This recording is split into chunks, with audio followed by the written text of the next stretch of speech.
They return with applause, trophies, glory, and the title of four-time champions. The entire nation is watching, hoping to witness history again.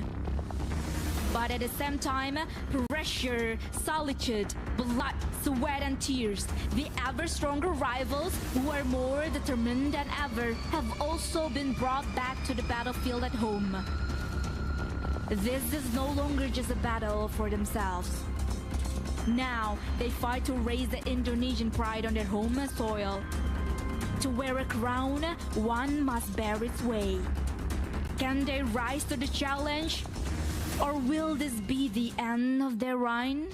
Tim yang saya paling suka iaitu BOOM. Sebab saya pun rapat dengan dia pun selalu borak dengan dia. And diorang pun dah back-to-back champion PMSL. Today ni kita akan jadi kawan diorang lah. Nak macam tak? Em thì em thích cả các đội của Malaysia tại vì họ rất là vui tính và hoạt động.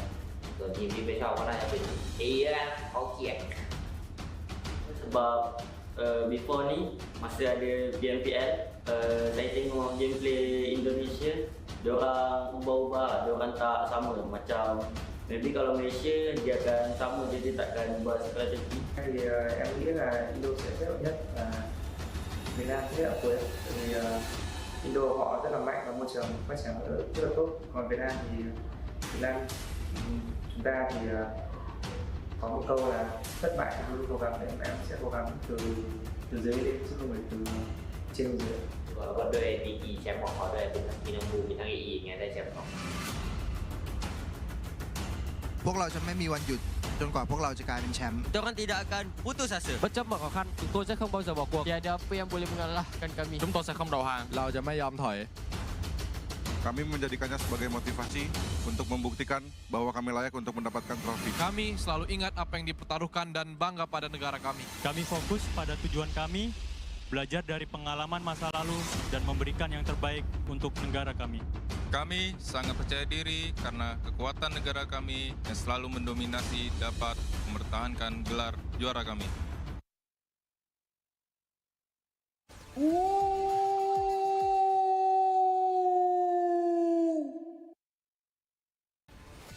Let's give a warm welcome to the champions of the 2024 PMSL Southeast Asia Spring and Summer New Hungry Days, VOIN ESPORTS!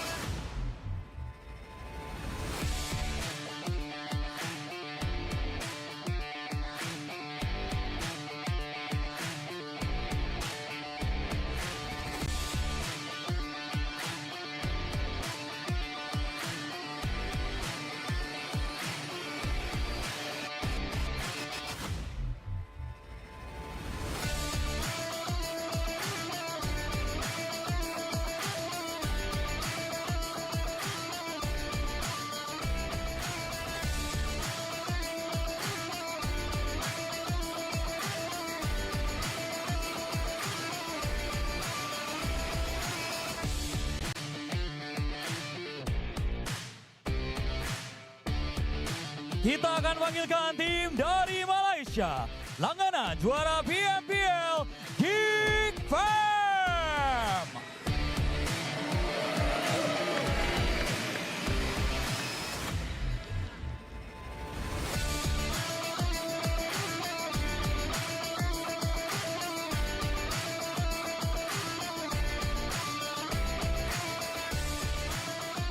Nama legendaris dari Malaysia, Sanhok.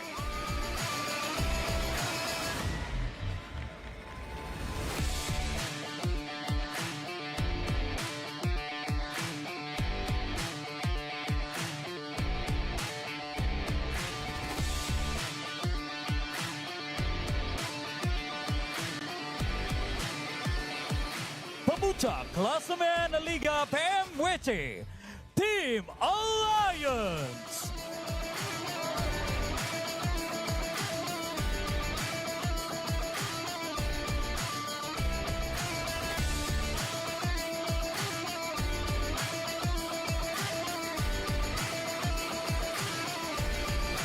Selanjutnya, kita punya tim dari Thailand, posisi 2 di PMSL Fall season lalu, FAZE.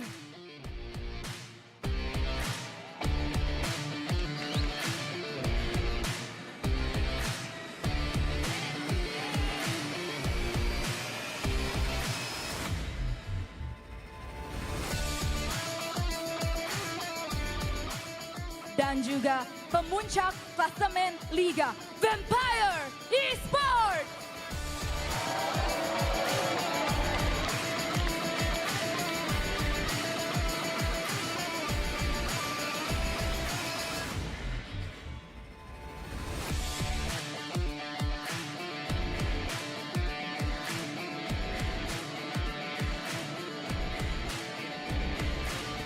Selanjutnya, tim dari Vietnam, debut pertama di Grand Final, VOIN ESPORTS.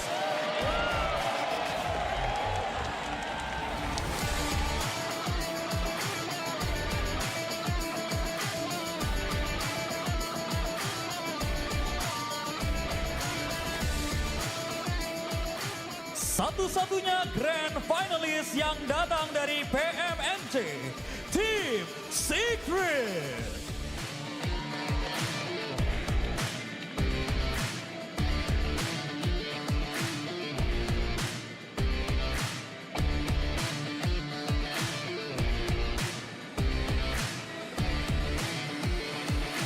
Tidak mau ketinggalan, kita punya Tim Flash.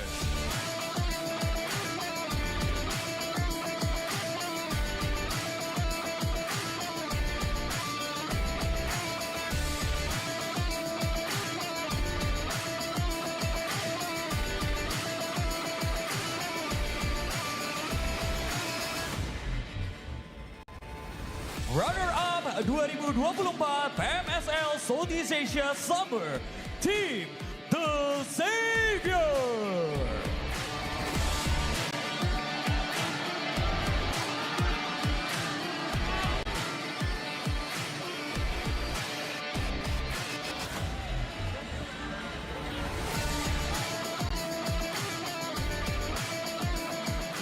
Dan pastinya tepuk tangan untuk Indopran. Kita comeback di Grand Final.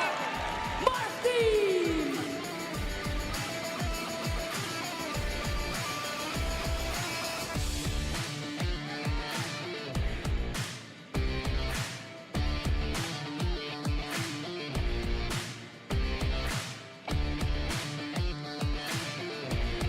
Satu WWCD membawa ke Grand Final untuk VOIN Donkey ID.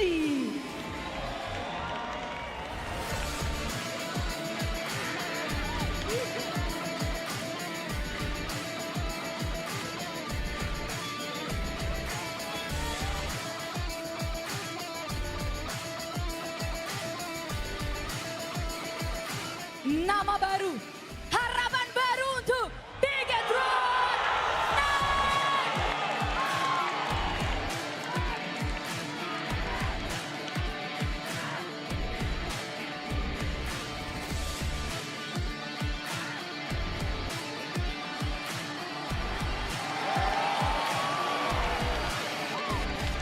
Masih dari Indonesia, raja dari segala raja, apakah akan mendapatkan tatanya?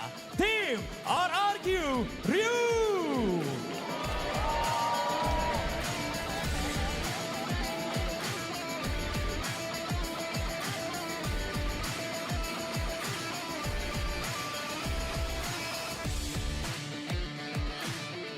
Konsisten adalah nama tengah mereka, Tim TALON ESPORTS.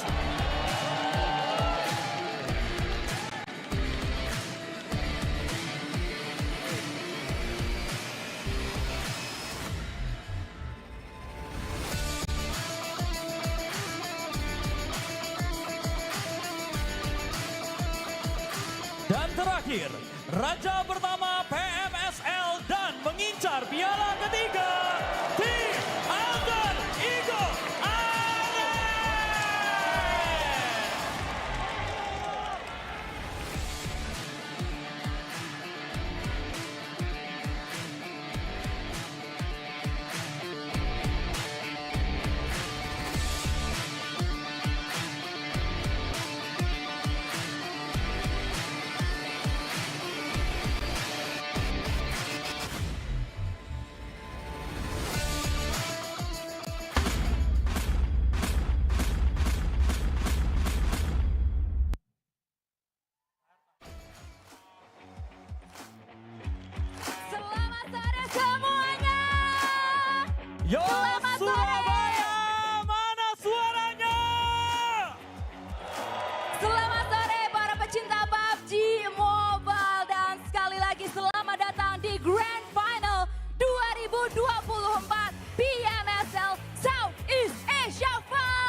Wah, luar biasa sekali ya Drew di sini. Halo teman-teman semuanya, perkenalkan nama saya Dona Rizka dan saya banget bisa berada di tengah-tengah di antara kalian di hari yang spesial ini.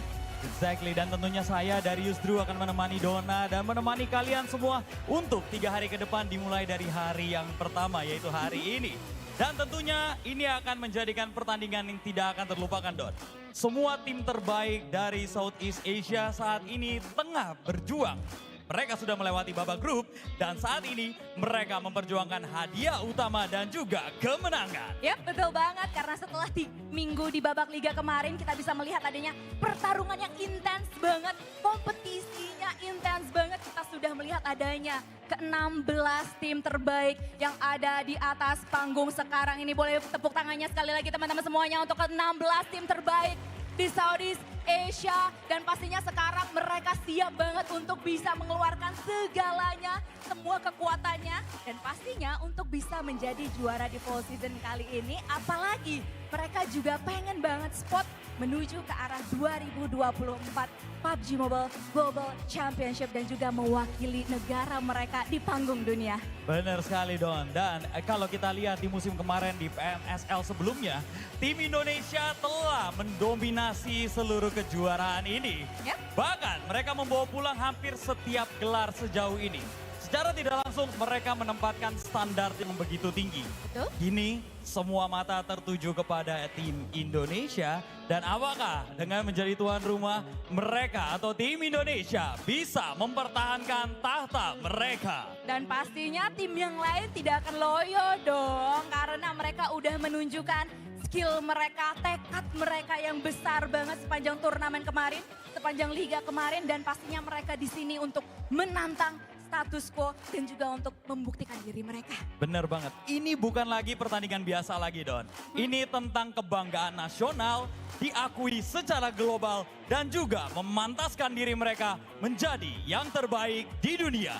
Jadi kalian di sini bisa enjoy untuk bisa menyaksikan keseruan selama 3 hari ke depan di babak Grand Final ini. Kita akan menyaksikan aksi PUBG Mobile yang paling intens dan juga kita akan melihat di mana yang terbaik di antara 16 tim ini. Betul. Nah, sebelum kita masuk ke pertandingan yang udah pasti bakal seru banget Don. Kita pengen denger nih ya teman-teman di Surabaya. Kan kita sudah punya slogan tadi ya. Betul. Slogannya adalah 3, 2, 1. Nanti kita sama-sama ya, aku dan Dona akan ngitung 1, 2, 3. Kita teriak sama-sama 3, 2, 1. Bisa? Bisa? Bisa yang di sini? Oke. Yang sebelah sini bisa? Ya. Bisa ya? Yang sebelah kanan bisa? Yang semangat ya? Siap, oke. Kalau gitu langsung saja Don, kita akan hitung. 1, 2, 3. 3, 2, 1. Kita kasih tepuk tangan dulu Surabaya. Terima kasih luar biasa sekali kalian semua di sini. Dan pastinya para caster kita juga udah siap banget untuk bisa menyaksikan pertandingan pertama di hari pertama babak Grand Final ini. Jadi tanpa basa-basi lagi langsung aja kita lontarkan menuju ke arah para caster kita. Silahkan. Silakan.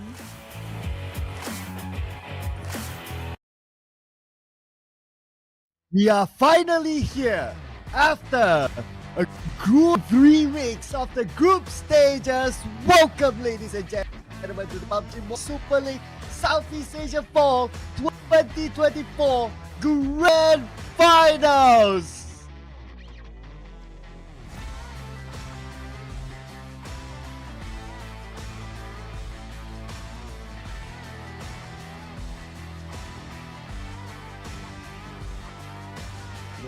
Oh yeah, so we have been here after a long time. We're finally here after a long time. So it has been a grueling 3 weeks that we will crown the champion finally after 3 days.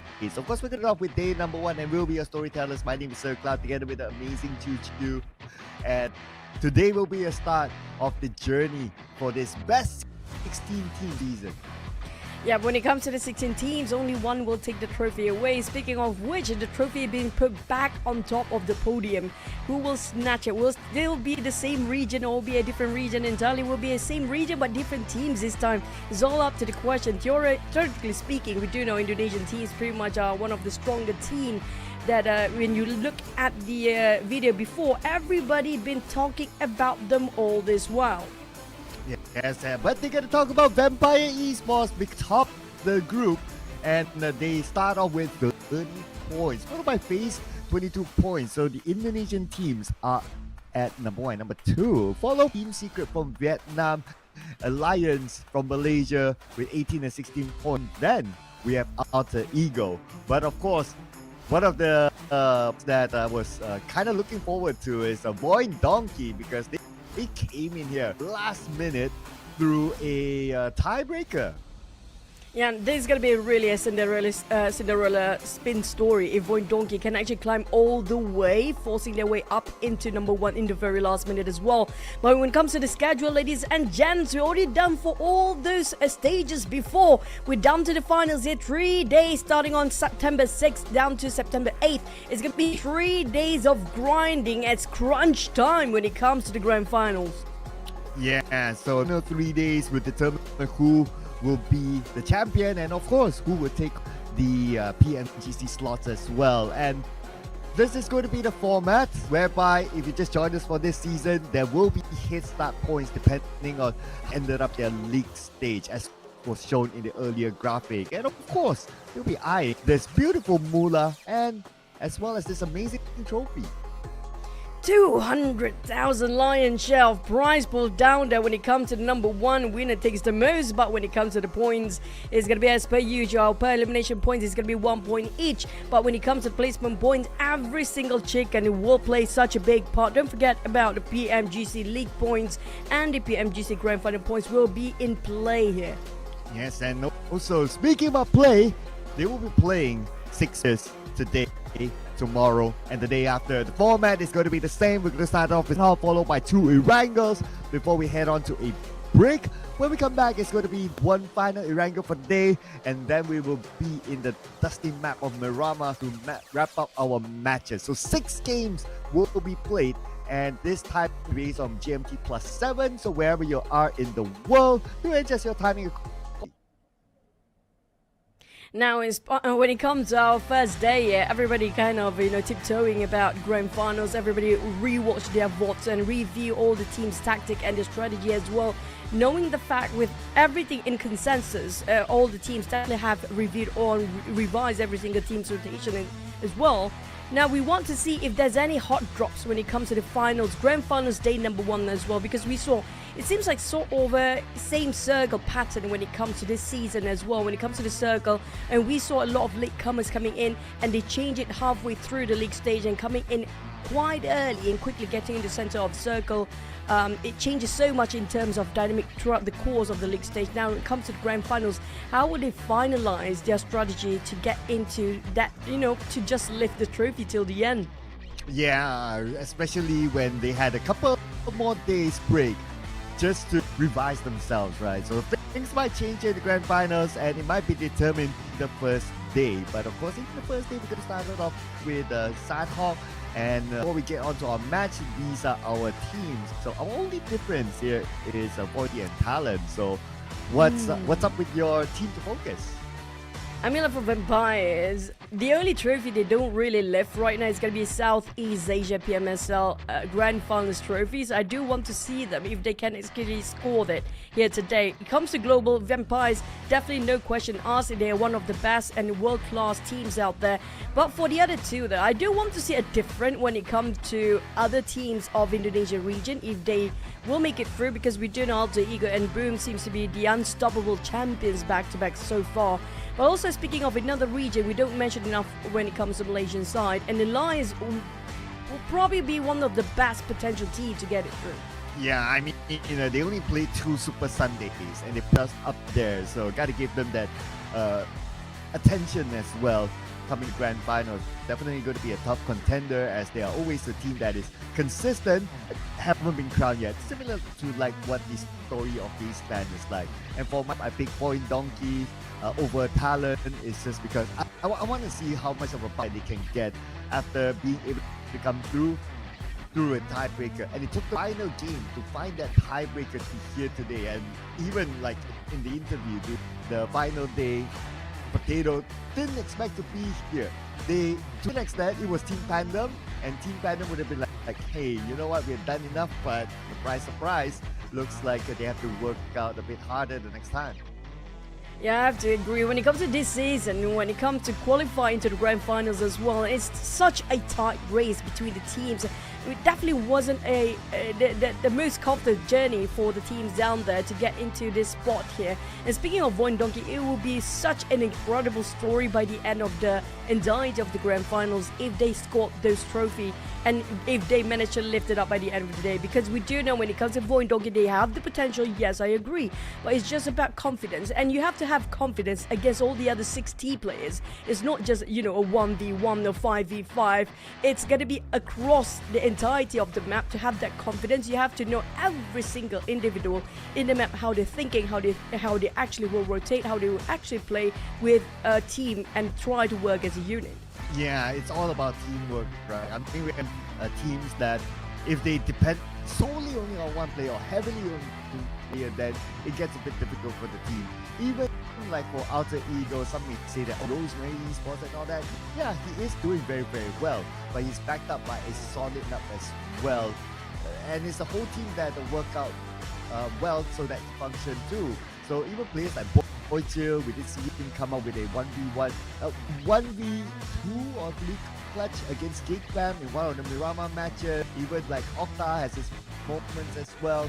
So they are a team that actually got together. But of course, there can only be one MVP, and the MVP is Rosemary for Alter Ego, that is. By the grand finals, last week, Tony K, he wants that as well. Now, I love the fact that you actually mentioned about Alter Ego, and we do know they are the kings of Sanhok so far. And can they actually complete their reign, including the grand finals here as well? And speaking of which, we have to keep in check whether they actually will portray what they said during the interview between the rivalry of the MVPs during this grand finals. So keep track with Tony K and Alter Ego, who has scored most out of these two players. And not just that, you know what, maybe there's some third player coming in who nobody actually put any spotlight, and one of the players probably going to be Adik Luke. Yeah, in fact, he was crowned one of the week MVPs as well in week number 2. So he's definitely putting himself up there alongside players like Rosemary and Tony K, who took back their own MVPs as well. So we got 3 different MVPs every week this time. No repeaters. That just shows that level of competition has heightened up.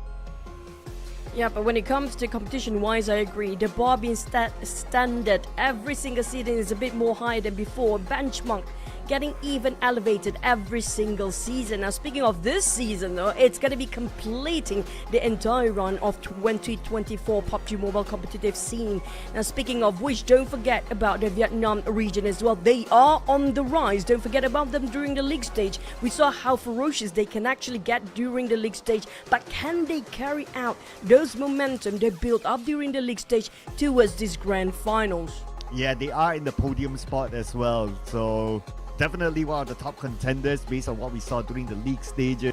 Players like GEEK, players like Juke, who happen to be having the same name. They are putting in performance for their team. Even Xavier cannot write them off. Arguably the best in Vietnam can bounce back as well. And they do have experience being champions in the Southeast Asia stage back in the day. So they definitely warrant themselves to be one of the top contenders around. And now that the players are prepped themselves up, we're looking at sites of the players and players like eSports. This is their best chance. They have a very strong starting, 30 points. They have to make this work. Speaking of starting, I love the fact that we have to touch regarding the rest of the players too. Don't forget, we have a lot of very multi-talented players down there, including when it comes to the versatility with their roles. And regarding of that, who will they put up as their starters lineup for each of subs for this side of any teams, including BTR, FAZE Clan? Every single one of them do have a backup plan with their subs as well, but who are they putting as their front line to push the momentum and set the tone for their first day of the grand finals here? As we navigate around the teams, we will be an eye on who's who, what's what, where's where, including Xavier, who is still Chua in their lineup. He has been playing since week number 3 till now, letting go of his spot. And the moment he came in on the lineup during week 3, it felt like he was never away from the team at all. He did put in a good performance by himself. So he'll be looking to continue on that performance here in the grand finals where it all matters, because this trophy will be distributed. And without further ado, we get on to Sanhok on match number 1.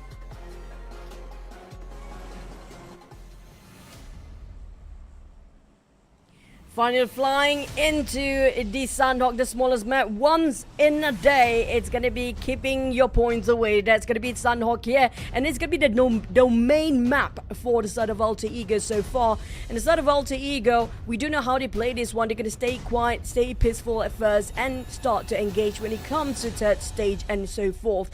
And speaking of the drops here, we have a dot on the top of GEEK Fam, while Banta will be taken over by Team Flash. Not much of a change compared to the league stage. A lot of the players will drop themselves around the comfort zone. So we're going to have to wait and see for the circle later on. The moment the circle pops, things will change dramatically. Not just that, it's very heavily dependent on the circle when it comes to the smallest map like Sanhok. Well, one of the changes that I noticed is that 7-9 with a drop spot, because around the area of Painan, it will be taken by BTR instead. So we're going to see 7-9 in Sami, but they'll have an early fight with MORPH. First contact made and first knockdown seems to be commencing as well. No execution just yet. As 7-9 easily take everything to the matter of their hands here, with Tuyo also leaving the scene quite instantly on the side of MORPH, leaving with only a 0 left. This is not great. They're springing their own trap here for the side of MORPH. And Firan will take a window shot, and it seems like 7-9, they might have some trade-off after all, but thankfully enough, UI seems around the corner, so I don't think any players of 7-9 being executed. And the side of MORPH, there was less than a minute we get into the game. We hardly see them in action. 7-9 took them all out without losing any at all. So it's a great start here by 7-9 to secure Sami. And with win, tomorrow they might be able to hold on to Sami again, unless MORPH wants to finish them.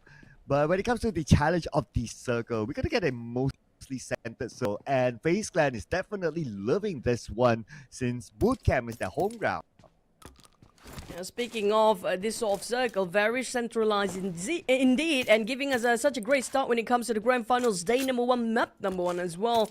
Now, speaking of which, I agree, when it comes to FaZe Clan, they're going to love this circle, but at the same time, how long will they lurk around inside of bootcamp? Because last time we saw this sort of circle seems to be happening, FaZe Clan don't really like to stay indoors too long, but maybe in this case, they want to play a bit more safer, which they can. They have the privilege to do so. And speaking of that domain, bootcamp always been the one and the most hardest place for them. Also, don't forget about choke points. Choke point wise, we do know when it comes to those bridges, there'll be a lot of team fights later on. Definitely can take their time, so no problem. They're not going to face those choke points since, well, they're in the middle of the circle, so that's fine. Now the choice will be like the bridges from Camp Alpha Island to Main Peninsula or past Ruins, depending on where the team wants to rotate, and then from Ruins to Peninsula, since majority of the circle is going to be there. But we're going to see what's going to happen here. FaZe Clan an encounter with BTR, with GenForce, with his nade, but it's going to be Ventores with the blood for his team onto La Paz. BTR, how do they respond with that one knockdown early on? This is not great for them, but for the side of FaZe Clan, that might be turned into good profit later, with them venturing out of bootcamp here right now, taking BTR by surprise. GenForce have to take themselves covers. They have to reunite to rediscover what they can actually do here right now. They do have those elevations to put at work, but on the side of FaZe Clan, they're taking it indoors, having hard covers entirely cannot sighted by the side of BTR right now. So BTR, the only way for them to deal with this is to have those robles, but unfortunately they don't have enough. Oh, from the side, it's going to be with Torres, and Ventures has to be extra careful because someone's high ground as well. GenForce open knocked out by Mela. Onsens will make sure that point goes to FaZe Clan, and Sata from the high ground is moving in. Ventures gets knocked out. They'll definitely want to secure that point out of the captain of FaZe Clan, and at least they back one. Being plucked out, the players of FaZe Clan one by one, despite they had a really good start here right now, quite adventurous on the side of their rotation as well. For BTR, on the other hand, knowing the fact it's a bit too early for them to get into early conflicts here, might as well just get themselves better looting, as they got themselves a quite decent amount of gears, but not enough to last them a long fight against FaZe Clan. For them to peer out just to find the rest of FaZe Clan might cost the entire team, like how MORPH actually just ended up. But speaking of Alter Ego and Vampire, seems like the top teams having to be a bit of a scrappy fight early in Sanhok as well.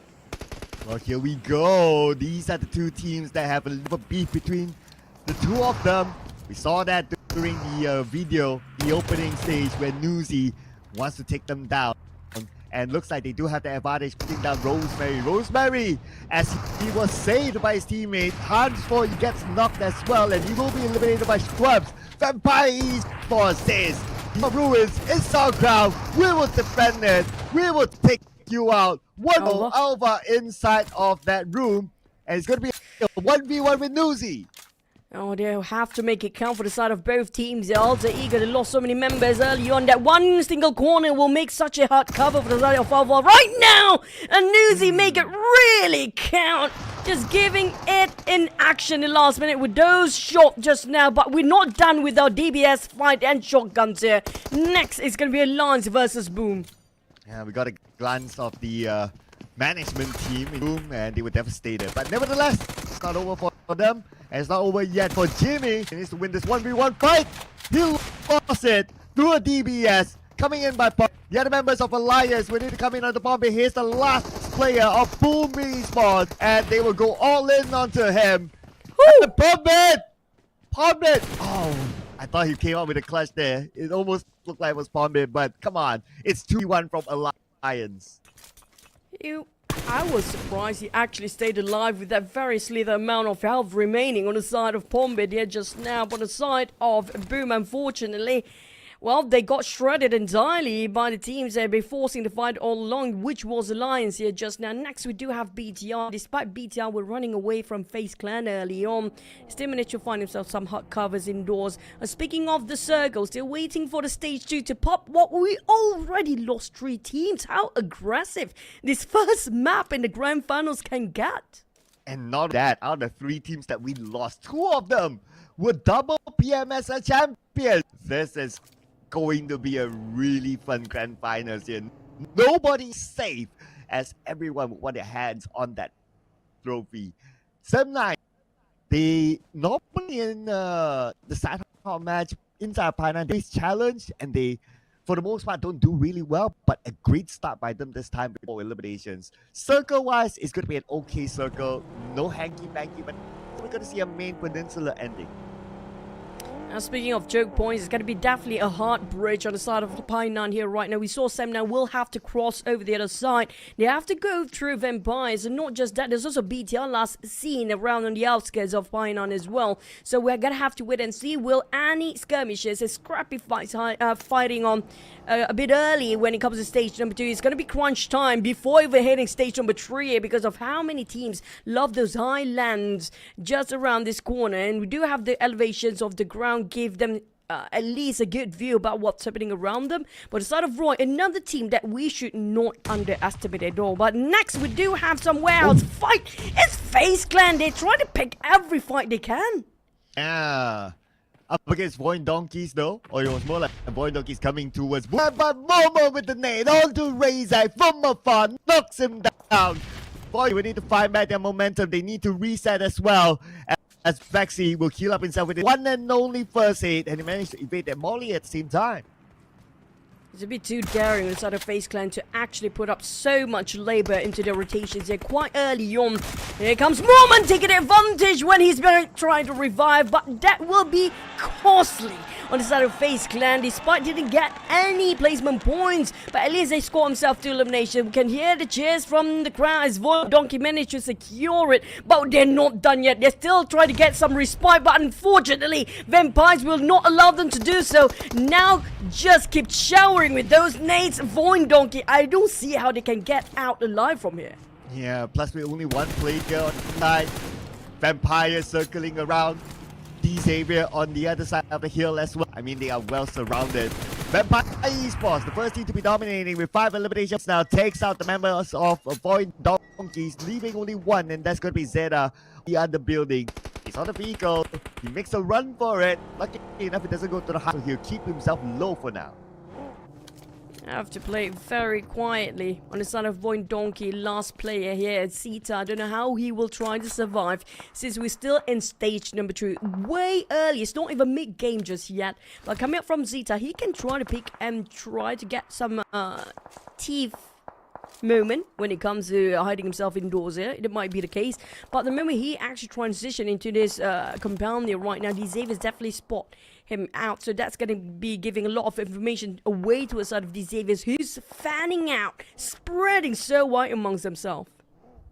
Yeah, they take that high ground, so that's going to be a good point for the Xavier. Not too far away from the since they normally drop in Paradise Resort, so they just need to move to their left side of the map. And good spot for them to for now with this kind of circle. But of course, that might change because we're heading on to stage 3 real soon in 20-ish more seconds. And I'm also interested to see, okay, the starting lineup for SEM9. Kenny, Fearon, Yuhai, and also Bobohu. So Dep, that has played majority of the league stage, is on the break. Yep, that's where we get to see some major changes when it comes to the players' lineup as well. This grand finals, a lot of key players and their secret weapons seems to be, be their starters for the team here. But the circle also seems to be a bit decisive as well. It just shifts all the way towards the right side, which can be the southeast of the map here, where Alliance do have around the intersection area. But unfortunately, they only have 2 members left. This is going to be difficult for them to just engage and swing around 360 degrees if Team Secret and Team Flash coming in later on the probably around the end of stage 3. But also question is, there's so many crowded plays on top of the southern side, including Erangel spot out the last Zeta members. I mean, that's going to be difficult for that one player to stand alone against all the 11 teams still remaining. Yeah, so he had to resort to just securing this round with only 3 players, 3 eliminations, and that's about it. And VOIN Donkey at least is 3 points first game warm up. That's better than none, right? Better than some teams that were eliminated early without any elimination points. So let's see how far they can go from here, because VOIN is one of the teams that really needs to make a run for it, since we only start with 1 point in the grand finals. And speaking of points, it's going to be a tough hike for the side of VOIN Donkey to just, redeem himself for the rest of the day. But at least we have 3 days of grand finals, so it's not all bad news for the side of VOIN Donkey. But speaking of the circle just now, there's such a congested area on the outskirts of Bootcamp. I want to see if there's any teams seem to be colliding or not. Keep our tabs on that, because right now Vampire is aggressively rotating with 7 eliminations already in their back pocket. I do want to see how much they will try to push themselves by end of this map. Yeah, Vampire starting off really well, but like I always say, it doesn't matter how you start, it matters how you end. So as long as they can keep their momentum, it'll be great for them. But Team Secret now needs to find their momentum against Team Flash and so down. It's going to be only 1 rocket as their hard cover. Unfortunately, it's not going to be enough for the side of Team Secret. As Zeus coming up from Team Flash, they do have the Highlanders seems to be starting to take actions there. Goes to finish off in an instant. While I spotted out Trunk quite wide in the open. Unfortunately for Team Secret, they didn't even score any elimination, so it ended up their run with a 0 for this map. Yeah, so Team Secret, a team that goes out empty-handed this round, giving away the points to Team Flash at this point. Erangel got another knock, this time against Schweppes from Vampire Esports. Fnatic will end his life this round, giving them another point. And Vampire East, they lost another player down to 2. On screen, we do have a TALON. As we saw, BTR was at the lower ground with another team. So that's going to be another problem solving that they need to go on. Speaking of problem solving, here comes another problem seeping through the player's mind here. Where will the circle favor? It's going to be where are a very powerful spot indeed, where they actually have those high elevations. A TALON will coming up from the south. There's going to be a couple of teams, more than a couple of teams, make it around 6 or 5 teams. Not so much coming up from the east side of the circle, just on the outside of barn. Only Team Flash right now. But you can see how Kwang try to open up the angles, try to scout any information he can actually gain before they get into the center. center, because Team Flash, they are the one that have to force their way into just to get it by for the next stage. It's going to be crunch time now. Yeah, and also for GEEK fam, crunch time for them to get into the circle. But since a lot of teams eliminated, they would have a bit more space to play with as they navigate through the Wari area. And even if we look at like on our mini-map, there's no homes in front of them. Maybe they move in further, then it's going to be Vampire or even like Roy, but it seems to be quite a distance away from GEEK fam for them. But on the other side, we check out on the inner side of the circle where Team Flash moved in and they'll be surrounded by other teams. Alright, Q. On the prowl, trying to find the targets here. But don't forget Vampires, even though despite their dwindling numbers, they are on the hunt as well. While Roy, they're splitting themselves into two formation, into 2-2 inside of this compound. But unfortunately, they can't see what's happening outside as well.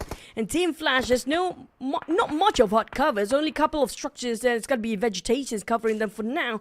But at least they got themselves the slope of the hill that will try to play to hide themselves from the eye that's watching them from afar. But how do they get into the circle unharmed and untouched? Because there's so many eyes watching on this side as well. The moment they start their vehicles and try to get in, there's going to be a lot of teams straight focused, just aiming them down. I know, right? That's like some slick move there by them.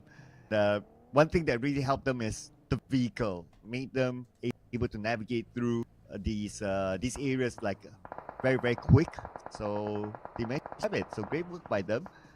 DJ probably is hoping for the same thing to happen, but instead it's too high that Lamborghini found as he played the patience game behind.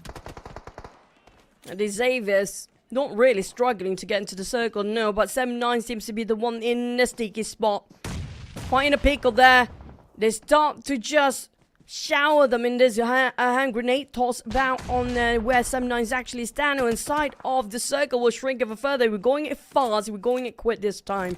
We are taking the center still got themselves some elevations. Team Flash just having rotation. They made a bit, but they made it through just in front of Vampires. They'll be the gatekeepers against Roy and Vampires. Now on the side of 7-9, they don't want to take this fight. They know it's unnecessary. There's an exit out. They're gonna opt that one out. Yeah, and speaking about exits, GEEK fam and BTR, who will exit right now? GEEK fam the numbers, BTR they don't. So based on that sort of probably is maybe going to be BTR looking for that exit, but GEEK fam, they're itching to find their next target. So far they only managed to get one elimination. They're looking for more right now, and Damroot is going to creep up onto BTR, but it's still quite a distance. If it's not BTR, then maybe it's going to be Vampire E the other side. But we move forward to Roy now in action. They were sitting pretty inside of the compound. Not anymore. They are on the run and try to just shut down Team Flash from taking those high elevations. And here comes the nades pouring down towards Team Flash and Roy as well. Exchange of hands where they have to suffer a bit much longer for the side of Roy just to get into the circle. Unfortunately, it's going to be a lot of gatekeepers on the other end as well. For Roy, they have to figure out how to get around the other side of the hill so they can actually visualize Team Flash. If not, this is going nowhere. But unfortunately, another team being ousted. That's going to be BTR. No, BTR out. There's only one elimination point. Ooh, okay. The Indonesian teams right now suffering early blows. Only RRQ and TALON representing the region. But now Vampire Esports up against GEEK fam. 2 players versus 4. Ooh. Audrey knocked down by Nuzi. Nuzi surprised Audrey. Beautiful stand by Nuzi. Now he wraps around this building, trying to find the other members of GEEK fam, but nothing on it yet unless he opens this door. Surprise, surprise, Nuzi is there. Incredible, phenomenal run by Nuzi. He keeps everyone in check, knowing there's so many teams outside as well. The son of Tony K, this deadly duo is something else entirely. One exceptional run by Vampires. Despite only have 2 players, they got themselves 10 elimination in the first map already here. Aggressively waiting for more despite they are dwindling down with their numbers. But next we have RRQ still taking a bit of a fight against Flash. Unfortunately, Flash will be the one in the pickle because last time we saw these Xavier's picking fight over them, and now it's going to be a different team entirely. Roy sandwich between so many teams, and it's going to be a big hurdle for them to go through into that circle. Yeah, now Roy, okay, time for them to come up with a problem solving. But problem as well for Vampire Esports. Tony K down, Nuzi fights back, Guru gets taken out. Tony K can still be saved though, but nope, Snape says, "I'll take away the point." So that's a steal by RRQ. Now only Nuzi left with the blue right him, gonna put a lot of pressure. Nuzi down to 2 first aids, but still needs to fight his way through against Turn. What a knock, but Roy just had to come in from the other side. Valiant effort by Nuzi just now. Unfortunately, it wasn't enough. They don't have enough set of eyes to see what's going on the outskirts as well. Couldn't keep tabs with every single corner down there. And he was leading like a champ, Nuzi, he was. But next we have Alliance trying to shut down entirety of a Team Flash, of course. If they're being decimated here, but at least they got themselves some placement points. RQ seems to be on the prowl as well here right now, taking all teams out, running down our team. So only 7 left with 20 players still remaining. Alliance have to battle their way into the safe zone because the blue seems to be arriving as well. Yeah, say hello to the blue. Olio secures his elimination before he steps out. Away from it by Olio from the high ground. Takes out the entire team of Team Flash, eliminating them at number 6. Olio holding the banner for Alliance now on the outside of the circle. Alliance is a tricky situation there, and that last remaining player, how much he can put in his last labor before he's been taken down. Maybe he'll be surprising us when it comes to the last chicken dinner. Next, Axel shredded entirely, almost his helmet there. It's gonna be a broken helmet to work against Roy. Axel taking his courage up. It's gonna be RRQ from the back. Speaking of backstabbing, that's at its best. With Nepeko on the lineup, it's 8 eliminations out of Nepeko. RRQ, how will they control and dominate this circle for the next 2 more stages? Because 2 sides, it's gonna be swinging big for Nepeko, but it will not be enough. The save is coming up from the back as well. Oh, here we go. Snape. Ooh. Nate right in front of him. Lucky enough, he has like a Olio take it up at his own. Looks like he would deny away his own point. Down to the top 3 teams. 2 from the Vietnamese region, 1 from Indonesia. As the fans will be hoping for RRQ to take this back home. Roy, time for into the circle. Here we go from the lower ground. When it comes to control of circle, Roy probably will not able to do so with 2 players here, outnumbered by the rest. But speaking of the Highlanders, the Xavier dropping a big one on top of RQ. Now Snape will be the biggest taunter side of the Xaviers. He can actually creep from behind, but the Blues will not make it easy task for the side of RQ. The Xaviers, Porridge swinging it big against Roy. They're dealing with 2 teams at the same time, and the Xaviers, can they score this chicken? It seems like very close right now, but hopefully there's no blunders in the last minute. Well, can't try to revive them. Shunos, they are in respite, but Porridge will not give them any room at all.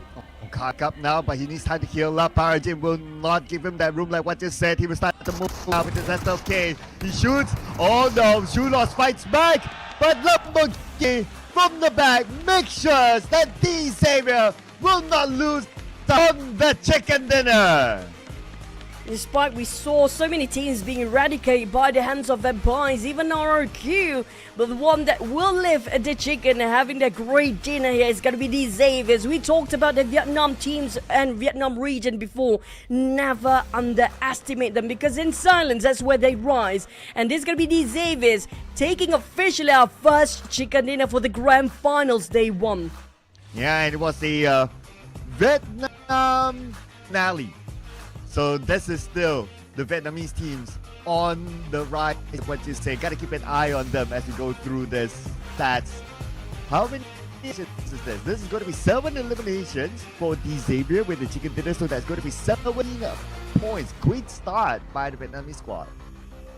Enough to actually push their numbers through, because last time we saw they are one of the top teams on the top 8 as well. So when it comes to the teams that have the most scores as their head start points, we do know it's going to be Vampires, but with their elimination numbers, definitely they stole the spotlight early on. But for the Xaviers, this will make such a huge change for the Grand Finals overall ranking thanks to Borjin, our MVP here.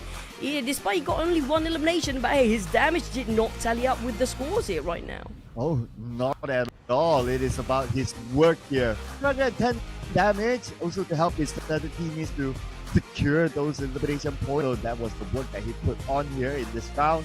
And other than that, who needs but only 6%? Yeah, as long as you can put in the damage overall for your team, that is what matters as he gets the MVP in this round. But other than that, we gotta give it to RQ Alliance and Vampire Esports. RQ Alliance of Empires, I mean, these are going to be the top teams to watch out probably the entire day. But how aggressive can they go? How ferocious they were trying to rotate and actively trying to gain those every single point that will really matter when it comes to the Grand Finals. But when it comes to full squad time, the least amount of it, you have to give it to Alliance. They lasted so long, huge respect for them. Despite not having enough members, they still managed to get themselves in the top 4. But let's rewatch the highlight how the Xavier scored their first Grand Finals chicken dinner.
From Paradise Resort, they got the circle, but when the circle shifted away, they managed the road very, very early, and that brought them the chicken dinner in game number 1. This is the Xavier with 17 points, but we have a lot of teams up to Roy in place with a double digit, so we can see the competition on top is really tough. It's quite embarrassing to see even the 5th spot fill in the double digit, which means a lot of teams ended up with maybe zeros or maybe a lot of ones down there. Who knows? We're gonna have to wait and see. But that was a full cerebral play in action on the side of these Xaviers, as calm as they can be and try to take it from around the outside when it comes to the last few circles. But for MORPH, unfortunately, they are forcing the fight too much against the Lions, I think. Correct me if I'm wrong. And Alter Ego, it should be their bread and butter when it comes to Sanhok. Unfortunately, they scored none. Yeah, I mean, it's not like we've seen them done badly whenever the circle doesn't favor them in Camp Alpha Island. So it is an unusual sight for Alter Ego to be scoring 0 in Sanhok. But that of course gives an advantage to some of the top teams, especially Vampire Esports, who had a pretty decent round, I must say. And they are at front right now with 2 points collected, and they have a decent gap with the Xavier. These 29 points at second place, though they scored the chicken dinner, so there's still a lot more for these to catch up to Vampire Esports. It's still a great jump from 8th place early on. The Xavier shoot all the way up to 2nd place, just showing us what they're made of. But when it comes to the teams at 7 and 8 place, a lot of ties down there. Hopefully we don't actually down to a tie when it comes to the grand finals final day. But like you mentioned, it's always about how you finish, not how you start for the teams down there. So there's still a lot of games to go for VOIN Donkey. Unfortunately, despite they got some good games and, you know, fought against the FaZe clan or Vampires, it was Vampires if I'm not mistaken, they were trying to take them out inside of a warehouse. They lost heavily to a Z fight before and did not score as much. But for Boom, they are down there as well. There's a lot of single digit on second page here. But when it comes to top fraggers, you have to give it that Newsy and Tony K combo. That was a deadly one. Oh man, Newsy, the boss in this round. 11 eliminations by Vampire Esports, followed by RRQ at Alliance with 8, and the Xaviers got the chicken dinner at 7 eliminations. And Vampire Esports, they didn't get the circle, they had to move, but they took out most of the teams that were in front of them, and also defended their ground against Alter Ego. So it's a great start by Vampire as well. Now we're done, we're wrapping up Sanhok. There's going to be only one Sanhok per day, but we do have triple Erangels and double Miramar. And speaking of Erangel, and we do have a lot of Indonesian teams love this map so much. It's going to be their bread and butter. They try to score as much as possible, and they will try to make it count for every single elimination. Based on what we just witnessed inside of Sanhok just now, I assume can actually expect a lot of aggression when it comes to even Erangel next. Yeah, teams are fired up based on game number 1. Erangel, despite it being a bigger map, but like I said, right, bigger means better sometimes. And maybe we'll see a lot more action here, even though it's a bigger map. We might even see like early clashes, because that happened in Sanhok with 7-9 and MORPH. Yeah, but we might actually do have some rivalries between the teams too. Like example here, when it comes to getting themselves in check with the most eliminations and damage wise. So that's why we get to see a lot of teams try to go aggressively strong rotation when it comes to the early stages of even stage 1. We didn't even see a minute into the game yet, and only a couple of teams be taken out so early. Maybe because of a very small map like Sound. Like you mentioned, bigger, better for some cases of teams that want to play calm. Like these Xaviers, they don't really engage so aggressive, so proactive in the early stage. They do prefer it when it comes to mid-stage. They will try to put some actions into it. Yeah, so they played it smartly. I mean, they are a fan hopping as close into the middle of the circle as possible. And when we talk about middle of the circle, definitely going to be Pochinki for the Xavier. That's going to be the starting point. Wherever it goes, it's still going to be not too bad for them. Maybe with a slight exception in mid-base circle, just because of how they need to deal with the points of the bridge especially. But so far, whenever it comes to the mid-base circle for the Xavier, they've always been able to manage that. We will always see them get to the left bridge fairly quickly. Then it's about whether other teams want to gatekeep, but they will be always one of the earlier teams to arrive there, and the advantage of dropping into the middle of the map as a start. I think that's a key point that you just mentioned. That you have to play it early. We talked about, you know, it's always going to be the debacle of between the inner or outer circle all this. Well, yeah, there are some teams that's not afraid of the blue at all. They will try to play, and they definitely will try to go a bit more later as per usual. Really depending on the circle as well, right? We do know when it comes to the Xaviers. I want to know, is there any other teams that will try to take Pochinki out? Because the Xaviers been holding Pochinki for the longest time. It's quite easy for them to rotate in and out for every single angle of a map due to how it is the center of a map for when it comes to Pochinki. Now, for the other teams, we do have some teams coming into SMB when it comes to the northern side. They will have to rotate and adapt to the circle. If you compare it with the Xaviers, who don't really have to work so much and just have to wait it out. There's going to be the teams that are pretty calm in the first few stages, but the one that we should watch out for, probably the teams at the edges as well, like especially Vampires, depending on the circle, of course. If they do have the circle, they'll try to play it slightly safer, but when it comes to circle pulling away from them, they will force their entry into it by bulldozing every single team from behind. Yeah, there's also an advantage of playing on the starting point of outside, right? And you mentioned it quite well, that if they come from the outside, they'll have a chance to bulldoze teams. So an example of Sanhok, right? Like Vampire Esports, they were forced to play from the outside because of Circle was, and they had a lot of opportunities to win fights and gain elimination points, and they made good use of their opportunities. Whereas for Xavier, the Circle inside Paradise Resort, that is cool, but when it comes to the total amount, it isn't as great as Vampire Esports. So there's like pro and co kind of situations that teams will need to adapt with. Yeah, when it comes to strategy-wise, there's so many methods to actually play this game. Whether you want to play it balanced out safely and taking some shots from the sides. Because it's been a trend here when it comes to third party, especially coming up from Alliance. This is their forte when it comes to, you know, being a third party. And I'm curious whether they will still play their strategy as they used to in league stage. But for the teams that really playing it aggressively, they have to be complete in check with the teams if they want to go for an ambush. Because just now we saw some teams trying to push themselves beyond their limit, taking so many aggressive fights, unnecessary early conflicts will cost them dearly, because this is going to be the grand finals. And the grand finals, don't forget about the PMGC points as well. Every single point will contribute towards PMGC points, and not just that. Every single eliminations, or if they've been taken out early, will also cutting short their run for those points here. So there's too much at stake for the teams if they want to go aggressively beyond their limit.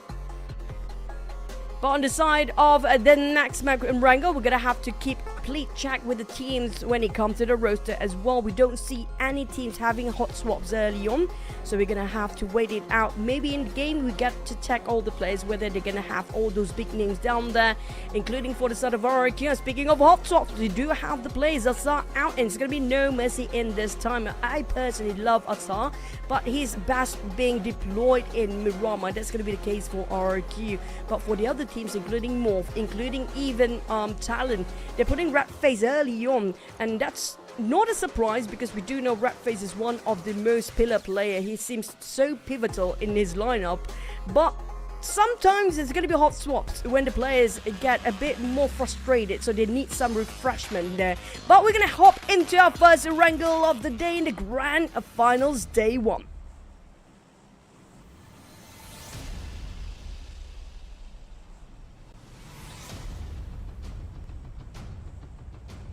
We're having our flight path from the very south side of SMB, now veering off to the northern side, probably just on the outskirts of shooting range. But we talked about Pochinki before, which we do know it's going to be on top of Pochinki. The Xaviers be one of the teams that's comfortably just dropping himself right on top of this flight path. But for SMB, Team Secret, it's going to be Nova all day long. Vampires, 100% Primos. We talked about this before, me and Cloud. We're waiting for Cloud to come back in. But Vampires, when they changed their drop spot, that's where things got really just sour for them. Things not doing great at all for Vampires.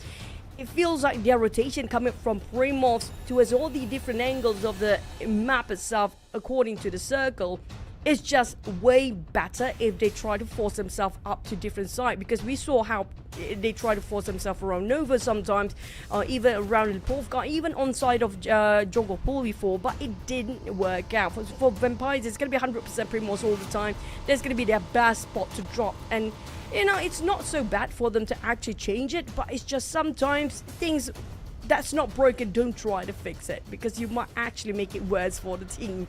On the side of the others, we're waiting for the circle pop, and he pops right in the center between these two islands. Now, is it going to be SMB still, or is it still going to be Main Peninsula? Because we do have first contact here on top of Roy.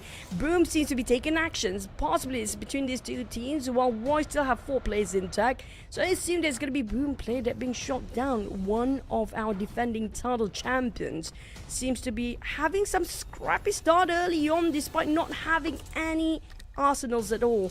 But when it comes to this sort of circle, there's going to be a happy day for all the teams out there.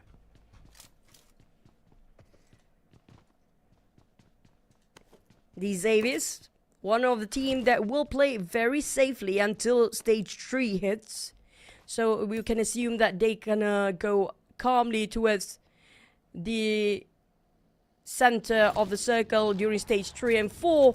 And RRQ, they're not swapping the players yet, except for Asa just now. There's going to be No Mercy coming in, so we're going to have some replays. What really happened? RRQ, the moment they swapped the players, it's not the player that being swapped, they knocked down and splat down entirely. It was the Xaviers taking on the POCO.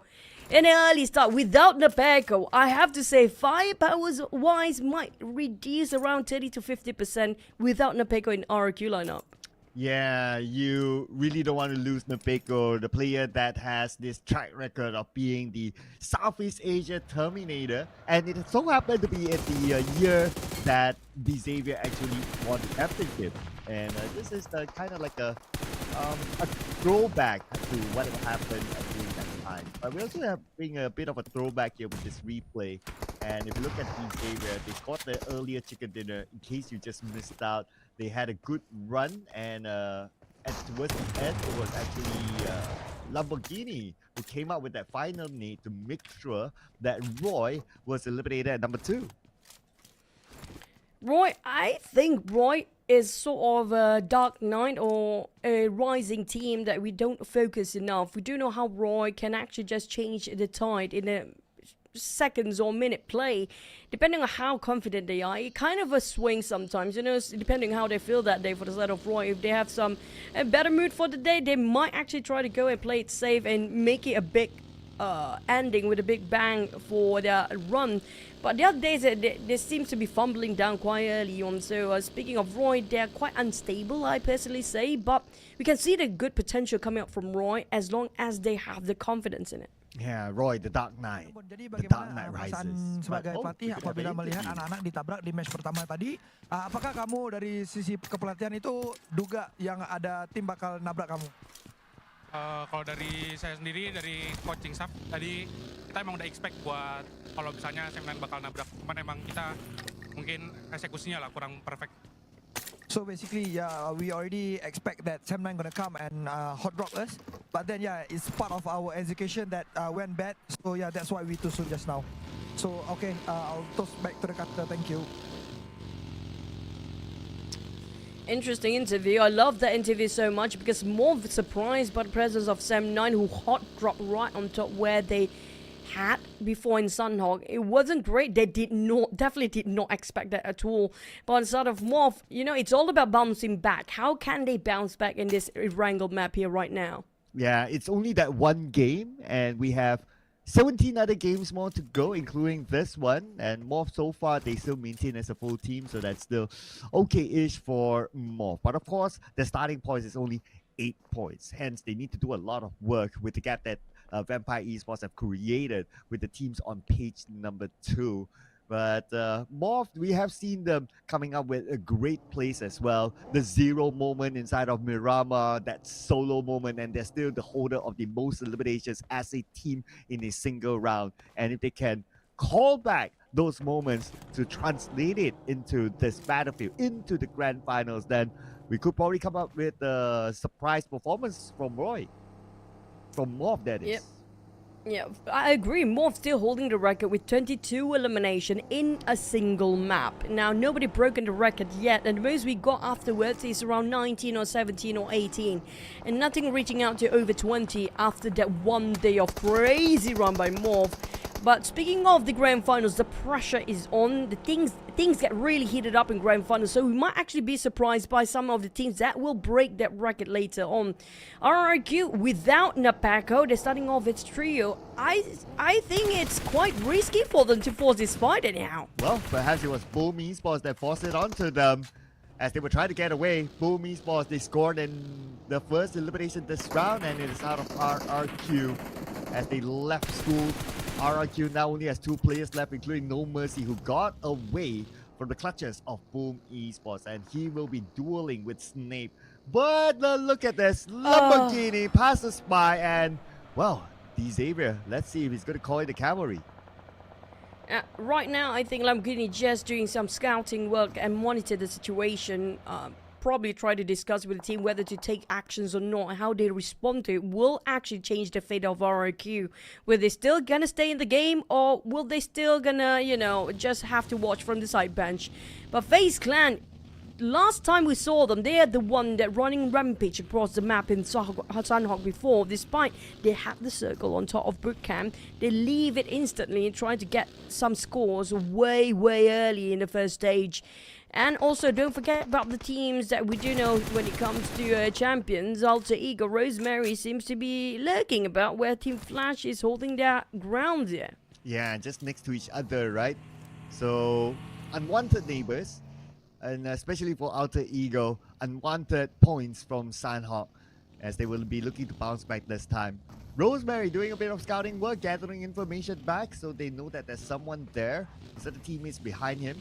And Rosemary threading this really carefully, not to overexpose himself to his opponent, playing that terrain real well. That's what Team Secret came from Novo. Now it's their time to move across. I'm not wasting no more time. I think around 60% of this first circle just now kind of covers a lot of the main peninsula or the main island before. You're not wasting any more time. There's no latecomers this time. A lot of them not really afraid of the blue, but we talked about how fast and how quick they can get into the center just to make sure there's no big thorn on their side and gatekeepers to deal with. But it's quite congested in the center here. And speaking of which, we might have the Xavier's favorite circle all this while, but will it change later? So far, full team. So having the circle is always a good advantage for any team, including the Xavier. And they do well being inside the middle circle, just like how we saw earlier on. Even though the chances of them getting eliminations are not as high, but if they can survive to get another chicken dinner with okay amount of eliminations, why not? I'm sure they'll take that. For Vampires, hunting some subjects down, taking their own sweet time. Trying to read out the rotations of every single team based on this circle that just shifted here. Knowing that some teams coming up from the outskirts, some teams coming up from the north. And speaking of the other teams, Roy versus FaZe Clan. Now it seems to be a bit of an early clash, but they don't care. Every single point matters for GEEK. The moment they get it out, eradicate one of the FaZe Clan members, which was Mela, they are out from here. They're not overextending their stay. And I'm just looking at Flippy. Flippy took a bullet there, but he managed to get into his buggy, so he's okay for now. And we move over to Roy and D-Xavier. Okay, this is going to be round 2 between these two teams. So D-Xavier, they don't seem to be interested, but Levi's probably has no choice. He's in this building. Lamborghini's on the other building. Levi's has to fend himself for now. It's all down to Chua. Can he visualize on the other side with RJ? But the Levi and Lamborghini, despite it was a 2v4, they still managed to pull through and it bounced back when it comes to the points as well. And it's going to be a good trade-off for the side of the Xaviers. The rest of the team has been reunited from the outskirts. And it's going to be Lamborghini trying to shoot among the smoke, but it's going to be visualizing it pretty hard. And Porsche actually managed to finish off one within the smoke. Every single pixel that's displayed right now, they try to shoot it down due to the smoke. They will blind them as well. But on the side of Roy, this is not doing great. Their numbers are dwindling down. Same goes for the Xaviers. Right. Oh, it's Lamborghini again being the hero for D-Xavier to eliminate Roy at number 15 with 3 elimination points. D-Xavier, they are dominating right now. 5 eliminations, and what a player by Lamborghini to squish down the final member of Roy, and D-Xavier survives. It's a good return of profit on the side of D-Xavier despite the lost one member, but no respite for them at all, because right now MORPH is forcing another one out of the Xaviers there, crashing into their compound. This is their domain. They need to hold it strong. On the side of the Xaviers, being charged back to back. This is going to be difficult. They couldn't even reset themselves and still trying to recuperate, but MORPH, they managed to finish off the last of it at the back, and now MORPH got back what they deserve. They're being surprised before. They are the one that's surprising the teams right now. And it took the opportunity right just in time as they were passing by. And D-Xavier looks like they have been eliminated. So the chicken dinner will go to another team. And we still have 13 of them for them to decide amongst each other who's going to be the chicken dinner winners this round. Zuxi will start off by knocking down a member of VOIN Donkey. Looks like BTR's in action, and it's going to be a long-range knock by Zuxi onto Potato. And BTR, they don't really in the need to move at all. They got themselves quite safely inside of center of circle here. for VOIN Donkey. If they're being charged in by BT, are they entitled to just leave this compound and change and have some deviation of their plans later on? They couldn't stay here too long. Yes, the hard covers actually plays a big part for VOIN Donkey's defense, but problem is a lot of passers-by seem to be very interested where they stand as well. So things got really sour for the side of VOIN Donkey. They might actually been crashed by another team from behind. Looking at Alter Ego and RQs, just slowly making things short for the distance. Well, at least for VOIN Donkey, if you were worried for them, not to be afraid, since Potato will be saved. But for Geek Fam, okay, welcome to the circle. Coming in from the area of Ferry Pier and playing somewhere in the middle of the circle. So far, so good for them to lock down this area. And with the full team, they are okay for now. There's an airdrop right in front of them. Farmers was inside the airdrop, so that could be pretty tempting. Of course, if only they knew what's inside the airdrop. We do though. But we also know that Vampire Esports, right now, from the outside of the circle, 7-9 beside them, 7-9 not truly moving in yet. So there could be an opportunity for Vampire Esports. That's kind of true. But for Vampires, they have to figure out how to wrap around SEM9 just now. Next, SEM9 split himself into two formation. I know this kind of tactic popular, seems to be very popular in terms of gameplay for the teams and players, because one team or one side of the team or the other will try to get himself into the circle and try to feed off as much information as they can, which way will be the best entry in, the safest one for them. On the side of SEM9, the problem is both of these pairings seems to be at the edge of the circle, so they couldn't work things out. They have to force their fight with Boom if they want to cut across. Yeah, take over this Potato here from Boom Esports. 4v4 fight. This is going to be interesting. While waiting for the next stage of the circle that will show itself in about 7 more seconds. Boom Esports well aware of the presence of SEM9 behind them. But maybe they might need to move away. They will definitely right now with the circle that have shifted. Boom Esports, we can see 2 of them on their vehicles. But this will be an interesting fight if they choose to stay. For Geek Fam, this is going to be their domain sort of circle. They definitely will know the best how to work things out with this sort of circle. But for SEM9 and Boom, this might be unnecessary conflict. And SEM9 today have been playing very differently. But we talked about the big guns. Here they come. They will pull over and try to put some bullets into this fight between TALON and RQ. It's going to be a brawl in a CQC. Misery trying to find all the covers and all those angles. Corner trying to clear up with those flashes of Molotov.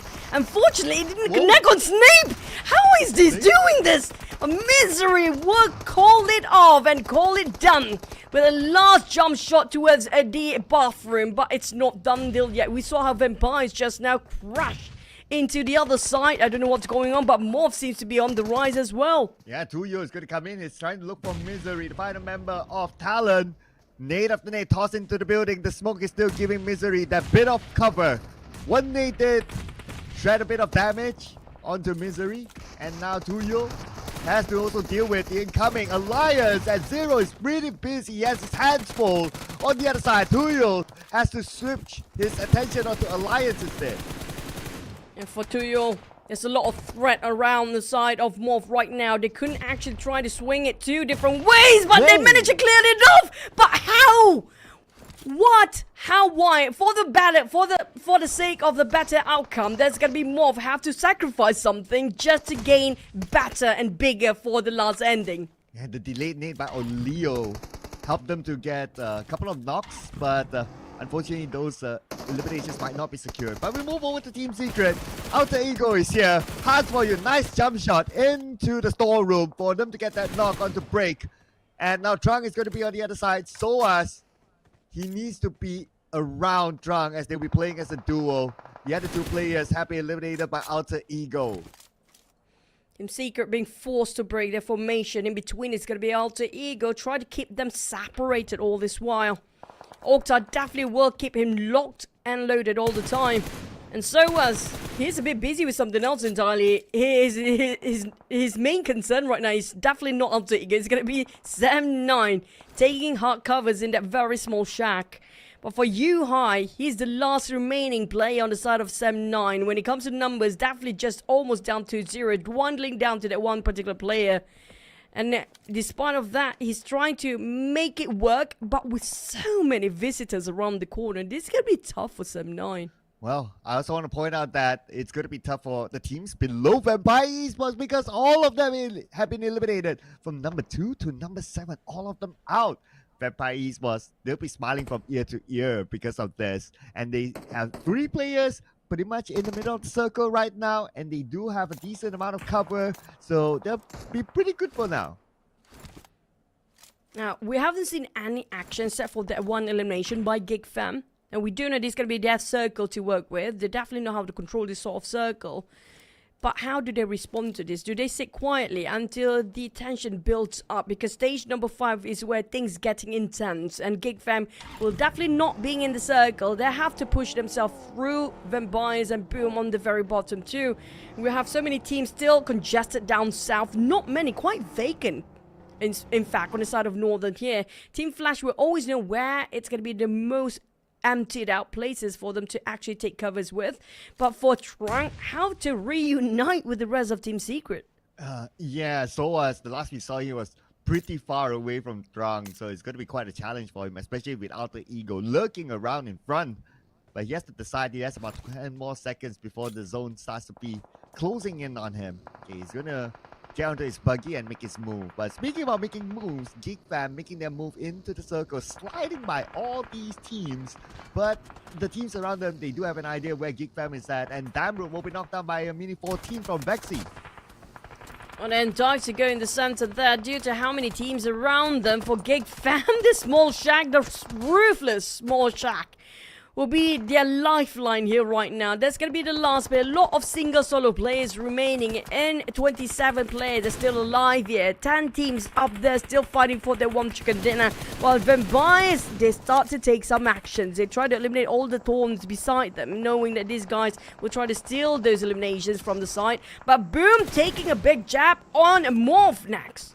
Ooh, Boom Esports now against MORPH, both teams that needs points. And now Yummy May with a nade across onto Tuyo, onto Hazel as well, but Hazel's still okay. Tuyo is crawling towards him while Zero comes in for the other side, all onto Yummy. Takes a big nade here from Yummy, down to 50% of health. Zero finishes off Razy, as well as Frenzy, taken out by Hazel. Zero comes in and Zero loses the 1v1 fight. The other members of MORPH will need to follow up quickly. Yummy May will be shot from behind by Gosu, and Gosu indirectly helped MORPH. Is looking the wrong way entirely for the side of Boom just now. And the one that actually the biggest thorn of his side is the one actually the furthest away. Team Flash sneaking all the way from behind and making MORPH manage to reset themselves. But will they let them go? No, not really. Team Flash want both of them. They're getting greedy. They want it and they will cost them if they're not being careful. They're not afraid of the blue zone here right now. They're taking charge and moving straight into MORPH. Yeah, but will it be worth it? Definitely. With the points they gathered, 4 eliminations right now, but Team Flash, they don't know this. Tuyo is still alive. Yeah, Tuyo right now with 4 eliminations, and if we look at the overall eliminations for MORPH, they are at 11 right now, doing not too bad. But too bad for GEEK Fam, they've just been eliminated. Now, we'll continue on the fight here. Everyone knows where Tuyo is at, and they have him surrounded. And right now, Tuyo, he has to fend off against the members of Team Flash coming towards him. He has 2 nades, but he won't have the time to use it, so it will be all-out gunfight for him. Yeah, for Tuyo, he's trying to make it count. As long as he got another elimination, that's going to be worth it for him to just for his way to finish off another play. He managed to knock it down on 1, but for Team Flash, they have advantage of the manpower, of course. The full squad still intact and alive, except for that one player being knocked down by that nade just now. Whoa. But for Tuyo, he's trying to score one more. That every single dime counts here. So you unfortunately goes to coming up from all the way. Wait, what? Tony K? It was Tony K who stole that one away from God knows where. My goodness, Tony K. What sharp shooting that was. But now we have BTR in action, and look at the amount of teams on the southern side. We have at least 4 teams now, with Team Secret eliminated at number 6. On the northern side, it's going to be Team Flash. They have an easy entry in. Nobody's around them. We're down to 5 teams. What we saw just now is going to be three teams, VOIN, Donkey, Vampires, and Team Flash, and Sam9 U-High, he popped that smoke, giving away, exploited his own self and position here. It's going to be a big risk for U-High to pull that stun off, but he need to cross over the other side. I think he's still got a circle though. So I think he's just being a bit aware of his surroundings due to defined shot sounds all across the entire map here. For Vampires, they're still gatekeeping the ones behind. Look at the direction they're looking into. They're not focusing 100% on BTR and VOIN Donkey right now. Yeah, BTR and VOIN Donkey, both of them in the circle as well. The happiest of them bunch. Look at this position by Team Flash. High ground, circle, and there's the chance of the circle moving towards them as well. And if that happens, all the fights will be running crazy on the southern side, and they will cancel out each other. Okay, speaking about canceling, Tony K, he's navigating around this circle looking for his next opportunity, while Gosu spots an opportunity against BTR. And don't forget, Team Flash are good at peering out and thinning out the crowd. But speaking of Vampires, these are one scary team. Any misplacement of any pixel, they'll try to shoot it down. They know exactly where to look and how to look at it, despite how far they take it to fight. It's VOIN Donkey in the center, but they don't have any business against VOIN Donkey. They're just focusing on towards Team Flash all the way. And unfortunately, for the side of Team Flash, not just Vampires that's shooting them down. Pouring down bullets is also going to be BTR. Gen Force definitely knows where Team Flash are. So most of the teams that still remains out of the 5 teams, 4 teams, all of them know where exactly Team Flash coming up from. Well, and Team Flash making their move onto the mid-ground area. And so far, Guang knocked by Shrubs. Wow, how did he spot them? Well, but Gen Force stole that one away with a minute 14. Oh, everyone's going to play police entry now. Well, if that game is any relevant. But anyway, it's about the story of a thief. So that's pretty relevant by itself. And with that, BTR will score their second elimination from afar with the 2 players that they have left. And with only 2 players, of course, there's only a limited amount of things that they can do. Keep your eyes out in the back of your mind about the players' stock, ammunition, and also their resources as well. A lot of tapping from afar. Tony, this guy don't know how to stop. And Vampires, they will try to force the rest of BTR since they got some elevations, and those high view will make such a turbulence for the side of Vampires to just cross over the other side to make the push. They need to deal with BTR right now, but how to visualize from here? I'm not surprised if they can explode towards the last player of BTR from above there, despite the angle's a bit awkward, but they have to be extra careful. VOIN Dog is watching as well. Yeah, I love the spot by Gen Force there. It's just too bad he does not have the circle, and he'll be forced to move. If he does have the circle, there'll be a perfect spot for him to potentially come out with a surprise chicken dinner. But anyway, he has to come down at some point. And the moment he goes down, it's going to be Vampire Esports waiting for him. Vampire still looking for a way into the circle, and potentially they might need to take this fight. For Gen Force, his position is fight or flight. He's choosing fight. He managed to nick a knockdown and nick one of Vampire's player on the side of VOIN Donkey. I mean, Vampires seems like they are in shambles. They've been plucked out one by one by the teams around them due to how aggressively they're tapping on and keeping track on everyone. So it's going to be Vampires now tasting their own bit of medicine or poison, depending on the situation here, of course. But for Gen Force, it's whether to leave now or just leave himself towards the blue zone. Yeah, it's just Gen Force really that's just stopping Vampire Esports right now. Okay, they'll make their way through. Oh, Tony K got Gen Force! Wow, beautiful spot there from Tony K from the lower ground. And now Vampire Esports will be making their move into the circle. 5 elimination points now for Vampire Esports as they go towards the shack where UI is at. There's no stopping this, guys. They're not scared of anything for Traps taking a CQC, but he's been burned. The Vampires on fire.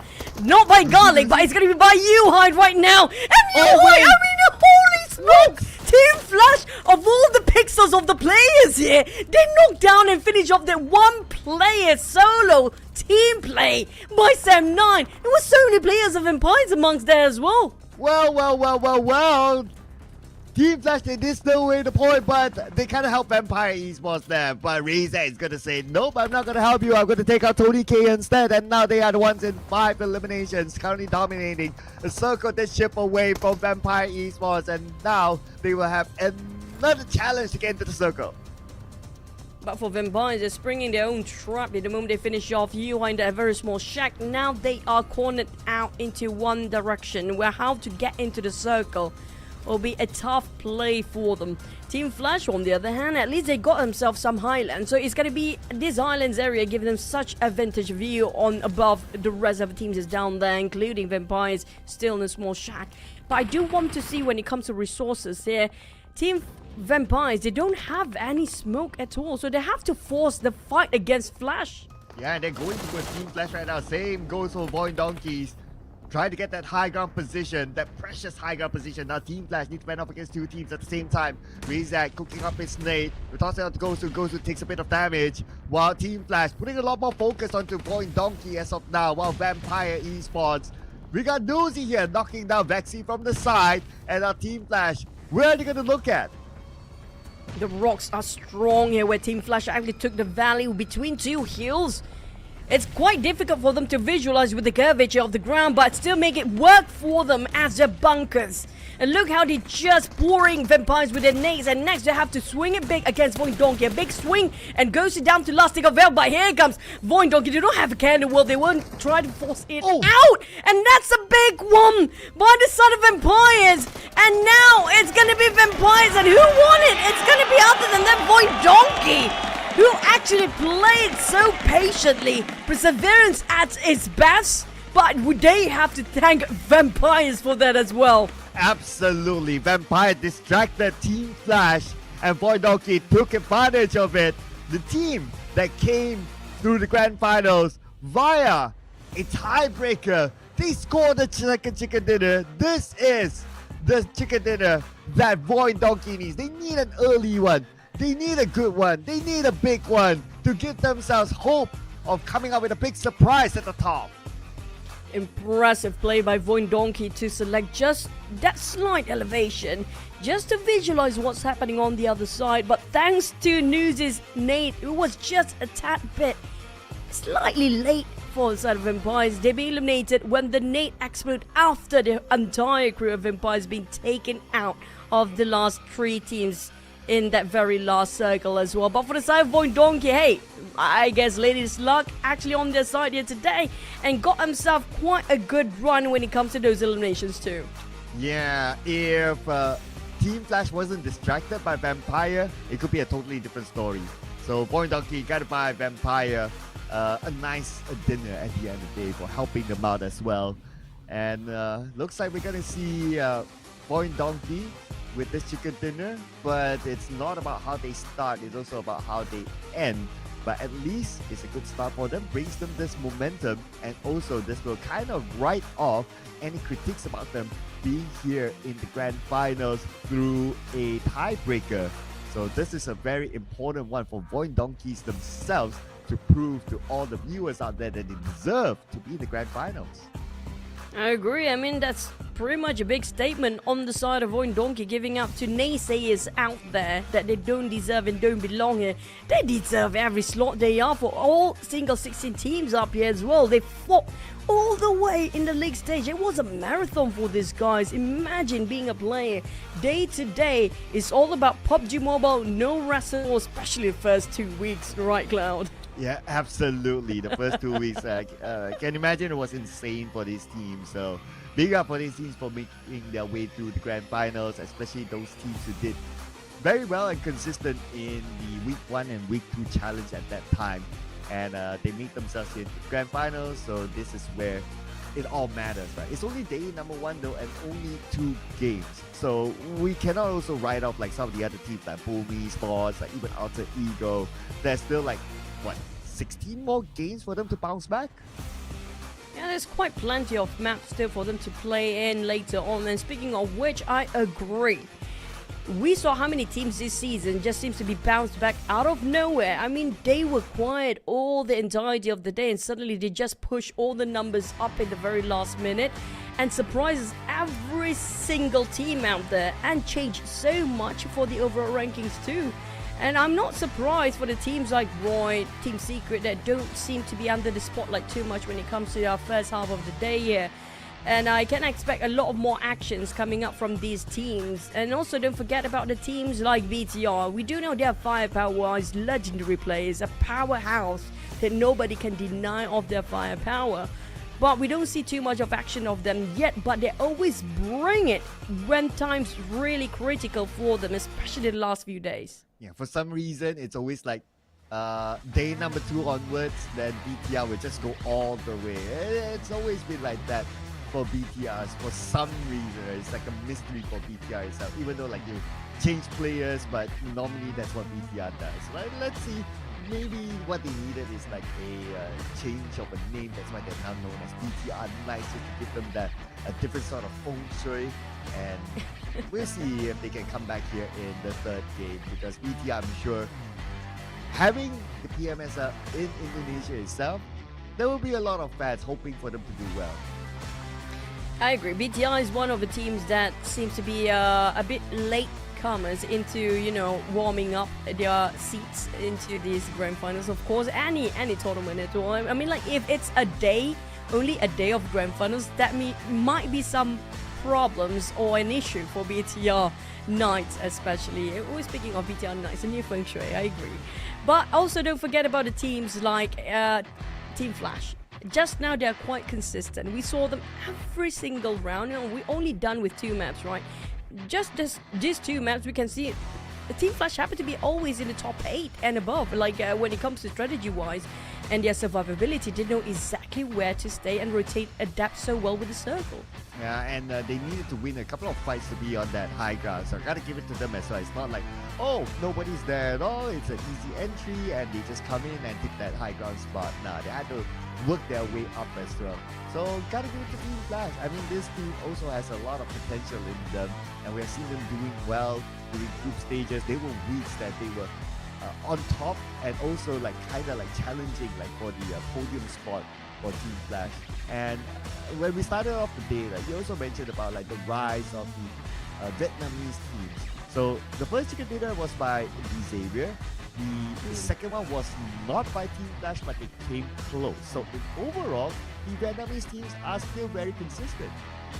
If you actually compare them back to back 2 seasons, it's just such a big difference. And the revolution of the teams coming up from Vietnam region is just so prominent between one season to the other. We're talking about just like what, 3 months gap in between, and they just improved so, you know, so sudden. I don't know what happened, but we talked about this in the last season regarding, okay, if the Xaviers, since they are having the same players, they have this all veteran lineup, even have Chua playing in the grand finals.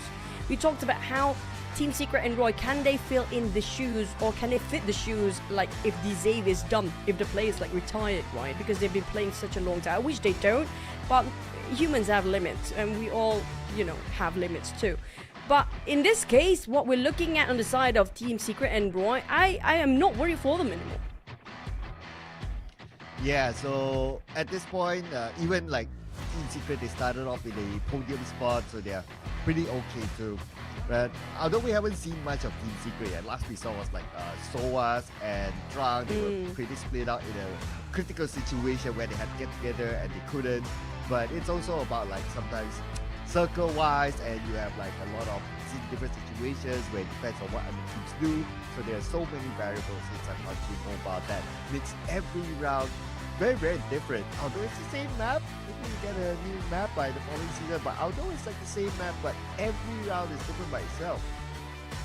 Now, this is going to be a very personal question for you, Claire. I hope you're okay. Oh, there you go, bless you. Are you okay with that, buddy? Don't worry, they can't hear us, or they can't hear me. You don't know what I mean. Okay. There's something called a mute button. Okay, I hope you're doing okay. But yeah, speaking of which, if you want to see a team that's not the mainstream teams that we do know when it comes to Alter Ego and Boom, it's always going to be the same team that everybody mentioned, because they are a big powerhouse, we don't deny that. But if there's going to be a different team entirely that will surprise all of the people down there, even the netizens and the viewers, to, you know, have their jaw drop all the way, which team will actually lift the trophy to make that happen? Boy Donkey. Easy. And we so far, we happen to have like Boy Donkey here on our highlights because they scored the chicken dinner. So imagine this, right? The storyline of this. You came through by a tiebreaker, and then we'll check out the highlights and talk about that.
Now when it comes to the score, we have to wait and see. Now they got themselves the chicken dinner, but when it comes to eliminations wise, they still scored quite a hefty amount of elimination with 7 across the board here. Thanks to the side of Razak, who pretty much put in a lot of hard labor down there at 679 damage. But well, when it comes to the overall, everybody chip in for the effort as well. It's the exact same amount of eliminations as Disabled got when they scored that chicken dinner. But there's a different score here for the MVP, which is Razak. He came out with 2 eliminations, 679 damage, only 86 damage received, and he's the MVP for this round. Now, don't forget about Team Flash. We talked about how consistent they are, as well as MORPH. Now, MORPH, I love the fact, they bounce back very quickly in compared to the last map and this map. And despite they got eliminated early on, they just bring it back their A game with 11 eliminations down there. The only team with a double-digit elimination, despite they only have 1 placement point. A significant improvement by MORPH since they were the first team to be eliminated in the Sanhok match. So they warrant themselves 12 eliminations. We got ESPORTS and Disabled up here as well. No placement points, no problem for them to be on page 1. But on page 2, FaZe Clan and Alliance, the 2 heavy powerhouse teams, no points. Alliance, they get themselves quite a good run last one, but it seems like a roller coaster ride for them. Same goes for FaZe Clan. It seems like the teams are really getting a very strong start early on. This change all the way when it comes to Erangel. Maybe the map itself is quite a shock for them. But for Vampires, with their heads up points, they're still taking the reign at number 1 spot at 53 points. The gap here is quite significant, but not budging at all when it comes to the top 4 teams. The one that actually having some hot swaps for their seats is going to be VOIN, Donkey, and Team Flash. Oh, so many 21s at the 8, 7, 6, 5 place. Yeah, we got 3 20s as well. So that's how tight still the race is. Roy, BTR, and MORPH. So on the other end, with the absence of VOIN, Donkey there, they shifted themselves to page 1. GEEK now pushed down to number 16 with 11 points, but they're not too far away from the number 15 team, which happened to Boom Esports with 12 points. And here are our gunslingers with GenForce on top of that tower that held down Vampire Esports. But Tony K finishing off in a style as well. But on the side of Gen 4s, I have to say that was some cerebral PUBG Mobile gameplay all the way to pick such an awkward position. But I don't know how he managed to climb up safely. But don't forget about VOIN, Donkey Razor and Team Flash Batman. I was expecting Ghosty to be up here, but maybe he's just beneath Tony K right now because Batman and Ghosty did so much work in last Erangel map. Well, a lot of work done by these two teams. Xavier and VOIN Donkey, they take home the first 2 chicken dinners, so great work by them. Now we'll be heading on to our third Erangel for today. Of course, we still have flags to fill up, so looking at a team from the Thai region, a team from the Malaysian region to write their names up here, bringing out the national pride into the grand finals as Erangel will be repeated again. And hopefully we get a tough circle because it is the grand final, so might as well give them a big one. Let's save the best for the last. We're gonna have to wait there for the last day of grand finals to make things really spicy till the very end. Or even if we get it early, we're not complaining. I'll be very grateful for that. But also, we don't see a lot coming up from Thai regions here as well. I can expect Vampires. They are aiming for those elimination points instead of their placement because their numbers keeps going up. Even though their numbers of elimination not too much, but they still balanced out with their placement points. Yeah, so teams that do well with balancing that would do well overall because it's all about getting those 2 sets of points in on the board. And we are seeing these teams making their preparation. So far, no substitutions yet. But, oh, okay, I probably spoke too soon. Or not. Okay, no. GEEK fam, same lineup, so no changes for them. Their only sub is going to be Sonic, so as long as we don't see Sonic on screen, that means they're still going to be with the main lineup 4. Now, I do want to point out, RRQ did have the swap between Asar and No Mercy. I mean, maybe because it's a bit too early and too soon to speak about this because Nepeko being shut down early on. But that was maybe because of Nepeko. I do want to believe because of Nepeko being taken out early when he was trying to steal those buggy away in the last Erangel map. But it just is a big difference in terms of their firepower. They got 8 eliminations, and the last one they only scored 2. And here comes another hot spot between Hans For You and Bochi. I personally do prefer Hans For You though.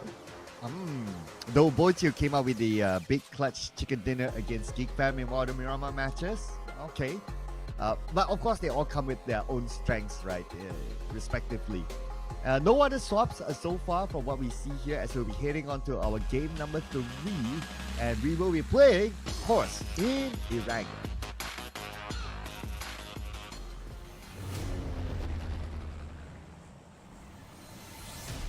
I love that view of the flight just now, but we do have a very northern flight path cutting across just Naya and just go down to his SMB by the end of the day. We can see last minute in the cameras or the players' cam just now. I don't know why, but Momo was shouting right at his phone screen for no particular reason. Oh, okay. Getting that hype, right? You wanna start off with the hype. You wanna start off with like the yeah to head on to the game. Totally understand. You know, it's like before you start the game, you do your team cheers. Like this is an individual cheer. This is like channeling the inner beast in you. And getting his mojo done, perhaps I agree. Maybe that's going to be a moment always going to be fun to watch whenever these players can. But we do have VOIN Donkey on top of Stalber, while the others will go back to their traditional position. It's going to be a bit hot spot like we saw early on. Sam 9 not challenging MORPH anymore. They change it back towards their default as well. So I won't see any hot drops and clashes here. Yeah, keeping an eye on to that, right? Or the potential vehicle clash since the circle is, or the flight path is on the right side of the map. Looking at some of the potentials here, maybe in the middle, might be a bit tight, but the circle is going to be on the right side at this time. So these will force teams on the left to come in, but we're going to see Kwang's vehicle stolen away by Alba.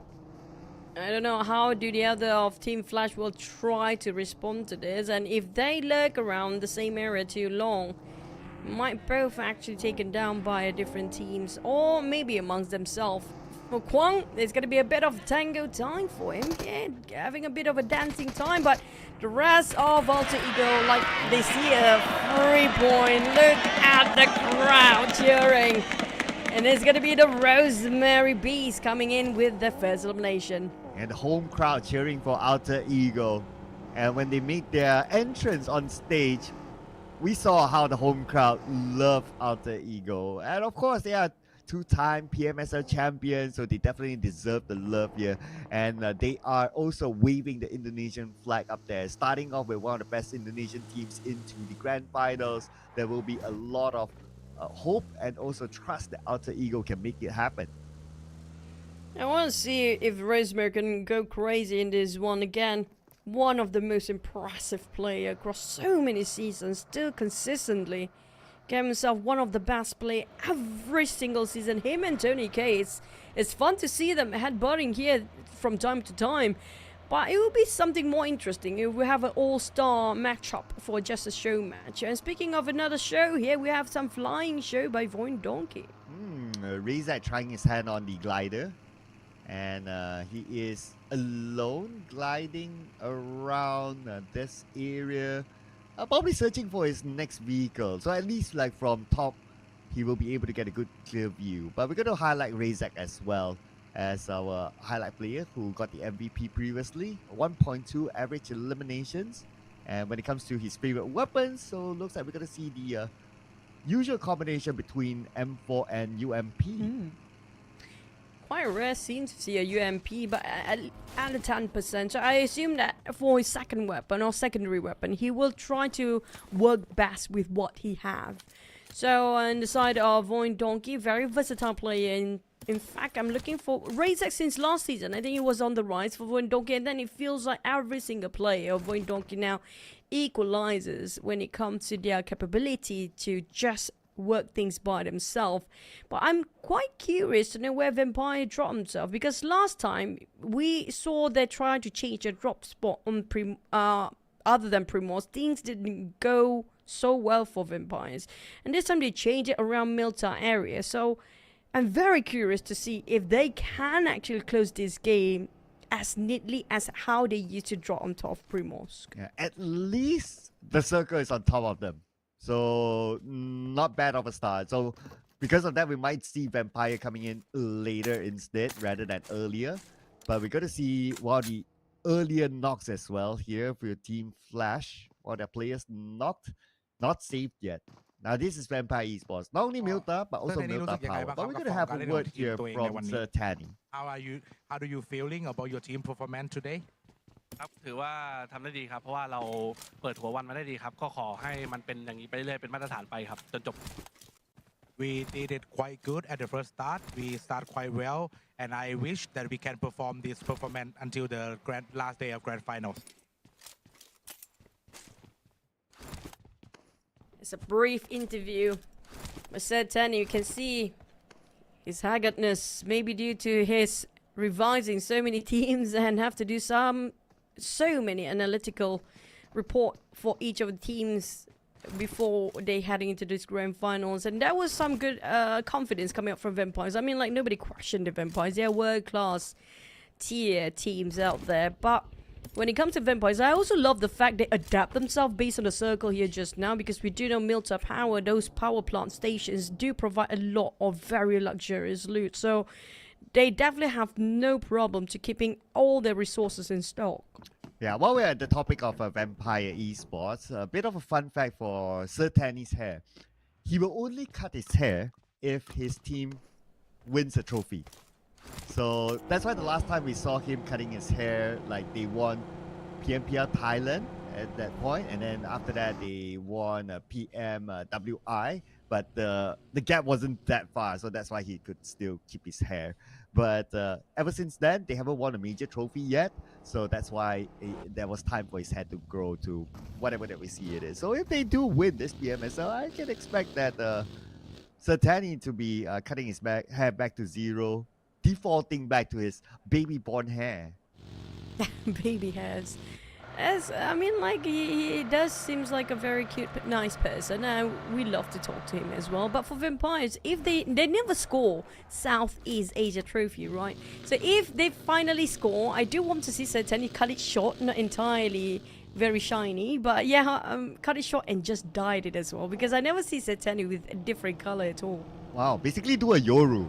Do a Yoru Yeah. during PMGC when Yoru had that green hair. Yeah. And a smiley at the back. With a smiley at the back, yeah. And his green hair at that time was inspired by this One Piece character. What was his name again? Zoro. Zoro, yeah. I think it was Zoro, Zoro, yeah. Yoru, and the name does rhyme. So, with the green hair. I wouldn't ask much of Sertani, but I would love to see that. But instead of green, just let it go, black. He doesn't have to dye that much. Maybe just, put a dye behind, at the back of his hat with a vampire logo. It'd be really cool, though. Wow. All black with a vampire logo behind? That's like his jersey. So it's like vampire. Yeah, exactly. If he wears his jersey, it's gonna be, such a matchy day for him. Yeah, that will be the time where if I get to see him, I'll tell him that, hey, you wear your jersey the other way around. You're wearing your jersey the other way around. It's like, what do you mean? You wear your jersey on your head. It's like, no, your jersey's behind you. What are you talking about? Oh man, that would be fun to watch too. But Sertani is super awesome. If you guys happen to be, bumping into these players, just talk to them. They're very nice people too. But not so nice for VOIN Donkey. We talked about them before. Razak, the last MVP, now seems to be struggling by the pouring bullet of Zem9. Oh, and the circle goes down south. Vampire Esports gets the circle, but we're going to put our focus onto Alliance now as they will score one elimination out of MORPH. Flippy will be the one flipping out of this round. And Vampire, they do have that circle. Alliance, they don't. And they're looking for the other members of MORPH now. There's going to be a lot of thinning of crowd coming from northern side of the circle, and nobody coming up from the very, very south. It's very vacant right now. Sam9, they chase a heck out of VOIN Donkey players. I don't know, things might just get personal between these two teams, but can he watch out for the rest of VOIN Donkey? Well, we have a CQC, so was a bit later to join in with the rest of the team. Wow, nice jump shot there by Satar. But the other members of Team Secret are here. Okay, it's going to be Soas, the final member, as Soas eliminated by Satar towards the end. Team Secret, the first team to fall without any points at all to the hands of BTR Knights. Oh, here comes Vampires. They're not giving these guys to just take a breather at all. Just swarming around the corners, and the Vampires, they are crazy for those points, and they try to take every single opportunity advantage they can have. Now Stone with their X12K with shotguns. Now everybody switch over to their CQC weapons, and Tony can keep the pressure on the side of the bleeding member Satar. Well, Lapa and Zakti, at least they managed to reset a couple of players here, but they're being forced to break a formation against Satar. But wait, RRQ! RRQ from afar, butting in as well. So that will kind of hold a Vampire Esports down for now. Snape, we can see them firing onto this building, trying to find a good angle to steal away elimination points by Shrub, so make sure that the point of Satar will go to Vampire Esports. RRQ controlling those highlands area. Vampire is now just getting himself in an own trap that they set forth against the side of BTR. Now RRQ do have the visualization on top of these two teams, but don't forget the one that coming up from the fields. The playing fields seems empty before, but it's quite vacant now as well. And BTR GemForce have to take it out no matter what. He tried to force a fight against Vampires. Just shifting into a very next building. It's a paper wall thin, and it's gonna be a Nate knocking down on BTR players. They are in shambles. Oh, by the IGL Stone himself, Tony K! The moment he jumped down, he ate a nade from Lapa. Now Stone has to do it for Vampire Esports, and he will not fail. His team, Tony K, can still be saved, and he's called towards Stone to be revived. Stone, very reliable player, very resourceful indeed as well. But for Vampires, it just bring the trap where they caught themselves in between so many teams. Or a circle cannot be even more decisive than this goes. It shifts all the way towards the left. We thought it's going to be on the right all day long. But next is going to be then Bias finish off by MORPH. And MORPH now they force a fight against RRQ. Another scrappy fight early in stage 2. Yeah, RRQ saw the elimination feed and now they know that one player is down. They go all in on the MORPH. MORPH only 2 active players left, 0 as well as Hazel. Hazel goes up to the second floor. Tuyul is still down. Nade up Nade rain across the but it's gonna be Dabru knocking down Snake. Man, this is the third party of the third party. This is a place where nobody wants to be at. I don't know why everybody fighting for this compound here right now. It's a graveyard and it's just setting up so many traps for themselves. Walking straight into another team's shoes where they were the one in the Highlanders before. And it's going to be GEEK Fam now gatekeeping towards RRQ and MORPH, keeping tabs and keeping check with every single player, every single team. And now they are falling to pieces. MORPH still being eliminated, eradicated by RRQ. But RRQ, how to get out from here? We still have MORPH players sharing the same compound. Yeah, it's going to be Hazel and Tuyul as Tuyul goes down to the ground floor. But the nade from the Pickle, brilliant nade sent on to the second floor. Knocking down Hazel. Napeko takes out Tuyul, so that's a double elimination for Napeko himself. This is a redemption round for him. A good investment on side of RRQ, not losing any of their members, no trade-off, and it's all going to be just profit from their fourth. And I assume on the side of RRQ, they need to work as a 4. At the moment, they got one member's knock out or early, way too early on. Things to be seems very sound for them, so they have to keep everyone intact for RRQ. But a different side for Roy and Alter Ego. Try to bait each other out for their position. And none of this team happen to be in the circle. Yeah, they need to cut across though. And we have another team inside the circle, probably waiting for Roy. Okay, Roy. Junos shot from behind. Oh, the moment he landed, his Buggy Alpha knocks down Junos. And Juke right now on his vehicle, still finding a way into the circle. But again, there's going to be another team, and there's going to be GEEK Fam by the edge of the circle. We got Mika on screen earlier on, and Mika sees what's happening on the outside.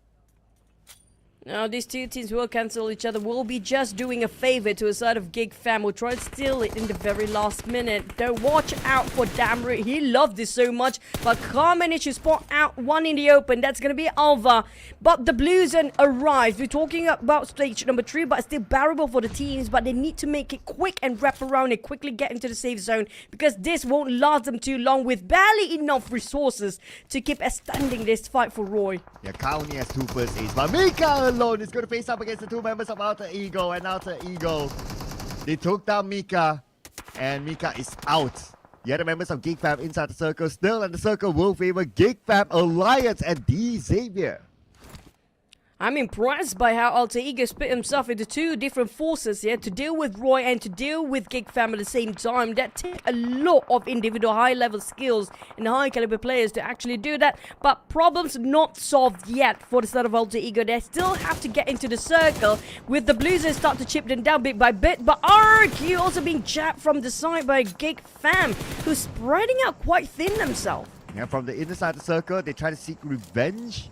And this time, GEEK Fam, they need to get together. But one of the players currently knocked down. Let's see if they're going for the save. But the warrior one is going to be Roy right now, still on the outside the circle. They got Alter Ego to deal with. One long nade sent onto Rosemary. That will miss. So Rosemary will still be holding down the ground at the forefront. But there's one player from Alter Ego still on the outside the circle, and there's going to be Boychill that fell to the blue. Boychill have to revive his teammate. The other 2s are not standing up at all. They're just kneeling down, screaming for help. As for Roy, they want to cut across Alter Ego by veering off their main objective before. Due to how Alter Ego choking them at their entry in and denying their entrance into it. But at least they got some good views towards the inside of the circle too. So they can't actually try to force GEEK Fam to leave out the positions here, who try to be gating the rest of Roy and Alter Ego. So Roy just get past by Alter Ego. He just jumps down and shoot a Moses, where he missed one behind him. And that caused a big one on Junos. Oh, will he be able to be revived? Hopefully, yes. So far, the revive is kicking in and GEEK Fam moves away, so Junos should be back up soon. But that is a good rush in there by Roy. As we move over to the other side of the circle, we do have 7-9 here against Boom Esports, and Kenny will be knocked out by Yummy May. Yummy may try to finish off the job here easily. Make it a bit of a tension on these 2 teams with those nades flying over the other side. But for Kenny, slowly creeping to the side of Firen, hoping he will revive his teammate. And Yummy made that toss of Molly, will get him some space to just revive on Razy. But question is, can he actually make sure that their backs are protected too? Because the rest of the teammate of Boom seems to be a bit far from what they are happening indoors. Yeah, so they have to get together. But we're back onto Roy right now. And Roy standing off against Team Flash. Team Flash has Juke in front. One name will be set across. And we got Zeus here on the Juke. That was a close one. Look at the help by Zeus. It was down to the final bullet. The last bullet really costs a lot. That it is a one-cost bullet for the entire crew to finish off by the other teams or not. But next we still have gonna be the trade-off nades between Boom and Sam9. And these two teams seems to be sharing the neighborhood. And it's a very, very thin wall, paper-thin wall between these two teams. The moment they start to gun down each other, they will have to force the fight either way. And it's all about the Blues and kicking in too. So they need to make it quick so they can be in the center, because a lot of teams waiting from the inner side of a circle. Yeah, from the inside, especially when the circle shifts, they might have the advantage, but it's going to be bad for teams by the edge of the circle. Both Boom Esports and Sam9 by the edge of it. In about 5 more seconds, the circle might shift away from them. They will need to cancel out each other right now. Sam9 trying to land those nades as we observe this next circle. It goes somewhere to the middle where the Xavier has the circle. Not the worst case scenario for Sam9, and boom! Because they're not too far, but unfortunately only one team will survive between these brawls here, between these scrappy fights. And Team Flash have the furthest one to go into the circle. Quite a journey they might have, but it's going to be putting under the pressure again. Intense fight between Boom and Sam9. Trading one out, one knockdown. Sam9 Kenny ousted by the side of Boom, and they still have 4 men intact. Now, when it comes to numbers, Boom do have some slight advantage, but any corners, they make a wrong turn, it's back to a Sam9's game. Yeah, right now it's really tight between the two of them. But then again, Sam9, they have to plan the exit as well, because right now the zone will start to close. Okay, Razy is tanking a bit on the blue, gets to his vehicle. Hopefully we'll have enough first aid for him to reset later on, as now Boom Esports will be the first team to make that move to the inside circle, avoiding Alliance that has that compound by the edge of it. Both teams will have some peaceful truce for now, but everything seems to be unfolding since every single team almost got on south instead of a circle, except for these 3 teams we talked about before, Sam9, Flash, as well as Boom. But for Alliance, they're waiting this for the longest time. Arctic Luke couldn't actually overpeak himself from the outside of this window, because he might get jabbed down by Boom bullets as well. But Boom taking some very smart initiative to get into the circle. They go all the way around the coastline area that nobody can actually see them due to the high grounds and elevations before. But we talked about where the rest of the teams are, and the Lions have to reposition themselves, knowing there's going to be a lot of teams surrounding them left, right, and corner. Ooh, from the inner side, Alliance is going to be one of them, but it's actually TALON that stole away the point. Excel gets too high. Alliance could not score those elimination points, but finally got one out of New High. And right now, Sam9 only down to 1 player left, and that's going to be Bobo, who eliminated as he made his way into the circle. TALON have been quiet all this while. I don't see Ratface, so Ratface not playing here for the side of TALON yet. Maybe he's the secret weapon we'll be hoping for. But TALON, they are deadly, even though they are silent. But back to a side of the Xaviers. They're taking themselves in the center here, not making any sound yet. So I don't think all the other teams are aware exactly where they exactly are. But they definitely keep everyone in check regarding the position, knowing that vaguely there's going to be some teams here, and this building will be somebody there. But when it comes to taking those little nook and cranny and corners, that's where some game changes can happen between the teams. Yeah, but speaking about taking the corner, Boom Esports, they took this one corner underneath this small hill. So great work by them. And you pointed out the navigation, the timing to come into the circle. They know where exactly to be at to stay away from the other team. So this is great work by Boom. Gotta give it to them, as they did not lose any players when they made their way through. So hopefully they'll be able to get the next stage of the circle so they can finally at least have a breather. Yeah, for them, right now for Boom, they are in respite, so they have a bit of time to revise how to go into the circle next, but they have to force their way in here with the Lions gatekeeping them so tight on the southern side. Quite vacant in the north. Again, Team Flash, the only team that seems to be quiet and silent for now, waiting for the circle to move about according to where they stand. But it's going to be FaZe Clan taking on Alliance. The moment Alliance is down, it's going to be a clear entryway for Boom. Oh yeah, this is what they're waiting for, right? An opportunity and an advantage. Now, Boom Esports, they have one player knocked as well, so maybe that's what's stopping them. But they'll be forced to move as well since they don't entirely have the circle.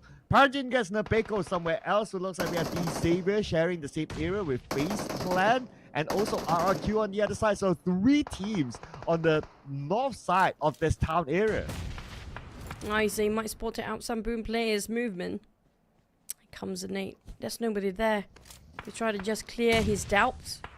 Yeah, nobody's there. So for the side of IZ, GEEK fam, they will be the one that change the flow of Boom here right now. But they have to deal with RRQ at the same time. With the Lions coming in, still stand back as a 4, despite they got one member knocked down early on. But they are having those hard covers indoors. It's going to be back to urban warfare with this sort of circle. How many buildings in between? It's like working around a maze, and like we mentioned, it's going to be super important for these teams to have those hand grenades, those smokes, and those utilities and throwables will be at crucial point. And they have to keep aware about their resources as well. Yeah, they have to really look at lots of things happening around, right? Including themselves. But looks like RRQ looking pretty nice. 5 eliminations and they're dominating. So 3 players with a compound, okay, not really a compound, but at least they're not too far away from getting to the circle and they can navigate through the compounds. It should be okay for now. But for Boom Esports, okay, they're trying to slide their way as close as possible to the inner side of the circle, but this is probably going to be a limit. What's going to be interesting is that this road is a it's like a T-junction, right? So you have all these teams split because of this road. Yeah, but it's going to split it into 3 ways as well. GEEK fam spotted out a couple of players of RRQ, hoping you will actually connect. If things going really south for RRQ, both teams will try to take them down, including these Xaviers. But these Xaviers definitely will not try to cross over the other side, knowing that, hey, we got the circle, we got the center. It's not worth adventuring too much in the outside, knowing that they might actually will have a bigger loss than they already lost. One member knocked down at the back, which nobody tried to revive Lamborghini. I think they would do now. Yep, he definitely got enough to revive himself and to reset his HP. But due to these so many buildings in between, every single team waiting for the other to make a mistake first. Yeah, everyone's like looking at each other right now. Who's going to make that first move, right? And this is like a typical situation of urban warfare. Okay, speaking about teams that's making their first move, GEEK fam is going to make their move against RRQ, crossing this road. GEEK fam with only 2 players, up against RRQ with the Re. Nate sent across onto Tamru. Tamru takes a lot of damage there. Yeah, for GEEK fam, they've been forced their way into this fight anyhow. They're starting to struggle here, knowing the Blues will move away, especially with this sort of circle, pushing all the way towards the northern side. I mean, like, Team Flash definitely cheering for this sort of circle here right now. Nobody challenge them on the northern side. Well, the teams, all of them in the south, look at how congested things are. This is not great, especially for the teams that need to cross over the other side. Yeah, Team Flash in a similar situation like the round before, and the circle will continue to go up north. So great advantage there for Team Flash, but it's going to be hard for the 2 teams across the road to get into the circle right now. Upon takes down 1 member of Alliance, and GEEK fam still trying to find their way through. Audrey, now down to 60% of health. He does have 2 first aids though, but he has to find a good angle or enough space for him to heal up. 1 naysayer on the 2nd floor. Razy currently down. And they are losing the members. They are falling into pieces there for the side of Boom. Left, right, center. There'll be something will be tossed over this side, including the Xaviers and GEEK fam trying to take them down. But RRQ in trouble too. Like Boom, yes, they have their own issue, but they might as well work with what they have and work best with what they can. Well, Yummy May, he's got himself extra elimination just peering out the windows. But the Xaviers have to make a U-turn and backtrack their steps here, knowing the fact they couldn't actually score the rest of Boom. Unfortunately, the toughest one to get into the circle, GEEK fam, will be taking out the equation. GEEK fam out. It was a tough run for them with the south circle.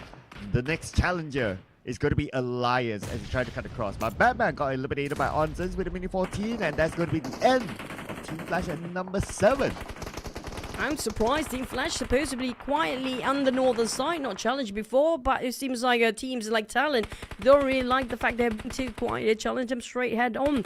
But for Alliance, it's going to be tough to rescue one of their members. The rescue mission is on because Talon's doing the same thing, but they did not actually reach out towards him in time. And look at the grenade being poured over the side. Did not even able to actually move forward. There's no advancement here on the side of Talon due to the nades tossed by Alliance. But unfortunately, Alliance seems to be in pieces as well, because one by one, limb by limb, taken out by Talon, who's got himself 4 eliminations. Oh, look at Leon's at his position. He has FaZe Clan and Talon to deal with. Both of these teams try to score this elimination point.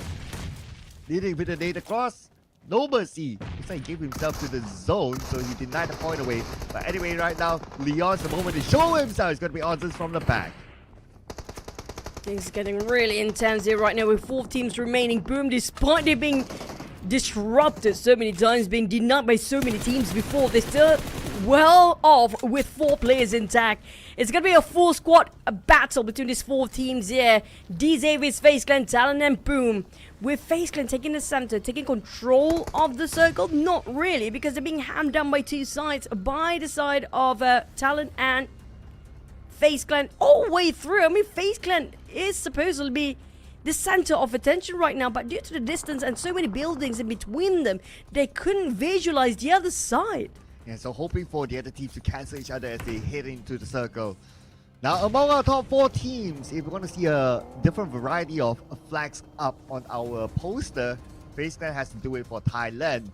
As for, we have 2 Indonesian teams, Boom Esports made into the top 4. DZavis still very consistent now. In the top 4 as well, 4 players still intact, and it's time for them to be in action. They're a team that has not have the circle.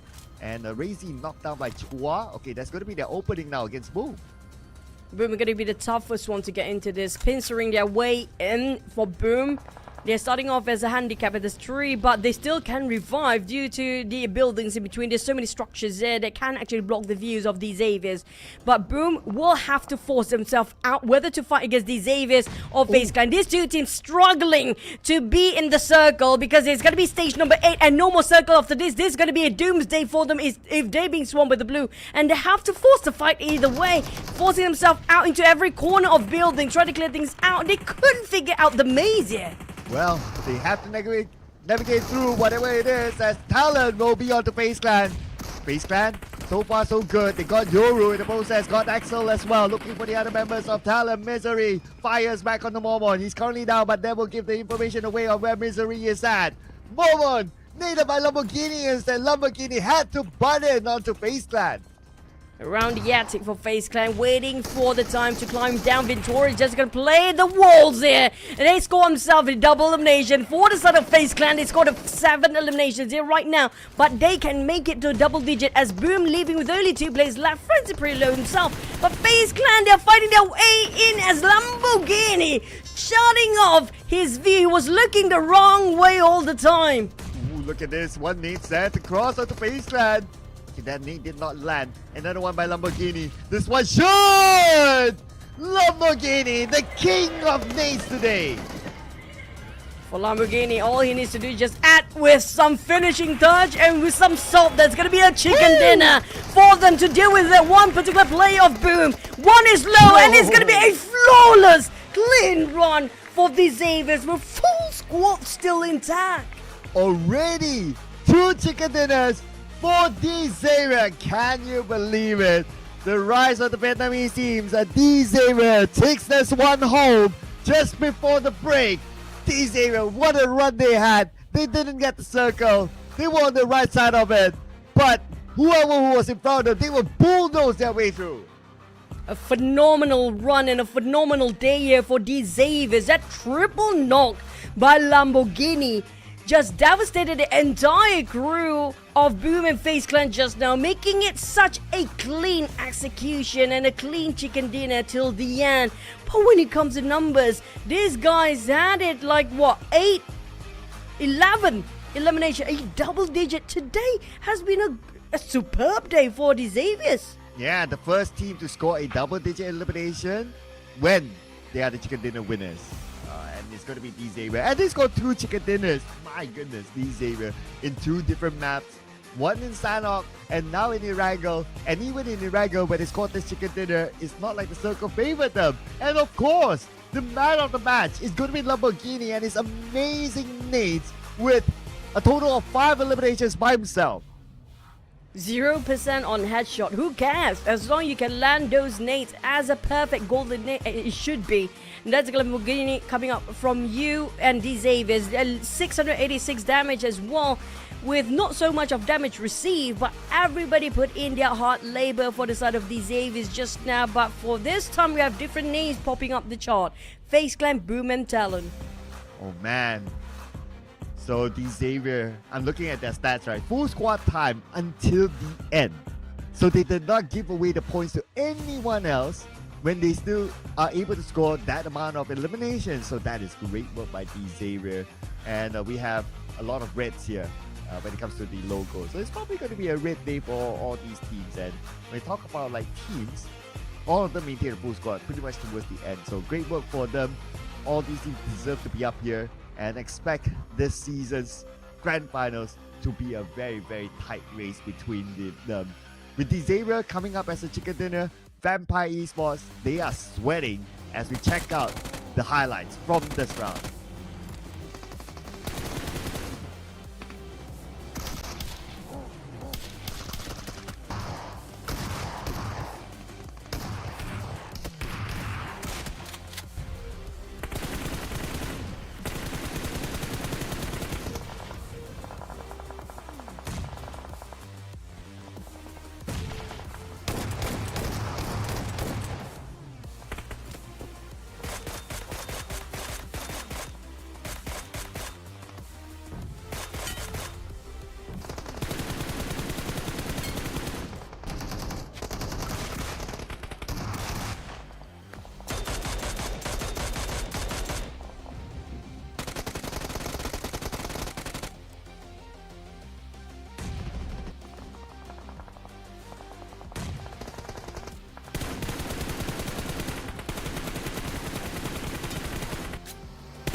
With a double chicken here in a day, Xavier is definitely setting up a very high standard benchmark when it comes to the grand finals. And speaking of which, they scored the more points than Vampires, of course, who actually was number 1. And I feel like Xavier has definitely got the podium spot after this run with 21 points and 11 eliminations. Yep, they were on the podium spot before this at number 2. This is not looking good for Vampire now. They're not even in page 1 if you think about it. So I wonder how many points the Vampire Esports gets. Can't wait for us to flip on the page 2 to at least have an idea of how they are doing. But other than Xavier, FaZe Clan, 12 points collected. It's also a good round for FaZe Clan considering how difficult this circle was, especially for FaZe Clan, who had to travel all the way from South Jogopul. And Vampire, it's 4 points for them. And last time we saw around 19 points of a gap. Maybe Vampire still stand at number 1. We're going to have to wait and see and tally up the scores. But unfortunately, Team Secret also ended up with a 0. VOIN Donkey feels like they are hot and cold here today. Yeah, VOIN Donkey after a chicken dinner went a bit cold, but we have still gains for VOIN Donkey. But when it comes to the overall rankings, right now, this area is just behind Vampire by 2 points. Just 2 points. Man, this is starting to be super exciting at the top, and there's a little bit of a gap between Xavier and also FaZe Clan by 19 points. So that's quite big. But if you look at like the eliminations on like the first half of the page, FaZe Clan is still up there, though they only have 9 eliminations when other teams have like 20 plus, even Alliance has 10. So that's probably a department that FaZe Clan can look into. Yeah, thanks to the head start points that actually gave so much room for FaZe Clan as well. But the shrink of the gaps even getting spicy in the second page as well. 21s, 20s, a lot of in the 20s, except for 79 GEEK fam. Unfortunately, they are still in their teens. But for BTF, VOIN Donkey, Boom, Team Secret, MORPH, down to Alter Ego, things can change so much on the second page, including 79 and GEEK, because they're not too far off either. All they need is just one good run of a map with double-digit elimination, and it's a done deal for them to push all the way up to first page. Yeah, and of course these days when they push their damage numbers up here with 2,088, being the team that's got the most eliminations, and also the chicken dinner. Alliance coming in second, 1,790, RRQ 1649, and Boomies was 1256 as one of our top hitters here in this round. Now, I'm looking forward for the next Erangel map here, because we do know when it comes to the circle, it was quite hard to predict and very unpredictable indeed. We did have an urban warfare till the last one, but when it comes to the circle here today, mostly coming up a lot in the center, so we might actually expect a lot more centralizing circle in the next one, but maybe they will surprise us, because it's going to be the second half of the day, and the teams don't really work so well in Erangel. It's okay, we still have 2 more Miramar map left. So yeah, that will be the game changer for the teams that's still at the very bottom. Yeah, some of the teams might be waiting for like a switch up of map, right? Just to get that mojo again. Especially like Alter Ego, Boom did okay, but they have to do more because yeah, they started off not that well with the head start points, so they have to do a lot more work here to try to catch up to these big names here. They are still bringing in the points, especially for these areas, 2 chicken dinners. But because we're going to head on to our break, right? When we come back for the second half, this is where normally we'll see a lot more substitutions by these teams. And also, we're looking forward to see Vampire and also the Xavier. Can they keep up to the pace? Yeah, that's kind of true. I mean, like the Xaviers, after they swap in 12 for the last week of the league stage, changed so much of their dynamics and gameplay too, but it just gives so much good consistency overall. But we have to wait it out for later to see if any more hot swaps. After this break, we get to see another last Erangel map. See you guys after this.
All right, welcome back again. And right now beside me we have Okta from Alter Ego RS. Hello.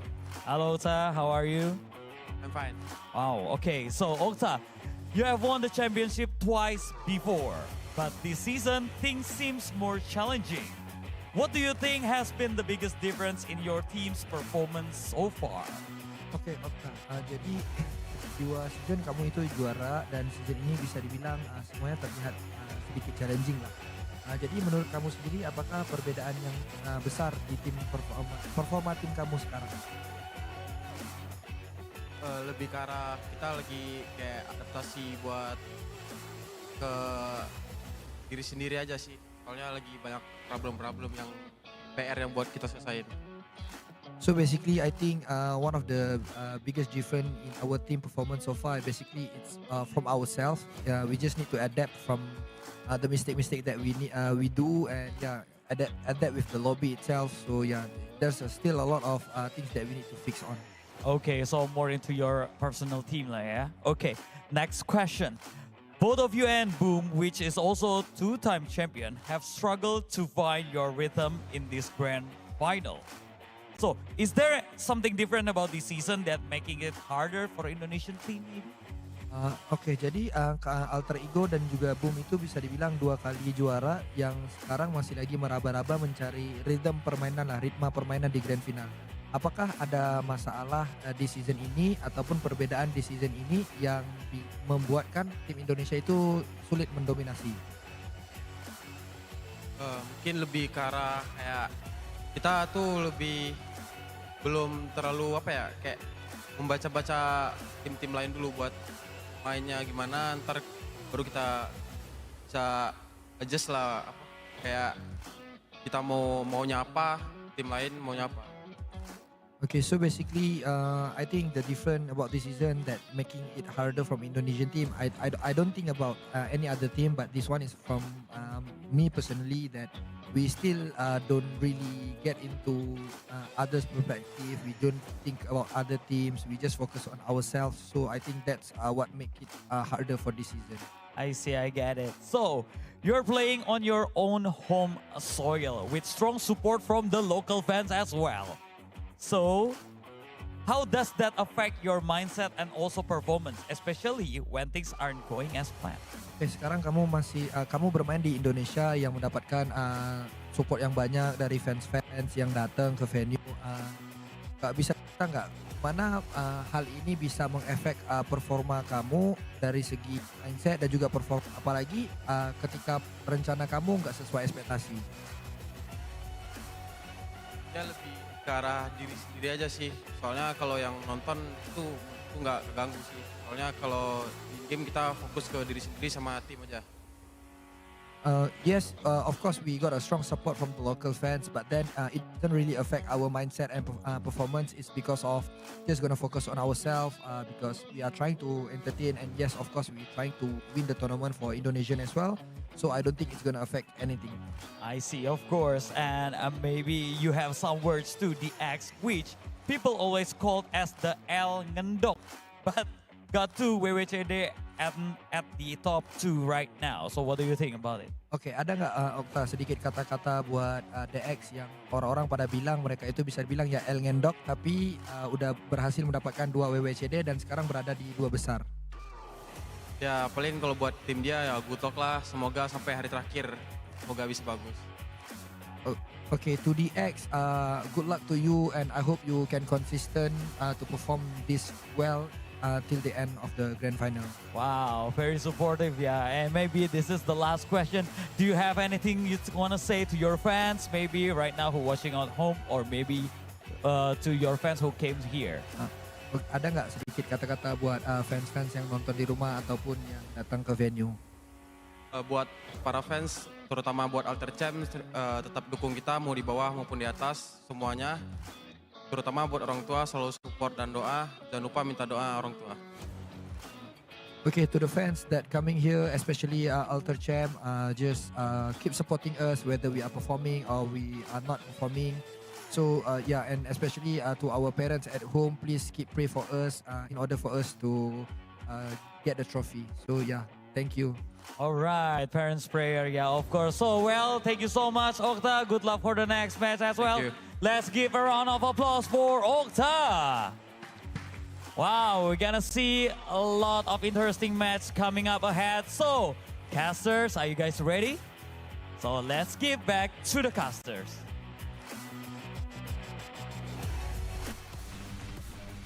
Thank you so much, Darius. We're always ready, as we always want to see more action-packed in PUBG Mobile when it comes to the Grand Finals day number 1. Yeah, VOIN Donkey got himself the highlight, but when it comes to the interview, Alter Ego needed a push, they needed love, and they needed the support, and the fans is there for them. Yeah, Alter Ego at this point, they are on page number 2, so they need to make a big comeback here. So the CF games more to go. But we're gonna release our best moments here from our first half today. And Xavier, they came out with definitely the best moments. 2 chicken dinners, and one of them in the Sanhok match where Lamborghini came out with a big nade against Roy. Yeah, I think Lamborghini definitely was the pivotal player when it comes to the Xavier's last performance of Erangel here. And speaking of Boom, they caught himself in a trap, and just bring the trap between two sides wasn't their best condition here. FaZe Clan also one of the teams that seems to share in the same boat as Boom as well before. But these Xavier showing such supremacy in day number 1 itself with 2 chickens already in their hands. Yeah, even on the coaching side, they're definitely really happy with the sort of performance. 2 chicken dinners, can't complain about it. And their second chinner brought them the most elimination so far in the Grand Finals. As teams prepare themselves, they start with the cheers. We got Full Me Sports, we got RRQ on camera. This will be the cheer that will bring them through to the final 3 games for day 1. Now, I do love the question regarding for today. You know, there's quite a pressure for the teams out there, especially when it comes to playing in their home soil at the venue. So a lot of eyes watching, a lot of pressure, and a lot of expectation coming up from the players and also the coaching staff, and especially the netizens and the viewers as well. But BTR have such a strong support back, and we'll look at how many players are there actually in the team. But for comparison wise, despite they have no chicken, it's a good comparison of Empires who aiming for those eliminations here today. Yeah, we're comparing the number 1 and number 2 team. So Xavier, obviously they had a very good day so far. That's why the stats do favor them. Throwables used, Vampire threw a bit more than Xavier, but yeah, those are the stats that's like for fun stats. But if you look at like the average placement points, Xavier, obviously they scored 2 chicken dinners, so their placement points are definitely up there, with Lamborghini coming up big up against Scrubs in comparison. Now, will they score a triple chicken, a hat-trick for a day on the side of the Xaviers? We're gonna have to wait and see whether they can secure another one or not. But usually, based on the current trend in this season from the Xaviers' performance, second half of the day sometimes not working so well for them too. So we might have a new contender up when it comes to our match 4 of Erangel for our last Erangel in day 1 Grand Finals. And don't forget about teams at the very bottom. We talked about the back-to-back champions like Boom and Alter Ego. They seem to be slightly struggling at the second half of the overall rankings, but hey, they're known for making surprises when it comes to the very last minute too. Yeah, especially Boom Esports, right? At some point during the league stage, everyone was like, Boom Esports not gonna make it, but they finally make it into the Grand Finals. And when the camera panned over to like both of those teams, I noticed that even their top management is together with them. Of course, they're gonna need all the support they can get to bounce back. And to bounce back, well, we'll keep an eye on this, right? Because normally when we come back from a break, we see a lot of substitutions that take place with the teams. So if teams like BTR they were to make any substitutions, that would mean that they would put in their academy players to come in. Leon Buffoon, that we have not seen for quite a while now. It'll be interesting to see what these young players can bring to the table if they're given the opportunity. Depending on the rotation of the map, perhaps we're going to have a lot of swaps. I agree. When it comes to second half of the day, especially Miramar, we're going to have different sets of players playing, including for the teams like the others too. Now, don't forget about Sam9. They do have some hot swaps coming up for their side as well. Now, I do hope they actually put up Firen in their main lineup because it shows that how ridiculously a big significant change of firepower when Firen's playing or not. So Sam9, I think they cannot afford to place out Firen right now, but for the other players, it's nice to have some rotations because right now it's still day number 1 for grand finals. For the teams that are trying to push their numbers up with eliminations, today is going to be the best day to do it and try to put up all the players with a crazy amount of firepower. Tactical wise, we leave it to second and third day perhaps. Yeah, so if we look at Firen, he has been starting the day. So both Dep and Loyu, they are so far taking a break. For Sam9, last we checked, they were at the second last place though. So players like Firen, who has shown a very good performance during the league stages, especially during the early weeks of the league stages, week 1, week 2 especially, will need to really rise up to the occasion now that we're at the grand finals. And of course, the grand finals is a different situation than during the league stages, because in the league stages, they're playing without audiences, right? They're playing just by their own, just by themselves, but this time the pressure is going to be different. There'll be people literally looking at them from just in front and also cheering for their favorite teams. There'll be a lot of noise, so they need to adapt to this very different situation, which is the grand finals. And for them to come here onto this stage, I'm pretty sure they would expect this to happen. It's just more of like a adaptation, especially to some of the players that might not be as exposed to this kind of big stage with an audience. I personally don't think it's really a big issue at all because of most of the teams that are actually playing it today did actually have an offline set before, so they're being exposed to that certain situation, just not too often. That probably a day would be enough for them to readjust themselves with their surroundings. So speaking of which, we talked about when it comes to the viewers in our right at the venue here, we love the energy. I love how they just keep cheering for the teams that they love for. And I do know when it comes to the players, they definitely have more adrenaline rush when it comes to having spectators as well on ground, knowing that they cannot disappoint all the teams out there. All the viewers out there, especially their supporters that have been with them since day 1, since the start of form of certain orgs even. So they definitely want to prove themselves more. There's a thirst of proving to us all these supports coming up to the side all this while. There's going to be more drive and more motivation for the teams that seem to be playing in their home country. But also don't forget about the Vietnam region here. Yes, Team Secret wasn't so great, but don't forget about Roy and Team Flash as well. Team Flash has been consistently getting himself in a good position when it comes to rotation. Was just unfortunately just now they were not aware that as TALON they try to force them fight on the north, and so far the only team that preferred north over the other teams out there is just have been Team Flash. Nobody tried to challenge them early on. Yeah, 2 out of 2 so far for Team Flash's play style. And let's see if they will be able to continue on that kind of play style that they're pretty comfortable with in this next round, depending on how the circle goes. I noticed also that, fun fact, POCO put on his cap for the grand final, so I wonder if that's like one of his lucky charms here. And some of these teams, they do, or some of these players, they do bring on their lucky charms out. They bring their dolls, their plush toys and all that. And it's fun to see like this brings up the character of these teams, like them bringing their whatever lucky charms that they put on stage. I mean, whatever they feel confident and something to boost their motivation, everything that might work. I mean, I do know when it comes to the coaches, I talked to some of the coaches before. I asked them, is it okay for this place? I mean, like, they definitely prioritize over the players' emotion and mental state. It's super important for the players to feel confident, to feel comfortable, to feel they're safe within within here in the venue here. Whatever needs to be done, it needs to be done as long as it translates into their performance in the game later. And speaking of alter ego, also one of the teams that should watch out for today. Rosemary always the one that actually try to do scouting work, and we saw how he aggressively approached some team despite trying to get some vehicles. But will he do it again in the last Erangel of today? Well, no indication of a substitution from any of these teams, which is quite a surprise since we normally see substitutions after a break. But maybe it's the map swap that will make these teams make their own substitutions later on. Flight path wise, we're going to see it from Severny down to Primos. So if it lands on top of Primos, that means Vampire Esports can go back to their regular feng shui drop spot of Primos itself. It's going to be default drop for most of the teams in classic or traditional drops for each one of them. But we saw early on today, hot drops seems to be happening.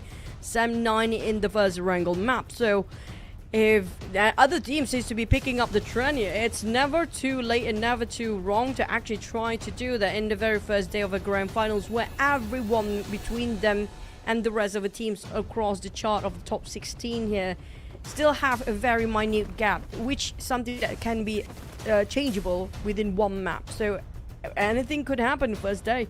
Yeah, points are close enough with the amount of games. So even though if they are at number 16, number 15, number 14, and so on, like the tables could still turn. So Sam9, okay, they spot out somebody who landed around them. So at least Bobo who has that information that direction there is a player at least, or maybe a team. But we're going to get the first circle, and it's going to be on the left side this time. Looks like Vampire Esports will get the first circle again. Very different circle indeed. Direction-wise, it's all the way towards the left side corner. Now we do have Cora right in the center, but high chance he might actually pull all the way to his car field that happened before. Might ended up right on top of Fairy Pier. Who knows? Because right now he's down to the circle. How it wants to play by NF today. But when it comes again, vehicles is always going to be a priority for the teams that drop quite early, especially like teams like TALON. We saw it's going to be Vampires dropping himself on top of Primos once more. And just now, it kind of proven that Vampires were there not actually dropping themselves on top of Primos, despite they tried to get the circle early on. It didn't work out well for them. Yeah, I guess the best example was the previous round, right? Like in Milta, they dropped theirs at the circle, but not the best of performances by Vampire. But definitely the best performance by Lamborghini so far today, with an average elimination of 1.2 by himself, our highlight player, also the MVP from the previous round. And he likes the usual M4 plus Scar L combo. Even put his hoodies up just to make sure he's tunneling and focusing straight towards his screen, not to be interrupted, not to be distracted at all. That's just how much Lamborghini putting so much work and labor into his life career. Since day one of PUBG Mobile until today, even the birth of the competitive scene, he has been competing. This is one of the most veteran player and still consistently getting those numbers up. I mean, speaking of world-class play, this is one of the understate or you know, one of the players that are not being streamlined enough. Lamborghini should be one of the top teams, one of the top individuals up there to be mentioned on. Yeah, true enough, right? And he has switched roles as well. Before this, he likes to play a more frontline role, but for this season, he likes to play a more backline role, which is absolutely fine, right? Because he has that wealth of experience, like what you mentioned. So in terms of reading out games, reading out the play, having the experience definitely helps out. But looks like we're going to get a voting result on TikTok. Interesting. So this is a new feature here. So it looks like a lot of fans voted for Indonesia to be the champion and Malaysia coming in second. Oh, imagine the upset with the least amount of vote that actually lift up the trophy. I mean, I wouldn't mind those dramatic ending, but hey, so far, when it comes to the top 3 podium spot, we still have ties and also Vietnam region down there. So, well, we're gonna have to wait and see. Will the Indonesian teams will try to rise up their performance and to meet up the ends meet of expectation of the audience wise. And speaking of expectation here, Sam9, are we expecting them to go crazy and early engagement? Because they're one of the few teams that still love those early skirmishes. Yeah, Sam9, lots of fans expecting them to perform real well.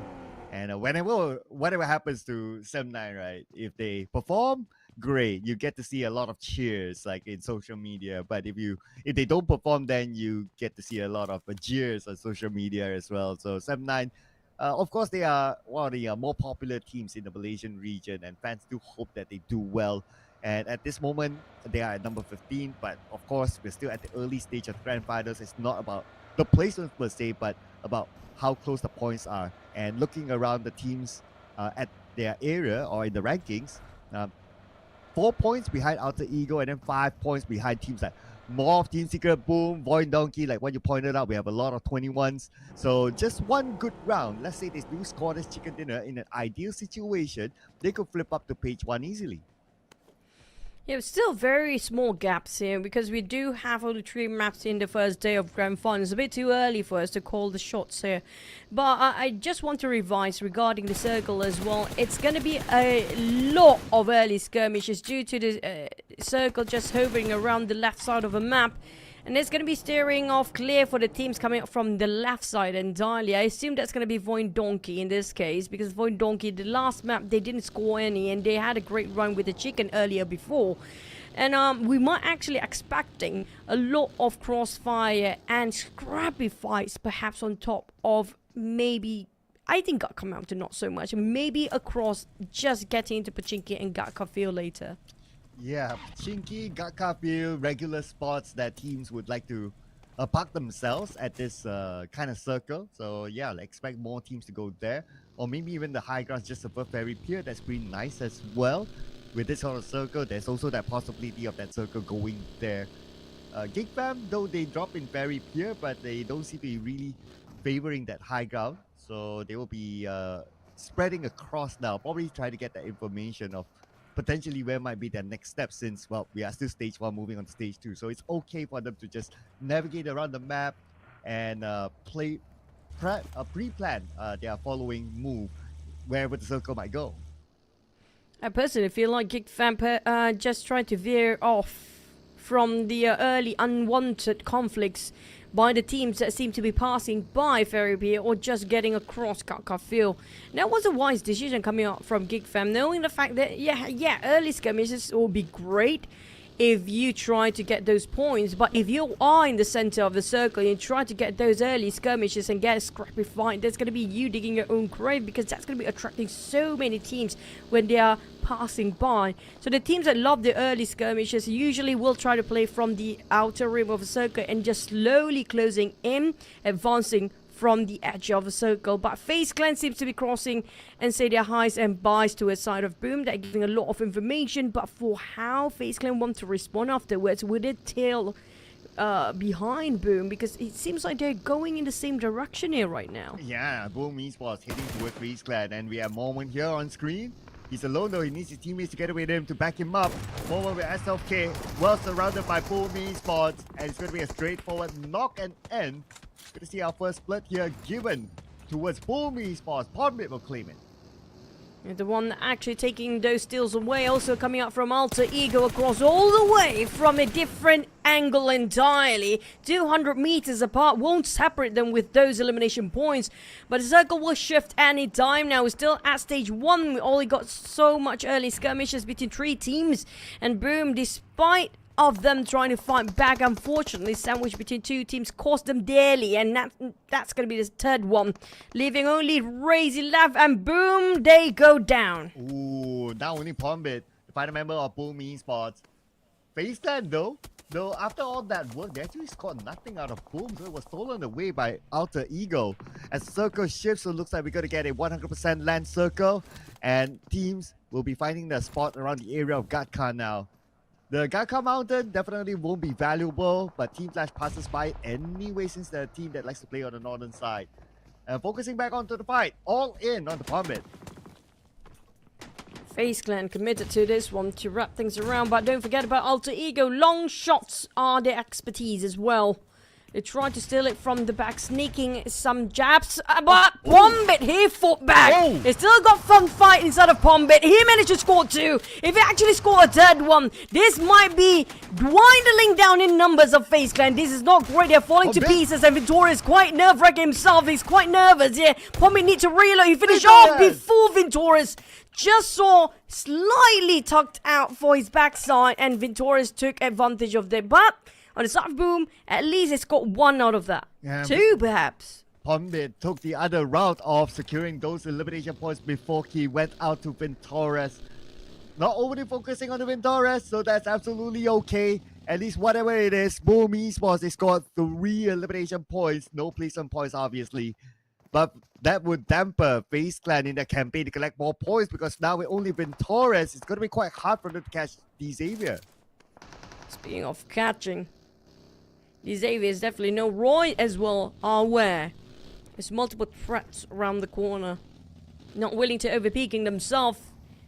Just trying to close in and lock indoors, making sure they don't really need to jeopardize too much regarding the position. 7-9, well, we talked about how aggressive they will be. Seems like they're taking some VOIN donkey stab up on the northern side. I think they go all the way up north, out of their way. When they're trying to get into the circle, they zigzag themselves out, yo-yo their way back in from the northern side of the circle, and it's going to be a gut cuff field skirmish crossfire. And Boo spotted out a couple of players of VOIN donkey that's quite out in the open. They barely got any structures or hard covers here. So that was a nice call coming out from the VOIN donkey to pop the smoke and just reposition at the back line, taking those highlands to work. But problem is, we do have another issue. We have Boo who's still keeping an eye out, and another team might just come in from the back. Yeah, by the time VOIN donkey gets up to the high ground, they'll be away from the line of sight of POCO. And the last time we saw VOIN donkey, they should be okay. All right, their closest contender is going to be Alter Ego. They get the circle though, so at least they have that space to reset themselves. Save Zeta, he will have time to heal up before maybe Alter Ego coming towards them. We have circle shrink as per usual. It's going to be coffee all the way. FaZe clan, due to their commitment, overcommitted to that one particular player of Boom, down to only one player. Next is going to be Team Flash being surprised by another team entirely. I assume that's going to be either FaZe clan or TALON coming up from the back, or even 7-9, but Team Secret meeting up their match. It's going to be MORPH next with a slight disadvantage with those grounds, but Zero will make complete use of it. Unfortunately, just overpeaking himself, giving such an easy target from the side, Sue. Tuyo will get one, Hazel will get one, Zero needs to be saved. They need to do it quick because that teams are close by. Vampire Esports, one of them, Tony K, from afar spraying down, hoping to get a knock. But Tuyo fires back to Tony K, but he's at a distance that he can still be saved. And Torres met his end, and they're out at number 15. I'm waiting for the latecomers to start taking action as well. I don't see a lot coming up from Alter Ego and Vampires. They are the one playing from the outskirts, not inside of a circle, not in the center, but enough to make sure they are safe in their positions.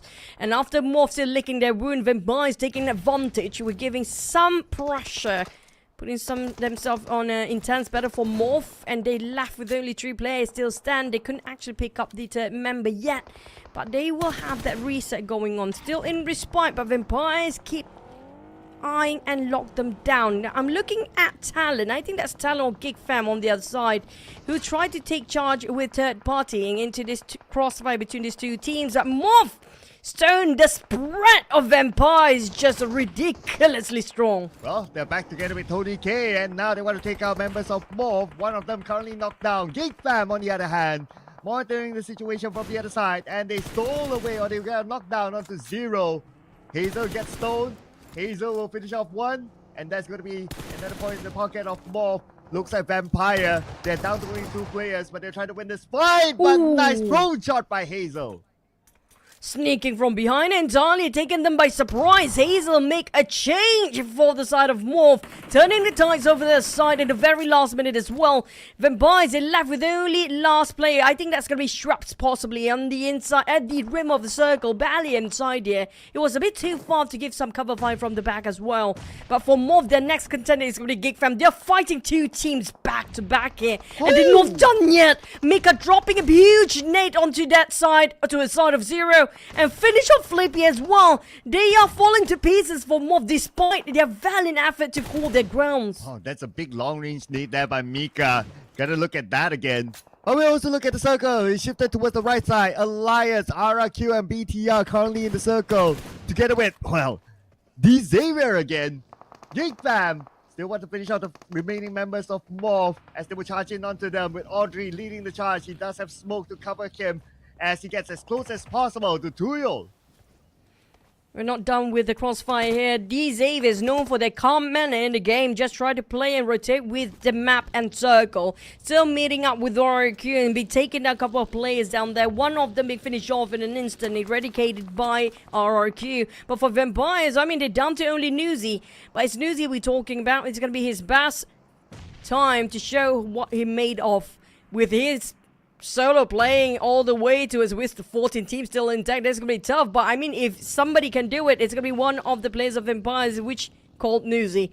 Next, GEEK Fam might actually meeting and colliding with BTR, but they steered and veered off, taking a bit of deviation for their plans of rotation and just avoid conflict completely and getting themselves straight into the center. Well, you talked about Newsy. He is back, knocking out one member of MORPH, but he has not secured that elimination point yet. So he's trying to get as close as possible. Okay, he will go in onto Hazel.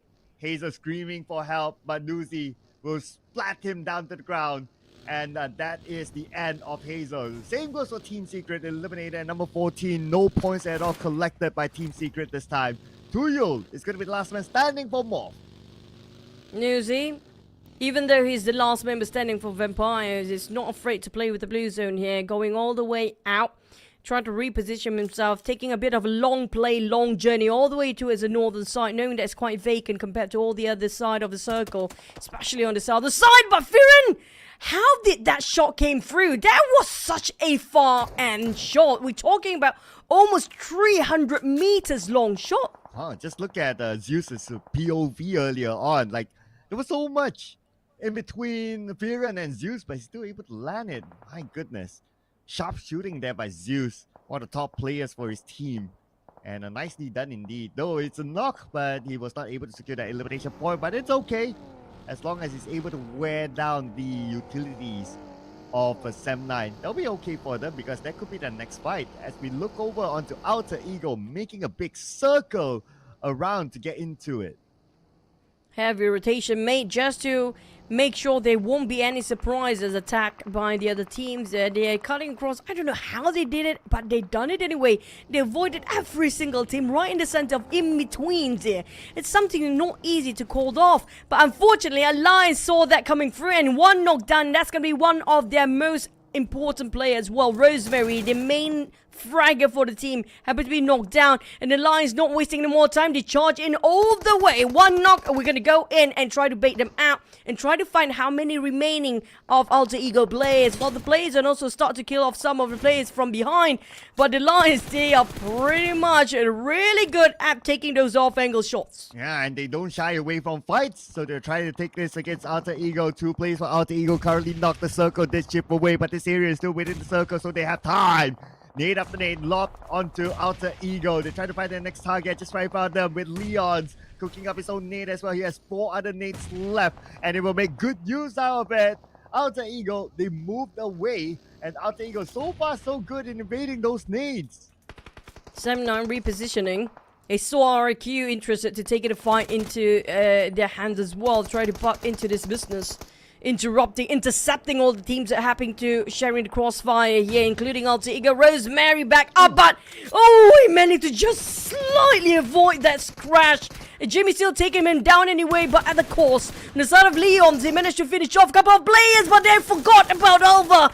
And Alva managed to actually do so much work for Alter Ego. My God, this one man standing for Alter Ego seems like a whole 10 man behind him. This is Alpha Esports, ladies and gentlemen, but the fight is not over yet. Now we have D-Saber coming in. They want a piece of this party. Lapa monitoring the situation. He's around the corner as well. He wants some of this. Everyone's looking at Alter Ego now, including Sem9 from the other side. Probably going to backstab Oleo. Oleo now busy with Yuhai. Alliance, they are at the brink of collapse. Despite they had some slight advantage, they got a huge advantage against Alter Ego just now. Unfortunately, their one missed opportunity within the smoke, they didn't actually figure out this one player inside of the smoke, cost them dearly. But next, we have around the barn area / compound, the buildings between Roy and VOIN Donkey got charged and surprised by Roy. And not just that, there's also the side of these Zavers taking a bit of jab from the far line. So it's going to be a lot of parting into this, but VOIN Donkey has been eradicated by Roy in an instant. The moment they got themselves in the CQC, that's Roy playing at their best performance of CQC. And they're dominating with 6 eliminations. Nice rush in there by Roy. But we're back onto Alliance. Now Oleo is going to be the final member of Alliance. Now Alter Ego wants revenge. They're looking for Oleo now. He is within the smoke. As Rosemary backs up him. And Oleo goes out. Alliance, number 8, 5 elimination points. And Alter Ego stood tall. Alter Ego Even though it was Alva turned the tide for the team here, every single play of Alter Ego seems to be very extremely lethal. So cannot actually just undermine these players when it comes to their performance. Yeah, but when it comes to a very massive fight, here it goes. We have three teams happen to be just colliding right on top of the smoke. With Talon trying to revive, but there's also Alva and Rosemary taking some high lands area right on top of them as well. And Talon, they have to deal with Oracle and have to have big swing against Alter Ego at the same time. But the pouring of Nate not making any easier for Talon at all. Yeah, Talon, though, they are trying to sneak up onto Alter Ego. You can see them crawling. While RRQ is looking at what's happening on the other side as well. Looking to get elimination points for themselves. BTR's interested. Alter Ego, they have to find an exit point. 3 more seconds before the zone starts to shift again. All these teams might not get it. These areas to get to the middle of the circle. And they will stay put for now since there are 3 players. But on the right side, BTR, they are disengaging as well. Speaking of the circle, shifted away from most of the team except for the Xaviers, of course, who got himself the most sweetest spot in the center there. And some elevations too. All they need to do is just keep an eye out. They have full squad, but RQ just dropped himself a golden nade that knocked down on 2 of Talon. Here comes a finishing touch with a bit of salt. Maybe will not connect to a side of Talon, but Misery is screaming, just crawl over the side, but no mercy. Definitely living up to his statue here. He will definitely know exactly how the rest of Talon is actually hiding spot. So they will relay the information back towards the rest of RQ, so he will have backup to deal with the rest of Talon. Here we go. RQ circling around with no mercy. Not showing any mercy at all. The POCO gets 1 for himself, and the POCO wants to secure Misery, but Misery is still okay. Thanks to a fire back by Paragen. D Xavier wants a bit of points. Misery now taking out the blue. He's out of first aid. He needs to move in or he would deny away his points. But here comes Alva to finish off Misery. Alva is just playing out of his mind here today. 6 eliminations. All those Rosemary fans out there, hey, don't forget about Alva. This guy is something else completely. He's on beast mode, he's on berserk. And trying to find his target for more. Prowling forward, yeah, next hunt here is going to be Alter Ego. Alva doing this by himself. At least he will continue his service while the rest of the teams being eliminated now, including Rosemary. But with one Alva, he's still deadly. Next, we do have Roy coming up from the left side. The west side do have 2 contenders, including Talon, GEEK Fam, and as well as Roy. And these Xaviers, they are on the center, still untouchable. Yeah, looking for their next target. And Roy, they are scoping down onto RRQ, who's currently at the northern side. These Xaviers still in the middle, monitoring the situation. Playing as a trio without Lamborghini, who was eliminated earlier this stage. As for Roy, at least they have information, not only RRQ, but also GEEK Fam below them. Oh, that was such a painful nade for Audrey. I mean, how is he even alive down there? Just about to go down by that 1 nade, 1 tick of health remaining. But Roy, they have to figure out if the blue zone will start to shrink and the circle will move away for them in less than 40 seconds to go. They need to figure out how will be their course of direction next, because it's going to be quite congested where they stand. Yeah, teams who want to take over their compound, but let's see if that decision will change as we move on to stage 7 in around 25 more seconds. RRQ waiting for the circle as well, while the final player of Alter Ego, which is Alva, just behind them. Okay, I wonder if RRQ knows. Snake seems to have an idea that Alva could still be there. The POCO making his check. No mercy is going to back him up as well, so Alva got to be prepared to fight. RQ unaware about the position of Alva here right now. He definitely put him 1 foot in, 1 foot in, and it's gonna be a no mercy. Having some trouble. The open fire just now will attract all the swarms coming out just on the outside of circle. Yeah, Alva making it so difficult, such a hindrance on the side of RQ. Making it so difficult for RQ to just advance forward, and Roy is there to gatekeep them as well. And the gating between these Xaviers and Roy will not make it easy for the teams that are actually on the outskirts. The north seems to be a bit crowded here for RQ. Have to reposition himself left, right, center. There is some bullets flying over their heads. And I really love how Alva positioned himself Man, he's still alive until now. RRQ, they lost interest. They're going to put focus onto Roy instead because they need to get into the circle. Napeko fires onto Roy. They can manage to get one knockdown, looking for the other members of Roy who's still gatekeeping them from the inner side of the circle. GK is currently down. And Parajin will get Satar. And there will be multiple fights happening across this map. RRQ looking for the next target, but the smoke is really not helping them. But Alva is leading like a champ. Look at how he positioned himself to the point that he just at the back of these Avis. That's next. It's gonna be his next target.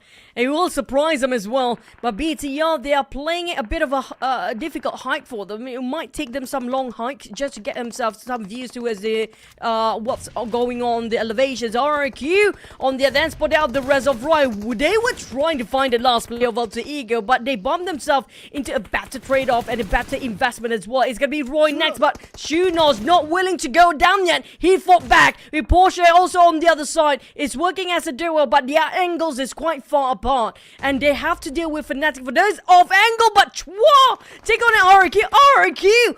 Everyone bombarded them here right now. Man, all in focus on the RRQ. At the same time, GEEK fam and BTR putting attention to each other. These areas showing themselves. Levi's is down.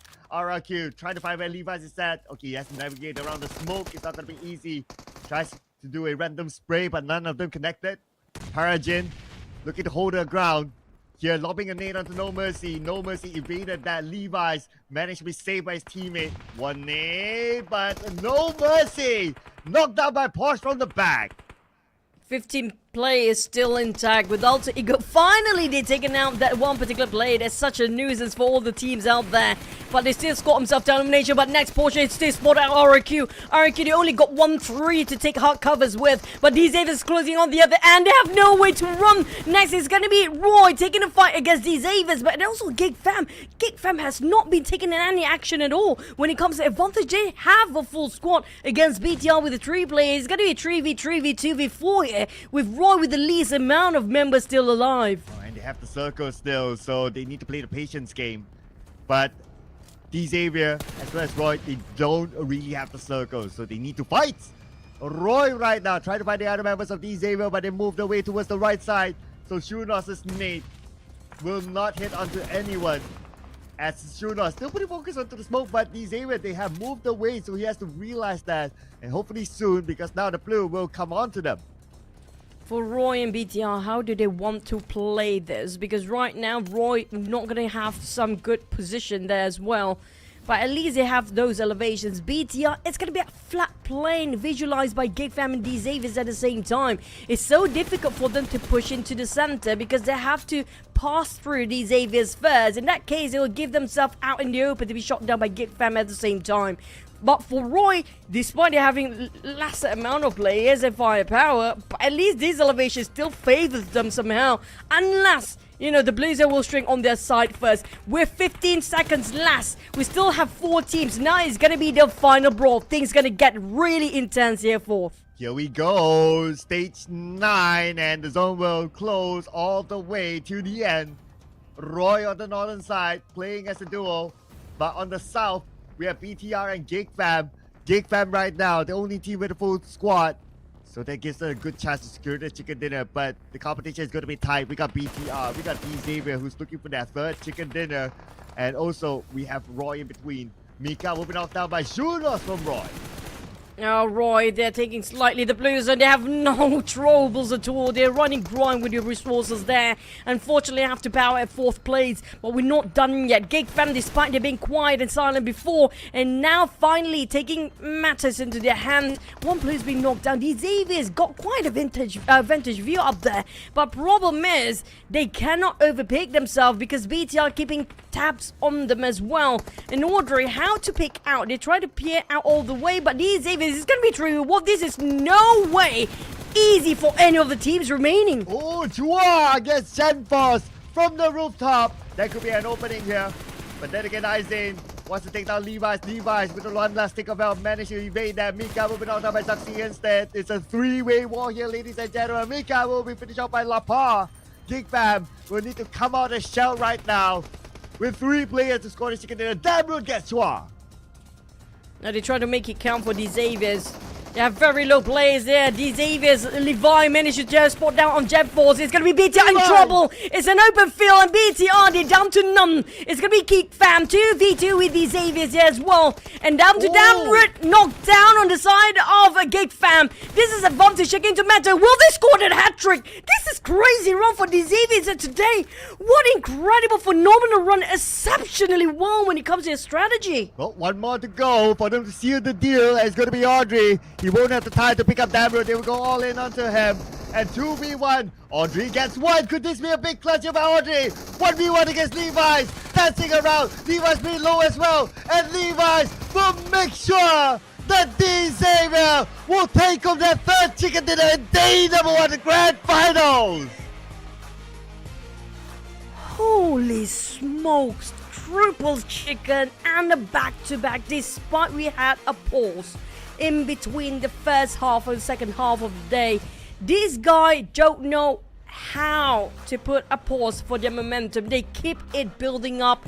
It was such an incredible run, a brilliant run here today by the Xaviers. Despite it was such a 50-50 chicken dinner. Even though they barely got enough members compared to GEEK fam who had a 4 before. But when it comes to timing, I mean this guy is one of the best of tactical teams out there. Man, and being one of the best, it brought them a total amount of 9 eliminations this round. Now this is one of those rounds that the Lamborghini got eliminated fairly early. So they actually played majority of their round as a trio, but they're still able to do it. They're still able to come up with a chicken dinner. It's almost as if like, what does it take to stop these Xavier now? Yeah, one scary team here for the Xaviers. We talked about how this will upset the voters just now, but hey, here comes another chicken from the Xaviers. With Parjin taking the MVP this time, 4 eliminations, 688 damage. He definitely put in a lot of effort and labor into getting those translate into eliminations with 80%, 18% of headshot. But when it comes to the Xaviers, what can stop them? Probably, maybe Roy.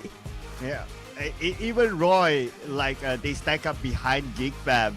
But what caught my attention here is this. Okay, full squad time, 14 minutes, 5 seconds, the lowest among them all. And that's because Lamborghini got eliminated, but they're still up here as well. And Alter Ego definitely has to have a mention here. This is their best round today so far, with Alpha putting up a big performance for Alter Ego. And they managed to make themselves into the top 4 teams in this round. So great work by all these amazing teams here. And we'll be looking forward for more action from these Xavier as we walk through this round through our highlights.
They are definitely eyeing out for the trophy this year. That's gonna be your chicken dinner. Also, our PMPL Southeast Asia Championship Spring 2022 champions is back to take the reign away. They want to bear the crown, and they definitely portray such a great performance here today with 19 points total.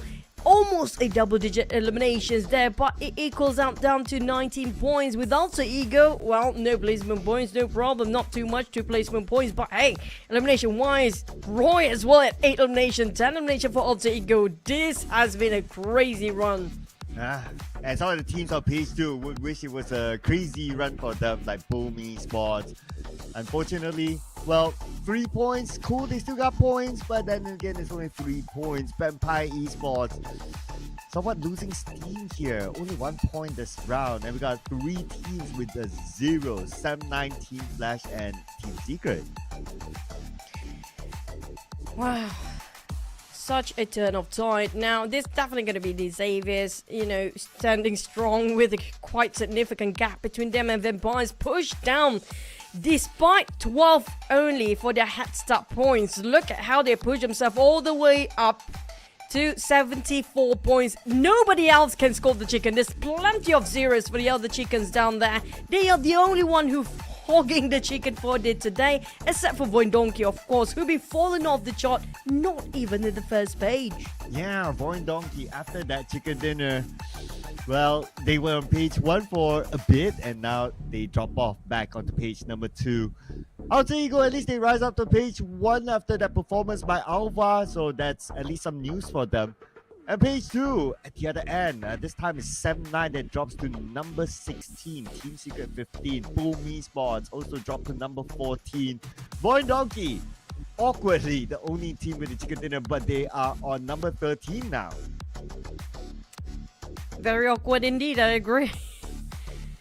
They had that one really good run early on today, but then they lost it completely for their momentum for the rest of today. Hopefully they can bounce back, but for the other teams I'm talking about, you know, they definitely feel challenged right now with these Xaviers getting themselves in a triple chicken in a day. If they score another, I don't know what else to talk about them anymore, because right now, I mean, elimination wise, we have to give it all the other teams out there as well. Fraggers, Alva, that was some sublime performance, pulling the trigger off by himself to deal with all the other players and teams.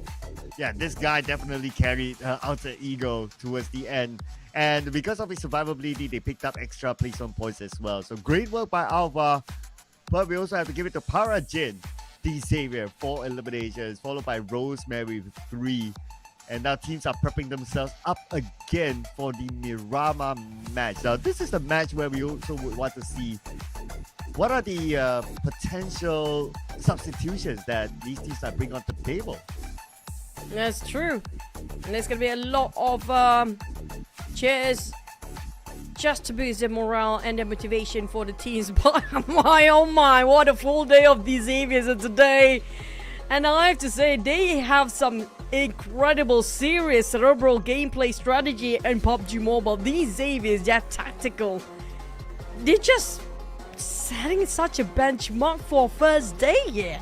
I know, right? I mean, what's going to stop these Xavier now? Okay, you say that, oh, maybe if we get an early elimination onto them, then maybe they won't get it. But that didn't happen, right? Lamborghini went out, and Lamborghini was the MVP of that previous result, which is the match number 3. They take out the best player, but the others can still step up the game. So it's like you cut off one head, other heads will rise, just like a Hydra. That is the Xavier now. You know, right now I feel like all the other teams are shifting their focus. You know, maybe they thought, okay, these teams we have to avoid. Now they're all eyes to a set of these Xaviers. By the end of the day, if we have an interview, I think everyone will mention about, you know what, these Xaviers is one heck of a scary team. They're all teams' focus will be just shifting to their side, knowing that these guys, it's not just firepower. The thing is their strategy, the way they control their way into the circle, how they reposition themselves, how they know exactly where to pick at the perfect time, and how they're being so silent in early stage, making it so difficult for the team to spot them out. But at the same time, they're taking advantage of any sort of off-angle, you know, steals and backstabs as much as they can, and that's something that not every team can execute at this stage. We're talking about the grand finals. And also, I noticed that long range steals are happening, and part of them are stolen away by Xavier as well. So putting that into the mix, that's one of the reasons why they can come up with those eliminations there. Even though they stood quiet, they still like, okay, find those opportunities, like what you said, those off angles, like a long range, maybe a team's fighting on the other side. Okay, just land a couple of shots, see what we get, and oh, okay, we score like maybe 1 or 2 extra eliminations by pretty much not being engaged in those fights. So they are being a good all-rounder now in this game. Yeah, I couldn't agree more. I mean, definitely when it comes to playing a third party, they know exactly not to invest too much into it and not to overstay themselves in certain sport as well. And speaking of which, I don't know how they actually pulled that off without being noticed by all the other teams. If you actually look at them, they're playing Erangel like their bread and butter, and then no flaw being shown too much. I mean, well, definitely they're dominating over Erangel here as well. And when it comes to the Xaviers, I noted that when it comes to Miramar, they shift the dynamics of their gameplay, totally a different style, a bit more aggressive towards those initiation of fights. If you compare with the Erangel, they're a bit more disciplined. Their trigger discipline at the highest level down there. And I don't know how they managed to keep complete check with all the other teams' position, knowing exactly where to look at the very perfect time as well. Because just now we saw they are in the center of a circle, but not being noticed by any of the teams around them. Yeah, I guess that's one of the advantages of dropping into Pachinki, right, for this map. Like, you drop in the middle, both circles were on the main peninsula, so that kind of gave them a slight advantage for them to like, okay, let's maybe do a quick loot and move into as close as possible to the middle of the circle. So they have a bit more advantage against maybe other teams when it comes to that, but of course that also depends on like their personal timing of being able to be done with their loot and move into the circle. So that is of course for Erangel, but Miramar could be a different story. And it's going to be a different story for FaZe because Mela is going to take a break and Mind Noise is going to play instead. I don't blame FaZe Clan to have that change of dynamic here right now due to their performance and not so great. They had a bit more better start for their head start points early on, but they got quite a good position when it comes to round 3, and then they just drop it entirely like they're round 2 and 4. But we do have Octa in the swap with Hans for you. I assume it's going to be the Miramar specialist on the side of Alter Ego. Yep, you preferred Hans for you to be in the lineup. You're going to get your wish, so there you go.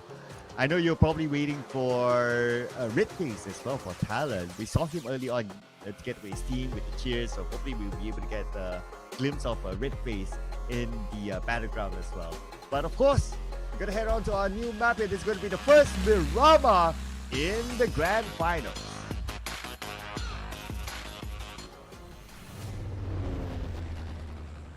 Well, that's gonna be Miramar. We have all. I think this is gonna be a very straight flight path. I love this. I love this. It's such a horizontal flight path as well, just cutting across from the left to the right side of a map. And when it comes to Red Face of TALON, yeah, I want to see him actually play, but the way he put on his sweater just now, I don't think he will actually play one. I think he's gonna just bench out for a bit and just observe how the other team's rotation and their adaptability in the game as well. Well, technically they could still play with sweaters. I mean, unless this is a swimming competition, then we'll see Red Face maybe in a 1-piece or 2-piece. Okay, let's not start to imagine that. Unless, well, you can of course if you want to, but that'll be a totally different story that I don't think I want to get into. We're gonna get into the Xavier. Not gonna have the middle part of the circle this time. They're gonna drop in El Pozo, their regular drop spot inside of Miramar. So this time they're gonna play from the side. So let's see how far will the circle be for them. And if, let's say, if the circle is far away, say for the Bryce or so on, it will be a fresh new challenge for the Xavier. The majority of the circle coming up from Miramar is always going to be the south of Los Leones. Oh yeah, I don't want to mention Los Leones too much, but I don't know how the Xavier's done it, but they did it again. I don't know how they do this every single time. They got themselves in the smack in the middle of a circle again. I'm pretty sure if you ask them, they don't know themselves as well. I mean, how is this even possible? I mean, probably borrow a line from Ventoris, right? That says luck. Yeah, which is definitely true. I mean, who would know where the first circle will be? I mean, if everyone knows where the first circle will be, like, let's brawl in El Pozo, let's go. So, Xavier having this advantage of, well, we saw them not getting the circle when they scored the chicken dinner in Erangel. Now they're gonna get the circle right on top of them, right smack in the middle. I mean, this gives Xavier a huge advantage. It depends. Sometimes, you know, when you're at the center of the circle, you feel too comfortable and you got complacent a bit. I don't know. This is the Xavier's we're talking about, and they got himself a triple chicken. We're gonna have to show their highlights when it comes to how they actually play. You know what? I think the biggest change they had during the league stage was adding Chua back into the lineup, make it such a different dynamic and different gameplay all around. And we do know Chua actually do have better chemistry with Lamborghini, since they've both been playing together for a long time. And Nate T, it's been a while we don't really see him, but even though Nate T swap in and out, we do know it's still not firepower wise. I have to agree, Chua definitely plays better and gives so much elimination points. But for Nate T, I think he is still okay to be put into the lineup here. Yeah, but with this sort of performance by Xavier, I think Nate T will be happy sipping his coffee mùa giải mùa at the hè back. vừa qua But we're gonna have a word from thứ hai Xavier. trong khi Boom là nhà vô địch. Nhưng trong mùa giải mùa thu hiện giờ thì Boom đang ở cuối bảng xếp hạng. Vậy thì các bạn có tự tin sẽ giành được chức vô địch trong mùa giải này không? Và hiện tại đội nào là đối thủ lớn nhất của các bạn? Mình nghĩ là team mình sẽ vô địch thôi ạ. Mình tin tưởng đội của mình. Còn đối thủ lớn nhất của mình phải cạnh tranh mùa này có lẽ là Vampire. I believe we will win the championship, and I trust in my teammates. And I think our greatest opponent to compete against is Vampire Esports. Thank you so much, or GE coming up from the staff or the coach coming from the Xavier side. And you know what? I don't disagree with them, because the one that really hot on their tails is going to be Vampires, of course. They are the biggest threat coming up from the Xavier. Talking about still day number 1. So I do wish we have another poll pull up for the voters out there. Do they want to change their votes here regarding of how the Xaviers actually performed today? If the votes still don't change, I don't know what will change their mind at this point. Okay, how Xavier have been performing. But I had this thought as well, so a bit of a throwback, right? When they won in PMPL Southeast Asia, when it was held in Malaysia that time, they were number 1 from the first game to the last game of 3 days. So 6 maps per day, pretty similar. The difference this season is that they have the starting points as compared to back then. So if you think about it, right, imagine if you remove the starting points this season, because they scored the first chicken dinner, right? They are on top. Second game, they are consistent, and then they scored chicken dinner after chicken dinner. It's a deja vu that they are number 1 in the grand finals as of now, and they never let that go. Speaking of, they never let them go on these Xaviers. It was Chua as well playing that season when they actually won, and Chua stole away that elimination of the kill feed here. We saw just now.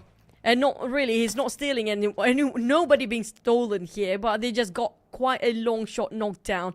And I talked about these Xaviers before. When it comes to Miramar, the approach towards this map is very different. They're more engaging, they're more aggressive, more productive compared to when they're playing Erangel. Erangel-wise, I know that they are very tactical about it, but Miramar is all about trying to bulldoze any team and just trying to get those eliminations up. Well, since they have El Pozo and the circle on top of them, any team who want to come into the city will need to face off against the mayor, which is Xavier themselves, and that is where they can show their bulldozing moment and try to, well, just fend off teams from coming in.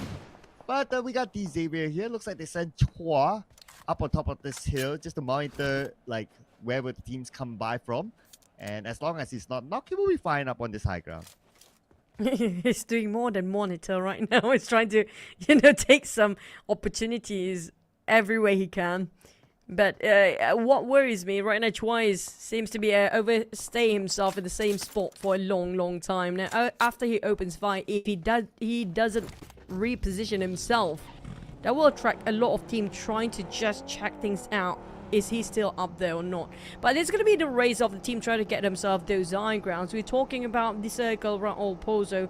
When it comes to high grounds, St. Martin high grounds will be one of the best places to actually gatekeep. But also when it comes to the around Crater Field area, the only team coming up from the northern side last time we saw was a VOIN Donkey. But I don't know how many teams managed to already rotate through the northern side, because right now we're looking at even MORPH coming up from that area as well. Yeah, that high ground will be pretty interesting. And if somehow the circle shifts there, then, well, it's going to be a very interesting fight as well. But look at these Xavier, right? Even though they have El Pozo, it's not like, oh, we'll stay inside El Pozo, we'll loot, we'll just play the El Pozo simulator. Nah, they will send Levi's out on one of the high grounds. And speaking about high grounds though, Alter Ego and Vampire Esports. Ooh, the rivalry, here we go. Rosemary overpeaking will punish him straight knocked down here, but at least the entire crew is there to pick him back up. Got himself 400 reserve with 8 times scope with a mini 14. Definitely he's itchy enough to just open some trigger down there. But for Vampires taking their own position as well. Well, they're not going to waste... we're not going to waste time with you right now for the side of Vampires. They know what's more concerning and what's going to be the prime objective for themselves here. Trying to get into the best spot inside of the center of the circle. In case the circle not favoring for the next stage, at least they got themselves a better spot to work with. But it's very congested indeed when it comes to the center. And ow! These Avians managed to just pull himself all the way down south to get into the center again. Oh, as Vintorius would say, just luck. We got luck. Just lucky. Oh, well, of course, that's the translated version of it. But yeah, now it's, again, Xavier is going to play more of the stay and wait game as they will start to call back their players towards El Pozo, since many teams might be interested to come in to El Pozo itself, looking at this kind of circle. I would expect more teams to come in to... Semna is not interested yet, but Kenny is interested to try to get this knock, but it went too far away from him. But the Xavier is definitely interested to have a prowl there.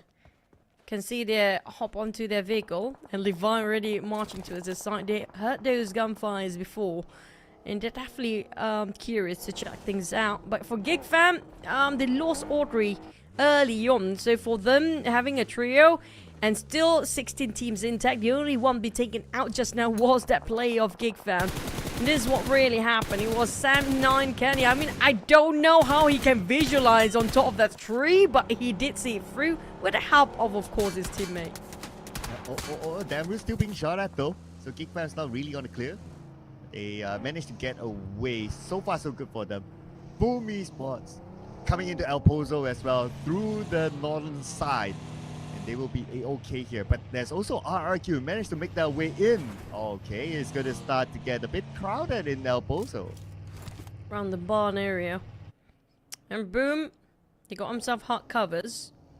A lot of teams resorting to getting themselves indoors, making sure they won't be scouted too much by the other teams, not giving too much position, not giving themselves away early on. But RRQ, they're spreading out quite far. I don't know where are the rest of RRQ. They have the swap before. And how will this play into their hands? And the Xaviers do have those elevations. There's high land area right on the south of where we're actually watching here. And the spread from the Xaviers might actually caught one of the players of RRQ who tried to give them some information from above as well. Oh, Boy Donkey says hello to El Pozo. And I wonder where the Xaviers are. Okay, the Xaviers by the corner of our mini-map. So it looks like they exited El Pozo, playing a different kind of strategy. Normally, if like teams get this kind of circle, they'll be like, okay, we want to have our own compound, let's stay together and just play in an urban area. But the Xavier, they're doing something different, and that's what I really like, right? They moved up onto the high ground and gives themselves a good vision of whoever comes in onto El Pozo. If so happen they get the draw of the luck of getting the circle, then, well, it's going to be a big advantage for DZ because they can get exit frags from there. And circle still moves towards where El Pozo is at. And they're right in the center of it still, but the only one can actually stop the Xaviers at this point, probably going to be Team Secret and Sam9. For the Xaviers, they are keeping themselves within themselves. They're not over-engaging too much, but the moment we mentioned that it's always going to be some fires open later on, because Oriki seems to be having himself some hot shots to it, some of the players of the Xaviers just now. So that's why they're taking vehicles on, seems to be in action, but... Alliance, I mean, there's gonna be two teams presented themselves, and Alliance, they are pretty darn good at their party. This might be one of the business they want to be part in, and there you go, easily finish off Roy players.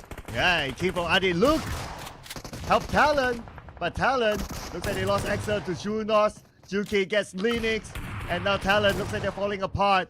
Porsche is gonna be the last man. Talon fights back. It's gonna be Yoru. Yoru knocked down. Porsche defending his ground all alone, and of course, Alliance will want a piece of this. And not just that, we have Team Flash, GEEK, Fam, and Talon, as well as BTR crossing over this site, and everybody just seems to be in awe and impressed by this team fight. They want to interrupt as well. Unfortunately, Roy just arrived. They got eliminated because thanks to Alliance that just gatekeeping them from the side on off angle too, and these Avies, they're not keeping it too quiet as well. Team Secret, the one that actually tried to coming up from the north towards the eastern side, western side, will be ventured out and also discovered by the likes of the Xaviers. And last time I remember, Sam9 was just beneath them as well. But for BTR, we have another clash with Vampires. And here we go, Vampire BTR. This could be real interesting. Two big teams. Stone will secure one out of Gen Force. Looking for more as he tries to circle around his compound. Tony K gets La Pa down on his knees, but Tony K counterfire upon. He's the one member of Vampire that have been eliminated so far. Shrubs is pretty low. He'll need time to heal up as BTR and Zuxi, the duo that's fend off against Vampire. Wow, Team Flash is actually looking at this area. Reposition himself all the way to wrap around every corner by Team Flash. They deployed one member each of the angles to surround and wrap around BTR and Vampires at the same time. But they just giving away too much information too early, and Zuxi responded accordingly. And there goes the UMP sprayed on, but Zuxi is down to only 10% of health remaining. He needs to just go back, but Vampires, never mind.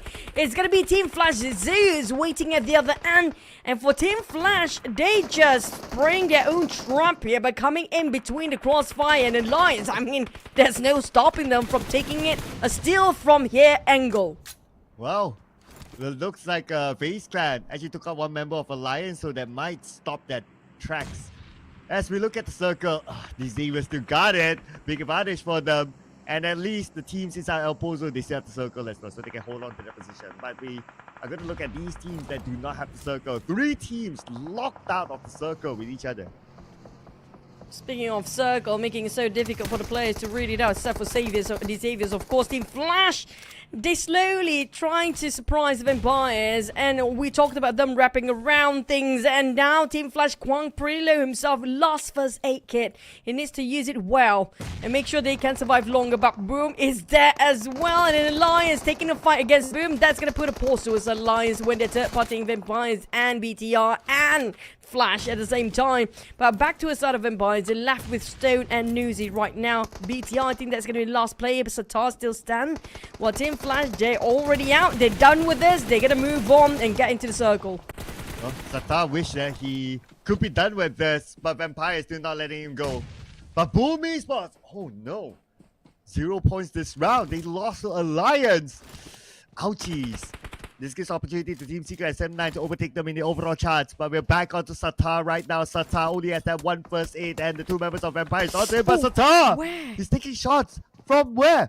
There's another team from behind that's shooting at him. He doesn't have the time to heal up. Alliance, that small particular window, it's fight or flight time, and Stone will try to push it up thanks to Alliance. They actually making such a huge favor for Vampires to easily just finish off with collateral damage of those shotguns just now against Vampires. But Team Secret with GEEK Fam, and we have a third party as well. This time it's going to be MORPH. And Team Secret and GEEK Fam down to only 2 players, and not really, it's still 3, but Sam9 without thinking what is going on every single corner of the map. We do have fights at the current time. Yeah, And this is the visual of Sem9. Whatever they did to Alter Ego. Boychill finished off by Kenny from Sem9. 2 more left for Alter Ego. And so far, Alter Ego has yet to score any elimination points. And if they go out now, it will also be another 0-point round for them. As Sem9 is still around there. And look at the minimap. Sem9 has them surrounded. Sport. Oh! Shots came from Rosemary. It's all the way from Rosemary for Sem9. They are spreading out to wrap around, but these 2 players of Alter Ego not making any easy for Sem9. Rosemary and Hans for you. Here comes Bibu to open up the angle. Rosemary down. It's going to be go time for Sem9. If they don't take the opportunity, it's going to be now or never. And Hans for you. Can he actually do and pull off what Alva did just now? And Bibu slowly closing in and try to finish off Rosemary first to secure this. No more pick up by the side of Alter Ego. So Sem9, Bibu, who is time to take down on Hans for you, but he's trying to deny his own points. Where did that molly came from? It's coming out from Firan and Kenny, and that's going to be the end of the run for Alter Ego with 0 points this time. Yeah, unfortunately for Hans for you, he just made his debut in the grand finals. Just for them to go out without any points at all. As for Team Secret, they're still busy with GEEK fam. Now popping up those smokes, they have to cut across the road. And at least they, oh man, at least they do have a marker. They do have someone across. But they have to deal with GEEK fam, who doesn't want to let them go. Aizen with a nade of his own onto break, but it will not connect at all. But at the same time, Flippy actually took down Soas. Sem9, it's going to be a battle of blues over the players here. It will dampen down their HP. Team Secret, no more first aid. Make it or break it time. And Break cannot do anything about it. Damn Root, he barely got enough, but he needs to heal up now. It's stage number 5, but the molly won't help. And he's knocked down as well. Unfortunately, I think Mika, he cannot actually reach out to the rest of GEEK fam. They're a bit too far reached out. For Sem9, they're also having heavy cash. Not really, still having a full squad. But the one that actually will have a big win is going to be the Xaviers. Look at where they stand. They got some sweet spot up here. But resources-wise, I don't know how much they have left. Well, we haven't seen them in action, so resources-wise, hopefully they're well stocked up. Mika! Okay, he's going to play this quiet game now. Now that he has this cover for himself. Oh, Jimmy OP is moving into the compound where Misery's at. Ooh, if he goes up to the 2nd floor, it's going to be interesting. But nope, Jimmy OP steals away that vehicle out of the hands of Misery. Yeah, he's going to shoot him down, but the last whiff just now, that UMP not going to be enough. Misery trying to just go with one more elimination before the team will scout him out. He got that knockdown, but back to its hiding spot. Back towards the defense stance for Misery. You gave away a position. Due to how bad he wanted those points, every single point is super important. But the nade air chip down to 20% of his HP down, still got 80 left. But instead of Misery to deal with the entire group of Alliance, it's going to be tough. He thought Jimmy OP was all alone there until he went up. After he chased Jimmy OP, he's like, oh wait, there's others? Run! Fall back! Yeah, and Misery didn't even get Jimmy OP in the process. And Alliance, they will be back as a full team. But the next challenger is going to be Team Flash. Team Flash keeping check on Alliance. There's going to be a look just sliding down. I think Alliance, the rest of them can actually reach out and help him up. But the problem is Team Alliance do have 2 knockdowns right now. And Gosa and Kwang will not waste any time at all. Knowing the fact they do have some slight advantage. And that's going to be easy elimination with Blues and pressure on the side of Alliance. There's no way to make it through. Leon's, he's too far. He's inside of a compound in a different ground entirely. There's no way for him to visualize this side. Yeah, and Team Flash picking up point after point out of Alliance. But one of them managed to get away, so that's okay for now. But Team Flash will be happy with the points that they've collected so far. 5 eliminations, that is. Notice as well, while the players of D Xavier currently down and not revived yet. So let's see if he will be able to be saved. Leos will be the final member of Alliance with a smoked up vehicle. So let's see what sort of a ninja gameplay he can do, just like what Mika is doing now. Mika, when they engage against MORPH, they know there's a threat just around this corner here. They both sense it well. But the moment they open fire, the one winning this is going to be the Xaviers right on top of them. And this slope is too steep. There's no way for them to hike up. They're kind of stuck in this corner here. 7-9. Taking charge again. FaZe Clan moment is down, but Kenny greeted up. Barbecued all the way, but it's going to be okay. Back to a side of 7-9. Smoke's kind of making sure that he cannot see through the other side. But 7-9, Yuhai decided to just, you know what? We're going to crash in right across. Who cares? Who knows? There's going to be tomorrow or not. Let's just go all in. All in here by 7-9 after the sending it across. Onsen is still pretty low, but Victorious fights back. Onsen still got Bobo Hoo and got Yuhai as well. Well, Onsen was like, what, 10% of health? That was great work by Onsen. That was less than 10%, 5% HP down there. Thanks to Nino, he's still alive. So Ventura is confident enough to actually just go for the revival here. But for Firen, how can he see anything from here? Maybe the small pistol shot can actually land on any of the players. But this angle will not see anything indoors. For Nine Noise, there's going to be no sweat at all for him to finish off. But they have to be extra careful, because high ground still be dominated by the Xaviers, who got Chua on the ground. MORPH will try to challenge them out, but Perigin is cooking up the nade. If he can land on one of MORPH players, this will be debilitating for on the side of MORPH, but nothing seems to be connecting yet. Okay, and he did chip away a bit of damage out of Flippy, but Perigin now facing off against Axel. On the other side, got knocked. It's only down to the final player of the Xavier. Now Levi's on the other side to try to hold on for points. So on the outside of the circle, now he's coming in, but he's being shot at. He's navigating through this rough terrain. And MORPH have it on side, but it's going to be Firen at the other day, who eliminates the final member of the Xavier. Discontinuing their run for another chicken dinner. That's going to be MORPH, the bane for the Xaviers for now in Miramar. We don't know about Erangel, but for Miramar, that's what we know for now. But Sam 9, they're trying to force it out from FaZe Clan. They have to cross the street, but there's more from the high grounds, taking a dominant over those high grounds where the Xaviers was before. And FaZe Clan, they will be greeted Kenny warmly with 57th reserve in that UMP. Don't know about his rifle, but Ventura's his back tucked out quite a bit. So it's going to be difficult for him with very low HP. No time to reset his HP at all. Kenny lands the final blow. And that will be point number 13 to Sam 9. With Kenny, 6 elimination points for himself, almost half of Sam 9's numbers. Alliance, they went out with 10 elimination points at number 8, so there's going to be 11 points for Alliance. As Sam 9, after that win, they still play as a duo. Kwang saw whatever that happened, and he will reposition his buggy and he will continue to monitor. For 7-9, Yuhai being, Firen being locked in across the other side of the street. There's no way for him to cross over the other side. I assume there's no more smokes on top of Firen right now. That's why he's taking his time to figure out whether to cross the street or not. It's all down to the next circle in less than 15 seconds. Whether 7-9 can survive this or not. But for Mika, I don't see the way out of him to be alive by the end of this map. Right now, he got covered probably by the blue and MORPH right on top as well. But the circle is still going to be shifting towards VOIN Donkey. But for RRQ, there's going to be a huge advantage. On the side of MORPH, they still have the slight edge of the high ground that they can play with. Yeah, I know, right? This high ground will be crucial for them to block out some of the teams. But we're also going to get a visual on the right side. Now we have RRQ coming in. And they have Team Flash in front of them. This time Team Flash, they don't have the circle.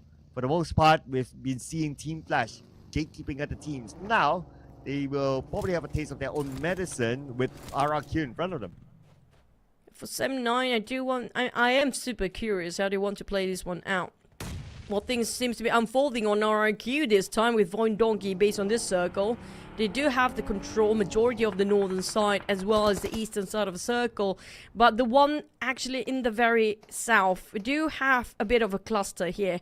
Sam 9, they have to deal MORPH. They push all the way on the backside to just wrap around Sam 9 here. That's a next level commitment entirely. Oh, MORPH having commitment now with Sam 9. And Hazel is cooking up his name. But we'll move on to RRQ. Oh, okay. They went up north, so they meet up with VOIN Donkey instead. And here we go. The fight for this area is happening right now. Potato down thanks to Snape. And the rest of RRQ, they're searching for the other members of VOIN Donkey, but they're on the other building. Snipe. Here comes VOIN Donkey slowly closing in off angle. Spot out on Mika. Mika is trying to run. That man just wants to live peacefully now. But we do have Vampire Stone, and they know exactly. They're keeping in check with every single players around the 4RQ. Despite they have 4 walls hard covers, visualize-wise, they don't see a thing from the outside. But they have enough information knowing every single player's position here. And Stone got finished off by Playzone, not giving any points towards any team. But for Sam9, it's still going to be a hard hike for them. Look at how MORPH just control over these high grounds. Well, if they can settle MORPH, it will be great for Sam9. Oh, but it's only MORPH. Team Flash on the other side as well. Oh no, Period. Oh, Kenny comes in. He shows up now. Down to Period. Can he pull off a big clutch 1v1 here? But the answer is no. It was a difficult one for them, but still a great run for Sam9. Stage 8, we still have 5 teams. There's still a lot of players in here. 13 players still intact. With Razak bleeding out, it's going to be RRQ taking advantage. They do have the numbers now. There's going to be a 3v3, a 4v3. RRQ do have full squad. There's no way they're going to blunder this and bunk this out, right? But back to a side of Vaxi. He got a clear shot on Snape. What? Down to only 10% of HP, and Zeta repositioning himself all the way to the back. But how? He denied his own teammate. No mercy. He definitely has no mercy for his teammate as well. Well, no mercy for Zeta too. As he needed now Zeta, 1 more to go. Can no mercy put up a clutch here from the lower ground? He still needs to move in, so he needs to end this fight. But he has to pick over him anyway. But before that, he'll make sure that Vexi's point goes to RRQ. 1 more to go. And it is going to be Nepeko coming up with a win. And that is VOIN Donkeys eliminated by RRQ. And RRQ dwindling down their numbers due to the fight with VOIN Donkey, and the Blues start to hit them as well. But look at who's in the center. It's going to be Team Flash, Batman, and Kwang. There's going to be a lot of duo 2v2 with 3v1 with GEEK Fam only have Mika left. Unfortunately for RRQ, they had the most men before they engaged against VOIN Donkey, and they couldn't actually get into the circle on time as well. They've been gate capped so hard by the teams inside. MORPH, they've been dominate and control over this high ground for the longest of time. Now, will they actually bat fruitful with their hard labor after they're taking such a long fight against these Xaviers before? Oh, it's looking super duper good now for MORPH, as they have the numbers against all these other teams. We're talking about 3v1 v 1.5. They charge in on Team Flash, is on the lower ground. Hazel should be able to make it in time. Okay, he sees both targets. He shoots, he fires, he gets one. Looking for the other one. His teammate will follow up. And from the back as well, looks like MORPH, they will wrap things up and bring it back home for the Indonesian region.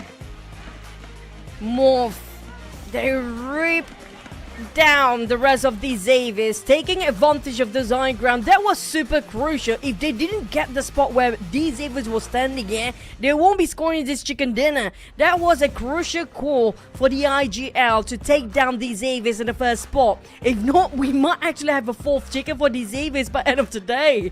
Yeah, absolutely right.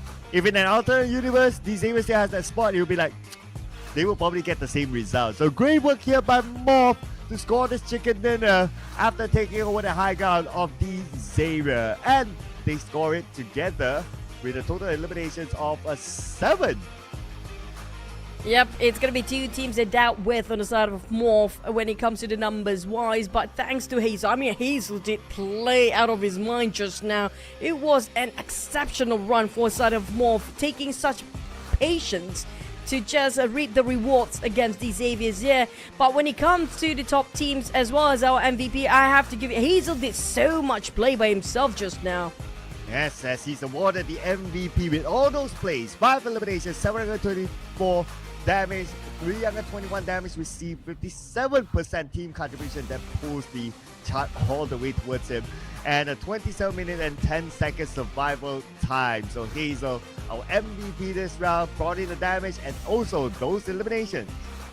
And we talked about more of a good return and profit taking down in these Xaviers. This time we have a different team coming up from Vietnam region as well. Team Flash, they got the center, but unfortunately they didn't actually get the circle in the last one. For Sam9, well, thanks to Yuhai, he survived long enough. I think it was Yuhai. And the Lions as well. actually try to fight themselves a bit more longer. But unfortunately, it's all about those high grounds till the very end for Miramar map before we getting into the last stage just now.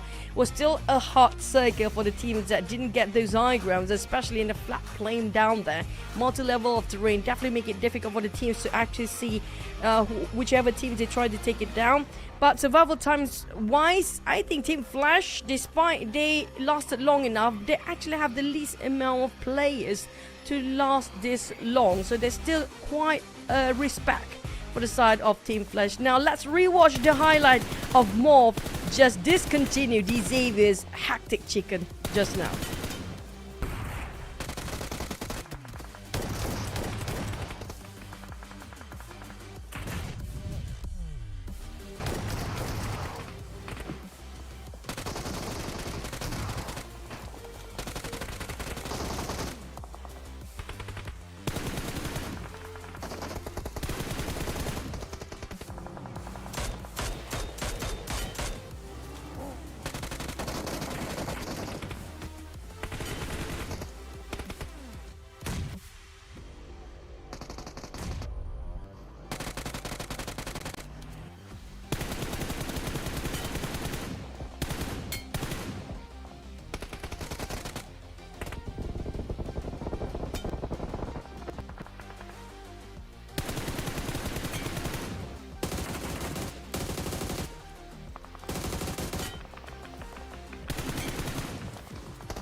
Wow, that was a long rotation there by MORPH, but of course the key decision that they made, they brought to this chicken dinner, is to overtake that high ground that D-Xavier held. And with that, they scored the chicken dinner.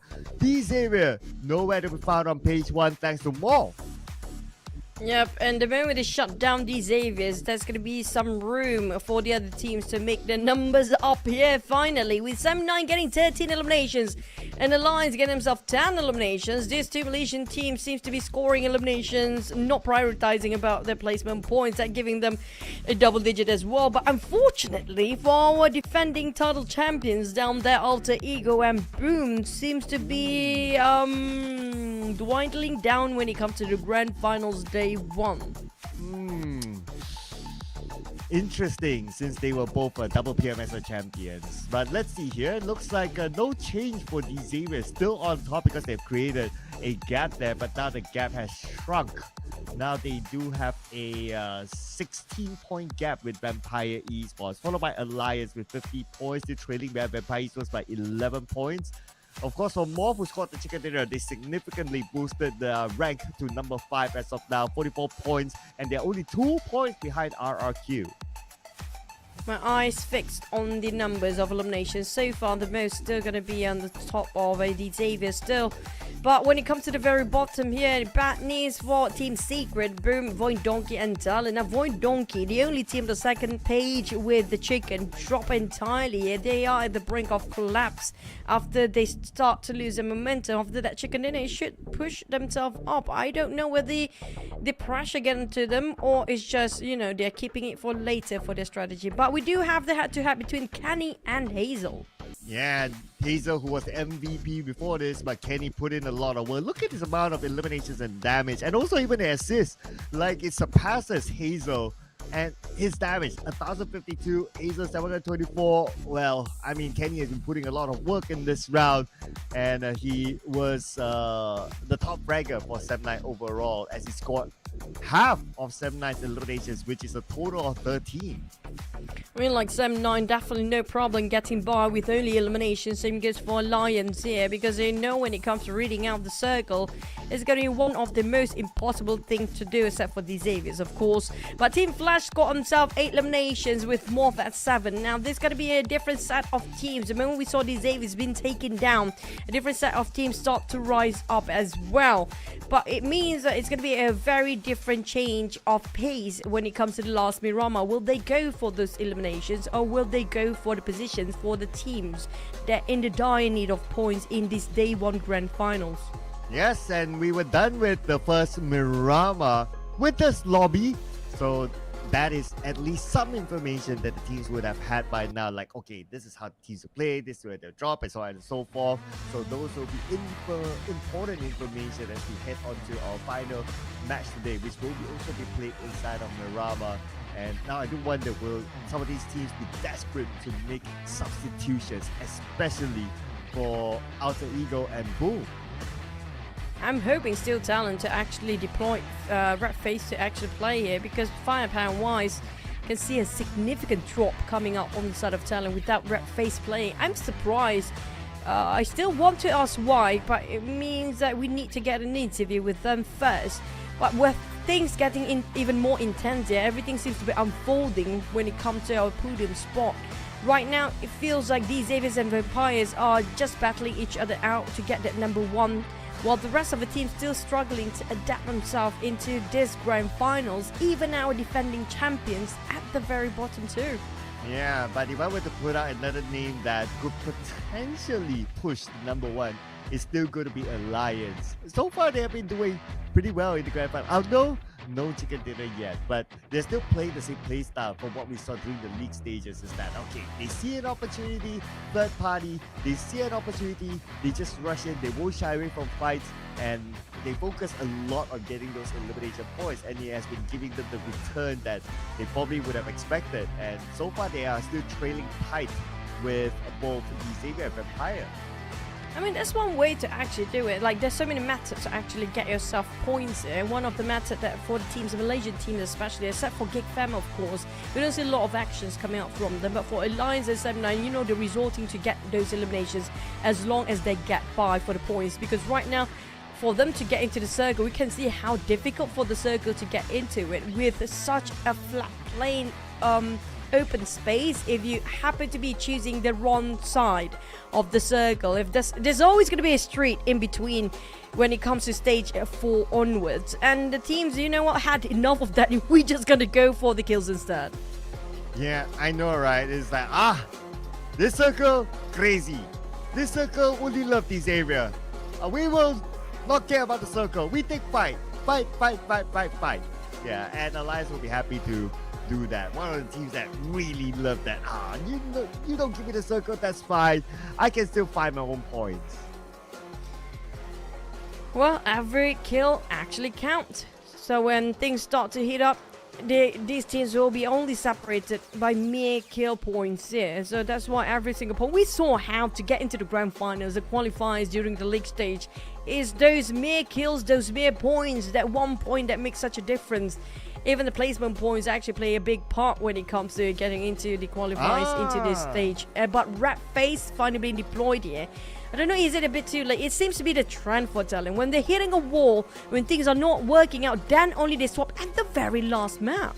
Well, at least we get to see Red FAZE not in his swimming suit, but we're going to see Alter Ego making a change as well. So both teams, okay, making change. Let's see if any change for Team Flash.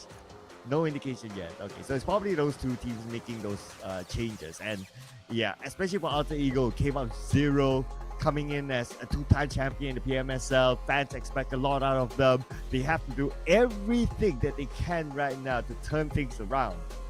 And personally, I feel like the teams with the least amount of swap players or having the substitution is going to be coming up from Vietnam region. It's so rare for us to actually see any of the players of Vietnam to actually have those hot swaps in any circumstances at all. Yeah, that's a good point. I mean, we can even identify like when a swap happens, it's like, oh, pretty significant, like this whole Chua thing, right? So yeah, there seems to be a trend for Vietnamese teams trusting the process it is. Let's see if they can trust themselves in the final game.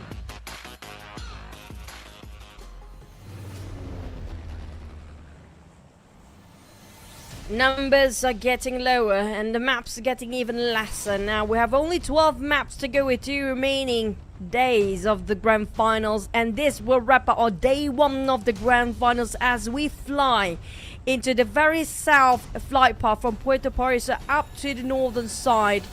And it's gonna be some teams, well, it's quite evenly split for the map, so everybody can drop whatever they fancy, but the problem is always going to be about the circle. Now, the circle, I do want to see if the Xaviers can score another central circle again, or it was just pure luck. Well, let's ask Ventoris that later. Huh? It'll be an interesting interview as well. But at least what they can score is that a direct drop into El Pozo. They just need to wait a bit more for the flight to reach that area, and they will be back in their regular drop spot. As for some of the other regular draw spot on the other side, the GEEK Fam is going to go back to Puerto Paraiso. They're going to get the chance. Boom Esports is going to be around the area of Impala.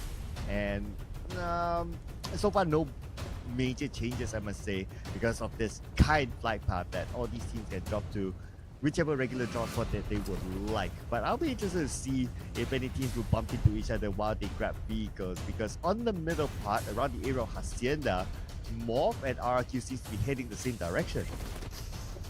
Well,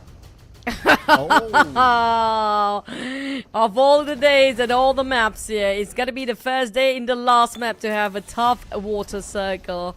And yes, it's traditional settings and default drops for most of the teams, but not about the circle at all. And we might actually have a very south circle. We rarely see Puerto Paraiso circle, but there's high chance we're gonna get those difficult rocks and valleys of very south Los Leones again, and that's no surprise for us at this point. Yep, Puerto Paraiso, I wouldn't mind that. Impala, obviously, one of my favorites. So if it does go to Impala, it'll be pretty nice for me. But it will be pretty nice for Boom Esports as well, since they do drop there. So far, it's looking pretty good for GEEK Fam as a start. So they have the circle on top of them. And hopefully they'll be able to make good use out of it, because today have been below average day for GEEK Fam, since they are currently at number 10. But again, if we be objective about the points, the teams around them have very close amount of points. And again, with one good round, it would significantly boost them up to page 1. I'm very curious how the players will respond to this sort of circle, but we're gonna have to listen to the Vampires interview here. Let's hear it from the backstage. How do you view their performance and what plans do you have moving forward? ก็ DX ได้พูดไว้นะครับว่าตอนนี้ทีมที่เขาคิดว่าเป็นก้างของคอที่สุดก็คือทีมแวมไพร์ของเราและตอนนี้แต้มของเขาก็ได้นำเราไปเยอะอยู่เราคิดยังไงกับฟอร์มการเล่นของพวกเขาในวันนี้แล้วก็เรามีแผนหรือแพลนยังไงที่จะในเกมต่อๆไปในวันพรุ่งนี้กับมะรืนนี้ครับก็ต้องยอมรับเขาว่า DX เขาทำแผนมาได้ดีครับเขาเข้ากลางวงแล้ววงเขาเข้าเขาบ่อยแล้วเขาสามารถเล่นได้เนียบครับเขาก็ต้องยอมรับเขาวันนี้เขาเล่นดีส่วนตัวทีมเราก็ไม่ได้ผิดพลาดอะไรมากครับก็เล่นไฟตามปกติเก็บแต้มไปเรื่อยเราก็แค่หวังให้ DX เขาวงไม่เข้าบ้างแค่นั้นเองครับเพราะว่าตามที่เล่นแบบนี้ก็ดีอยู่แล้วครับSo basically, it's quite sure that DX can really play under their well performance. And for us personally, we just try our best, and we will only hope that the circle not really got DX that much.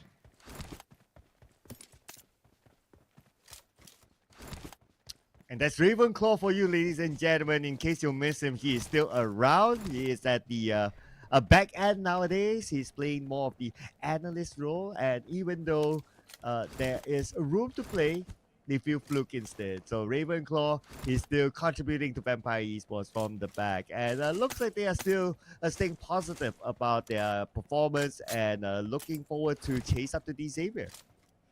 Yep, and I can see why Serteni will not want him to play, because he values so much of Ravenclaw insights regarding the analytical field. But we do have across our screen here Sam9 Kenny got himself average elimination at 1.5 per map. And speaking of Sam9, they're definitely aiming for those kill scores for today.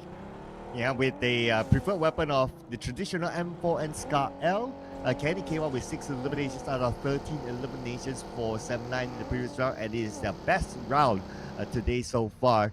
So fans are looking at how they played. They run from compound to compound. They took fights. They lost a couple of players, but they still are able to win fights in general, and that's where the objective of collecting points came up. So I'm sure fans will be looking forward to see Sam9 coming up with such a active gameplay again. Speaking of active, RQ also actively tried to rotate into the circle. They just passed by truck stop just now. Last time we saw Alter Ego drop himself around that corner. And assume all the teams like Alter Ego, Vampires, even Boom, GEEK Fam, Team Secret and Alliance have got himself right in the center of the circle, or inside of the circle at least. Will try to reposition himself on those very high grounds, those highland areas with definitely difficult rock to climb up to, so they want to just get into that as fast as they can. The circle shift down south all the way. But for Alter Ego, we talked about them, and this is not great for them as well if they got charged and straight RRQ just gonna go in for the rush, knowing they knocked down one of the most biggest player for Alter Ego, and that's a clean run for RRQ to finish off Rosemary and Octa as well. Ooh, here we go, RRQ. Not giving any face at all to Alter Ego. Eliminating the 2 key players, and now Alter Ego have to play the rest of the round with only the rest of them 2. Hans for you, one of them, as he skids away back to probably his other teammate. RQ, personally, I feel like they cannot afford to have an Aperco knockdown every single time they don't have a full squad. That's going to be where RQ start to fall into pieces there. But for Alter Ego, it's a different story entirely. Despite they lost Rosemary, we've seen this before. No Rosemary is still going to be doable for Alva and Hans for you, especially Alva with that play just now by himself. 6 elimination on top of that 10 total elimination by a team. I mean, like, they are not scared. Despite the numbers are not doing well for them, but they are still pretty okay for Alter Ego. We're gonna have to wait and see. But let's rewatch the replay just in case you guys missed it. Thanks to the Baker's long range, that opened up the fight here. And they probably only saw like 2. They were confident to take this fight anyway, even though there were the other 2 members of Alter Ego there, but they will still go for it because they have the upper hand when it comes to numbers. So great execution there by RRQ. Very active, very fast, and I like it. Yep, and they cannot afford to lose Nepeko because every single time they want to engage, it's always Nepeko taking the initiation to fight. Like Alter Ego is always on Rosemary to actually put up the call for any sort of engagement. And thing is, the difference between Alter Ego and RRQ, I mean, like, this might actually have a backlash on me, but this is just my own personal opinion. Difference is RRQ depending so much on Nepeko to start up a fight that if he's not around, they pretty much cannot go aggressive anymore. They're all just clustered up together and just wait things out. While Alter Ego, the difference is without Rosemary, they still know how to pick fights and pick a perfect one of that. We'll leave that to interpretation of everyone out there. So leave your thoughts in the comment section as well. So it will be interesting to see the thoughts of the fans of what you think about that. Maybe you guys have something else to think about. But okay, I do like this circle. Final game today. Look at a interesting south-sided circle this time. Let's go rotation. We've seen this many times before during the league stage. For Sam9, they will try to play the multi-layer of terrains at the back where there's some build-up sort of height that they can actually reach out to. But for the rest of the team, it got in center of circle early on. They go straight for the highest ground, the peak as much as possible.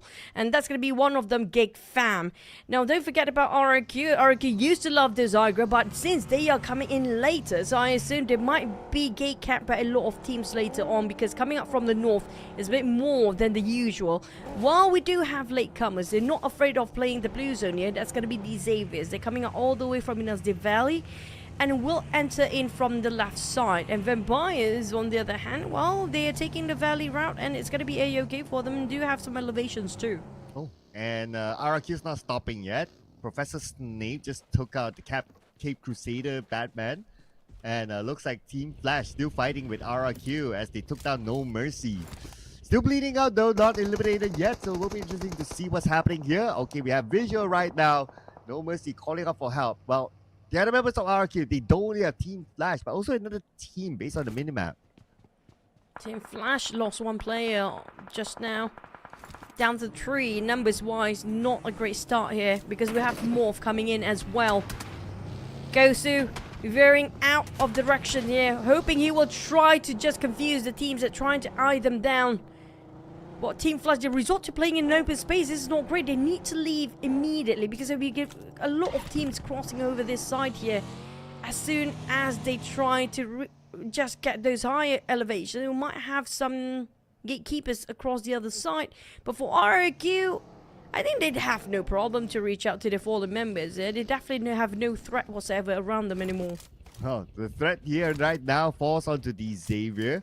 So this is the furthest circle away from their regular draw spot that we have had today. And they'll need to manage it. So far for the Miramar match, they are going to play by rotating down south. And you mentioned about No Mercy being picked up. Yes, he is being picked up. Stage 2. Circle's not too bad. The blue is not too bad. So he'll be able to heal up. No problem. Fnatic and the rest of them will try to get into where Nepeko getting knocked down before. It's going to be MORPH sharing the compound with the RRQ. There's no way for them to reach out to him, especially extending their stay in the blue zone here. Both teams seems to be having the same issue for MORPH and RRQ, and we're gonna have the circle even shrink even further more. It's gonna be a further journey for RRQ and MORPH, and same goes Team Flash will challenge them.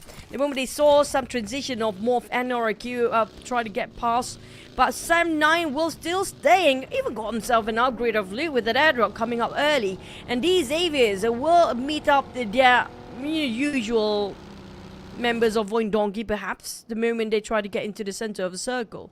Yeah, it will be interesting for Xavier this time, right? They have absolute opportunity to play from the outside in. So that means they will have a lot more chance to take fights rather than stay in the middle and take fights later. So let's see how they will manage VOIN Donkey later on. For Boom Esports, similar situation, outside coming in and Vampire shooting in onto them. RRQ, pretty much the same situation as well from the northern side, but they do have Team Flash behind them. And Team Flash coming in a bit later than the rest of the team. Well, there's no more bodies for them to actually gatekeep at this point. But for RRQ, they try to hike up as much as they can and try to fish out any players of Roy since they are just close to each other.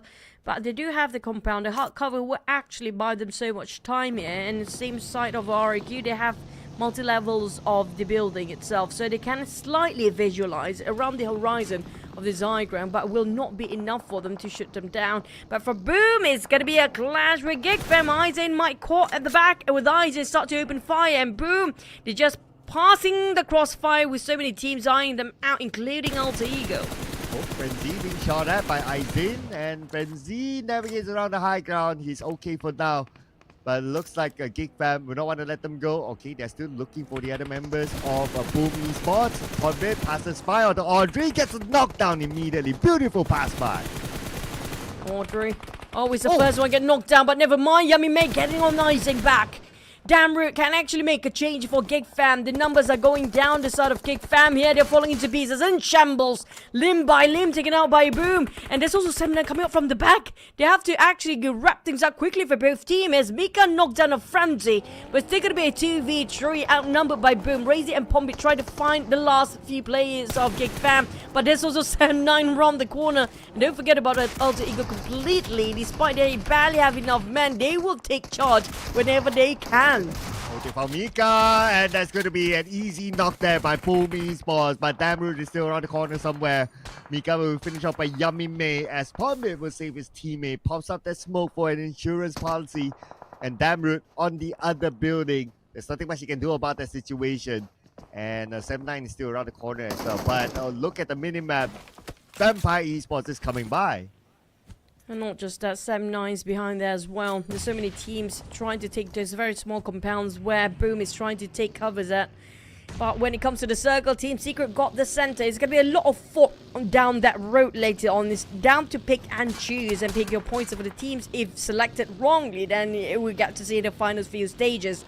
But RQ coming up from the northern side, I don't think it's a problem for them. Last time we saw they do have quite a big compound to work with. But for Vampires, they're bulldozing people from behind. And here comes Traps and Tony K. And they already scored one elimination. They might as well get some more from the sidelines watching GEEK Fam versus Boom. Oh, and I noticed that Xavier actually ran out of circle coins. The circle kept running away from them. Okay, back on the Damroot right now on the second floor. The final member of GEEK Fam and Kenny is in the building, so it's going to be an interesting 1v1 here. Both MVPs in their own accord. Kenny on the lower ground still. His teammates come join him. Boom Esports. Okay, they are repositioning themselves as Yummy May gets knocked out by Farron. Pombit gets UI. A bit of a trade there. Yummy May finished off by Farron. And Boom Esports right now, they only have 2 members left. 7-9. They still have 3 active players with 1 down. Now on the side of Boom, they are in a pickle. Seems to be struggling here. Razy cooking up the nade, not landing for the side of Kenny. But Razy here comes, hoping it will land on any of the players of 7-9. But Damroot is in there still, sharing the compound. But boo-boo-hoo. Taking on Razy, leaving only Pombit to run and about and save the day. But we have Alter Ego, Vampires at side 2. Where to run? How he's going to play this one out for Pombit? Oh, and Pombit, well, he tries to hold on as long as possible, but then again, by holding on, we still have 16 teams. Ooh. And Damroot going up first. Nice angle there by Farron. As for Pombit, spotted out by Boo-Boo-Hoo and eliminated 2 teams. Not yet. Pombit's on the other building. Okay. So that was another player from Boom Esports. Boo-Boo-Hoo, he probably has an idea that Pombit is there, but he will not approach alone. Can sense a threat just now for the side of Boo-Boo-Hoo. But for Alliance, it's about crossing the street as always. Alliance always have this very tough journey of crossing towards the center of the circle. It's always going to be the street separating them from the rest of the safe zone. But Tim Flash pulled down by the nades coming over the side. Alliance taking advantage of the terrain, hoping it will be a bunker for them. Just to toss those out to a side of Team Flash. Goes to the last one standing on the side of Team Flash here right now. Within the smoke, and they know exactly where he stands, but thanks to Venturas, I think Gozi can last a bit more longer to still have put service in for his team. Yeah, and he wished that now we have like 8 teams left. At least if it lasts longer, it's worthwhile for him. But we still have 15. And Gozu will still need to find his way into the circle. And notice that his vehicle is smoked up as well. So this nade, okay. Did not land on the Gozu, but still, where is he going to go? I mean, it's just a matter of time right now. Maybe he can... I'm thinking of like denying himself to the blue before Elias gets him. Oh, he's in a pickle here. I don't know. Very unlikely to make it out alive for the side of Gozu. But when it comes to stage number 5, it's going to be stage 5 crunch time for the teams. We still have 15 teams intact, 51 players alive, which means a very small circle to be shared by all the other players out there. Team Secret, Talon, and BTI, at least they score themselves those high elevations, and they will try to control over it. But FaZe Clan, just only one player, Mormon, getting himself in the circle, and they have to gatekeep about the teams drawing. They will try to slowly climb up from behind. But these Xaviers, like you mentioned, they're running out of their coins to just purchase more zone luck. There's nothing zone whatever for the circle for them. Yeah, still the circle went away, but this is their chance to take elimination points. Okay, they have to revive Levi's right now. Paragin is going to go in, but it's going to be Alliance. Okay, Alliance, they don't have a good clear sight onto these areas, so Levi should be back up. Or unless this nade by Jimmy OP, a bit too short. Collateral damage still managed to almost knock down Levi just now. But they're gonna leave, taking their vehicles and putting some actions of driving around the other corner and just gonna have a bit of a long play rather than, you know, they have to pick the fight anyhow. Is waiting for a three-way war between Alliance, BTR and Xaviers. Xaviers, if they go down south, we do know there's going to be a lot of teams also waiting at the other end. But for Roy taking on RRQ, and RRQ fought back, we're going to have a different fight as well. Boom, last player, Pombit, barely alive, hoping will not be discovered. But unfortunately, another one bites the dust. It's going to be Team Flash. And Team Flash out, no points at all. Pombit! Can't believe he's still alive, frankly speaking. So Boo didn't know that he was there. Now Car has an RRQ to deal with. He gets a knock onto Snape, and Fnatic is going to be the final active member for RRQ. GEEK comes in to join Car. Fnatic is pretty low at this moment, and on the low ground, Roy will not miss this opportunity to gain their 4th elimination. I don't blame us out of RQ. That was difficult for them to get out from that building. Roy been watching them and locked them down into that building for the longest time. The moon, they tried to get out from the blues a bit too late now. But for the Xaviers, it seems like they are having a bit of struggle in this map because Alliance managed to get themselves off angle. Pretty powerful to work with there. And Olio tried to spot out Levi within the smoke, but you can see the flares of the shooting coming up from within the silhouette just now for Alliance. All they need to do is just wrap things around against the Xaviers.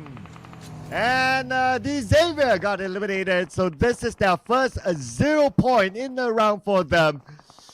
Looks like they won't be sleeping well tonight. Looking for their momentum again. And Pombit now up against Yuhai. He almost got it. Yuhai is very low at this moment. But Yuhai will swap places with his teammate.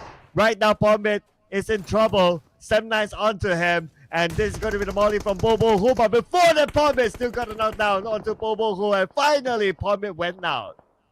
It's not done, and they're still licking their wounds, but it's going to be LT Ego for their next challenger. While FaZe Clan tried to keep Roy at bay, well, denying their entrance and advancement towards the side of a circle because the next stage hit them very soon. If these two teams will actually none of them get in the circle, which that's going to be the case, it's going to be tough for them to get in there. But at least for Roy, he got himself some back cave to work with. Vampire is now taking the, flying car. And yep, that's going to be safe landing with 4 wheels on the ground. But back to the side of Vampires and Team Secret, this is going to be the battle of the high grounds. Nade on the GK. That's going to be an opening there. As a Team Secret, 2 active players left. Nuzi will nade down GK and also finish him off. He was the culprit behind it. As Stone now will be picking out Tony K. Alright, Vampire Esports, they need to reset quickly as Nuzi is out as well. So now down back to the dynamic duo Stone and Tony K. Team Secret trying to keep track with every single player of Vampires, yeah.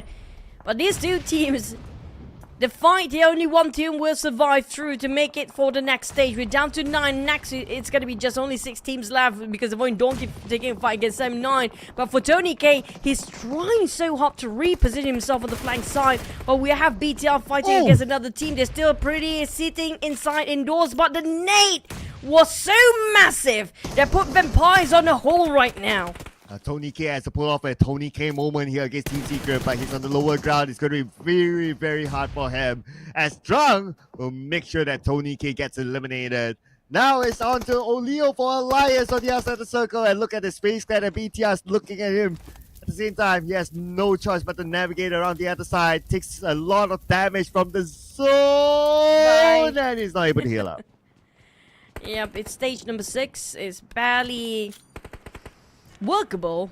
They try to survive inside of the blue. It's going to hurt so much at this point, and these players, all these teams, will have to decide which side of the circle they want to just get into it. Because Roy, if they get into the back cave and the circle shifted away in the very next few stages, it's going to be problematic for them to just get out from there. But for Team Secret, they got a big win against Vampire just now. Scored himself 4 eliminations, but at a cost. They're down to 3 players. Well, we don't see a lot of actions coming up from Talon yet. Yeah, Talon's playing this quietly. The Ripping to the lineup, but Soa's definitely not quiet here. Nice dance with Kenny to take him out. That was a quick reaction move by himself. Beautifully executed. Yuhai, the moment he showed himself on the other side, was FaZe Clan who got him. A bit disappointed, Team Secret, just slightly a bit late. You can see it, even the hand grenade being tossed by the Team Secret players just now was perfect angle as well, but they have to deal with FaZe Clan. FaZe Clan, they've got quite a view up there. They managed to control the circle from above, but they will not waste any more time. But Moment, of all the time, he got himself in an accident in the worst possible timing as well. That put themselves a bit later for the crash towards the side of Team Secret, but hey, no stopping them for the side of Nino's taking the lead in the charge. Going around, ring around Rosie with his team, and Nino's knocked down on the ground. And it's Nonsense next. Oh, whenever the accident happens, then out of event will not be great. FaZe Clan. What a defense by Team Secret. It was FaZe Clan that crashed in onto them. But Team Secret, crazy defense there. And the circle's not too far away from them. That was an insane move by Team Secret. Such a defense. Also, what a the worst possible timing for Moment to have an accident to flip his vehicle, where it actually just late when it comes to the crash and push towards that compound. But what's done is done. No point crying over spill milk. But on the side of BTR, down to 5 teams. Nobody getting into the center of circle. But the problem with BTR, they don't have those elevations. Those Highlanders taken over by VOIN Donkey, as well as Talon right now. Still very quiet. Just next to VOIN Donkey. Well, and I don't think VOIN Donkey is looking in the right direction here. Well, VOIN Donkey is a matter of time to engage themselves in a fight, though. On the right side, there are eyes onto them. On the left side, looks like BTR is going to come in, and they're going to take that spot first before VOIN Donkey. Okay, now VOIN Donkey passing by because Zeta here. Zooming past by. Vexy will not make it. Oh, Vexy will stop Gen Force, actually. Okay, and Zeta will finish on Gen Force. Okay, that is VOIN Donkey for you, ladies and gentlemen. Looks like they managed to clear off their left side. Now they need to focus on the Talon. They managed to squeeze through inside of circle as well. He got a quarter part of the circle here by themselves. And now Talon is a bit too late for them to actually take some actions here and try to stop VOIN Donkey due to the cover of the terrain, making it so difficult to land those shots. Because whatever they can actually see, they can see nothing from there. But for VOIN Donkey, overpicking will cost them dearly. Because Talon acts a push all the way out just to deal with them in worst case scenario. Team Secret taking a jab on the side of BTR as well. BTR, there's no way out of this. Oh, from this high ground, BTR now stuck. And even Trung, he managed to land those pixel shots. Satar is bleeding out though. Zaxi, there's almost no way for him to save Satar. And Satar will be eliminated, but it was taken away by Razak. They stole it away from Team Secret. But for Lapa, how he's going to play this, they know exactly where he stands. That small shack with only a couple of ace stacks to take cover as well. BTR, Zoxy next, down to only Lapa. He hopped onto his vehicles and tried to flee. But can he actually make it out on time? Because VOIN Donkey committed to his fight against Talon. Well, they're a bit distracted. Nobody can spot out Lapa except for Vaxi, of course. Here comes the nade to finish things off. And it's a boom gone. That's going to be BTR placing himself at 5th place. But for VOIN Donkey, they're back rising from the dead. 6 eliminations with full squad intact. And they still have the circle. Man, this is going to be huge for VOIN Donkeys. But Yoru gets Soas from Team Secret. The team that came out with a beautiful defense earlier on against FaZe Clan, and now they're looking for a break behind the shack. Red Face will reposition himself to the lower ground instead. But he has to come into the circle. Okay, he tries to go in for a flag on to break. Someone has an idea that someone's there. And break 50% of health left. And Soas will be eliminated by Yoru. Now it's down to break. What can he come up with right now? His other teammate, Chung, is on the other side, not able to get into this fight together with Break. If they turn the wrong corner, Talon will actually be executed. And there goes Yoru. And it's going to be VOIN Donkey taking down on Yoru as well. Rat Face, how to deal with this? He needs to swing it big, but fortunate enough for Talon, it's done for their skirmish against Team Secret here. They have to go for another scrappy fight against VOIN Donkey with only 3 players left. It's going to be 3v4 v2. Roy, on the other hand, the only team that's not being spotted out by any of these guys, if they can actually score the chicken. Because VOIN Donkey and Talon seem to be very close against each other. But the moment they open fire, VOIN Donkey will shift their focus towards Roy now. Yeah, and Roy doesn't have much space to play with. And they have to cross the road. I mean, it's a very difficult situation for Roy right now. So we're close in about 5 more seconds. Zeta fires onto Talon. Red Face on the higher ground together with his other teammates. And so we'll start to close at this moment. Talon, they are ready to reposition themselves. Vexy knocks down Porsche. 1 more to go. They're still active for Roy. And that's going to be Kai. About 10% of health left. Popping up that smoke. Probably going to make a run for it. VOIN Donkey, everything seems to be unfolding for them right now because everyone running from the blue zone, and all they need to do is just shoot them down. They got the least amount of damage for the blue. Now Talon is forcing the fight way in, but spotted out Razak. That was quite a good cross air placement, but unfortunately didn't have enough bullet. But Razak will go in for the push, trying to just play around the smoke and hoping he will land a couple of shots. The jump shot coming from Red Face, making Razak down on the ground, but down to only misery with only 1% of health. How is he even alive after that hand grenade? Here comes another. Oh, wow, and he's still alive after that. Okay, he still managed to secure that 1 elimination point, whatever it is. And that is very, very fortunate of misery. 3 more to go. Biggest clutch of his life will not happen as VOIN Donkey will take on the final chicken dinner for day number 1.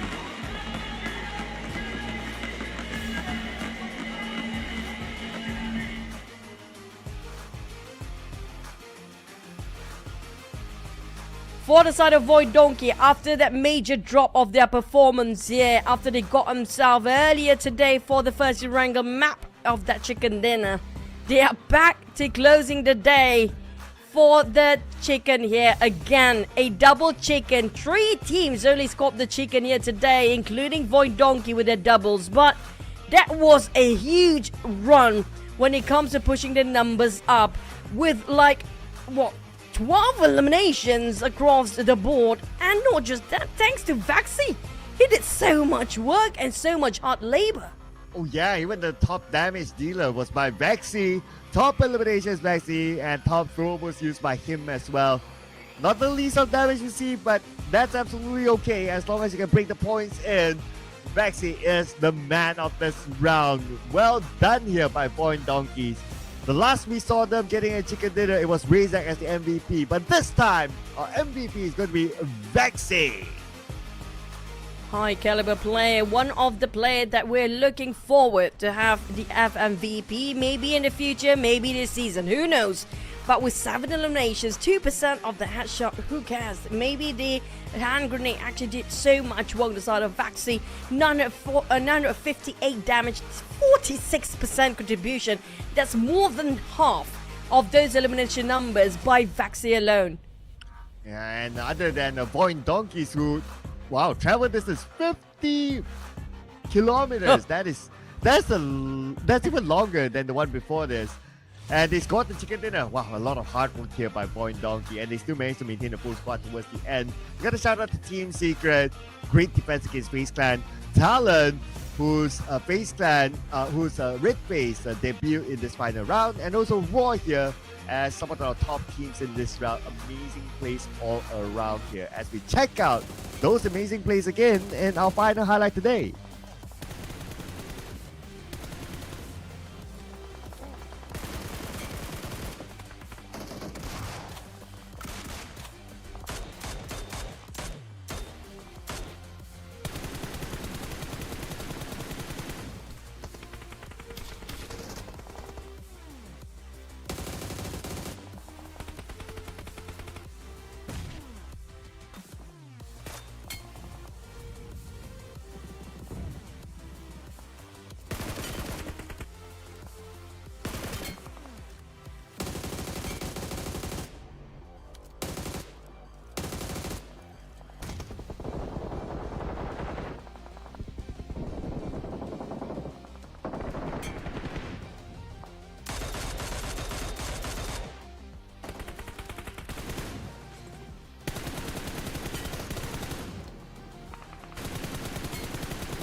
We thought it's going to be a wave of change with the domination by the Xaviers here today, but VOIN Donkey will defy us with their 12 eliminations and 10 placement point with that chicken dinner just now, scoring himself 22 points. This will definitely shoot them up all the way towards the first page, but which ranking? It's going to be interesting, right? Well, the gap is pretty big up there, but with this chicken dinner, it should put them into a very good contention spot here. Because we see, okay, Vampire 6 points, that's still on page 1, but there's no sight of the Xavier. So that's going to be a sign there. Alliance on page 1 as well. The Xavier, 0 points together with Team Flash and GEEK Fam. So the Xavier started on the high, but the final game, Well, they finish off with a low. I think their adrenaline rush kind of dried out when it comes to the last two map of Miramar, unfortunately, because of how things turns out. But hey, I think they still got themselves in the top 3. The podium spot is still theirs to hold on to. On the side of GEEK Fam, unfortunately, another not such a great run for them here. On the side of MORPH, only scored 1 point. Alter Ego and Boom, quite concerning down there. yeah. Boom, Alter Ego, same. But overall, okay, no concerns for the Xavier. They're still at number 1. Vampire Esports number 2, 10-point gap. So the gap has shrunk a little bit. Alliance coming at 3rd right now. VOIN Donkeys, okay, number 4. And they are 26 points behind the Xavier. And if you think about it, they start off with 1 hit start point. Yep, it's such a burst of performance with that one map to change things off. Now we're unfolding everything when it comes to the numbers. Feast your eyes for the grand finals day 1, when it comes to the overall rankings for now. But Boom, Alter Ego seems to me like they need to work things out for tomorrow. Same is for GEEK Fam and Team Secret here, because including 7-9, it seems like even though the eliminations across the second page, one of the highest, but it will not give them a great result by the end of the day if they don't balance it out. Yeah, I mean, 12 more games to go, right?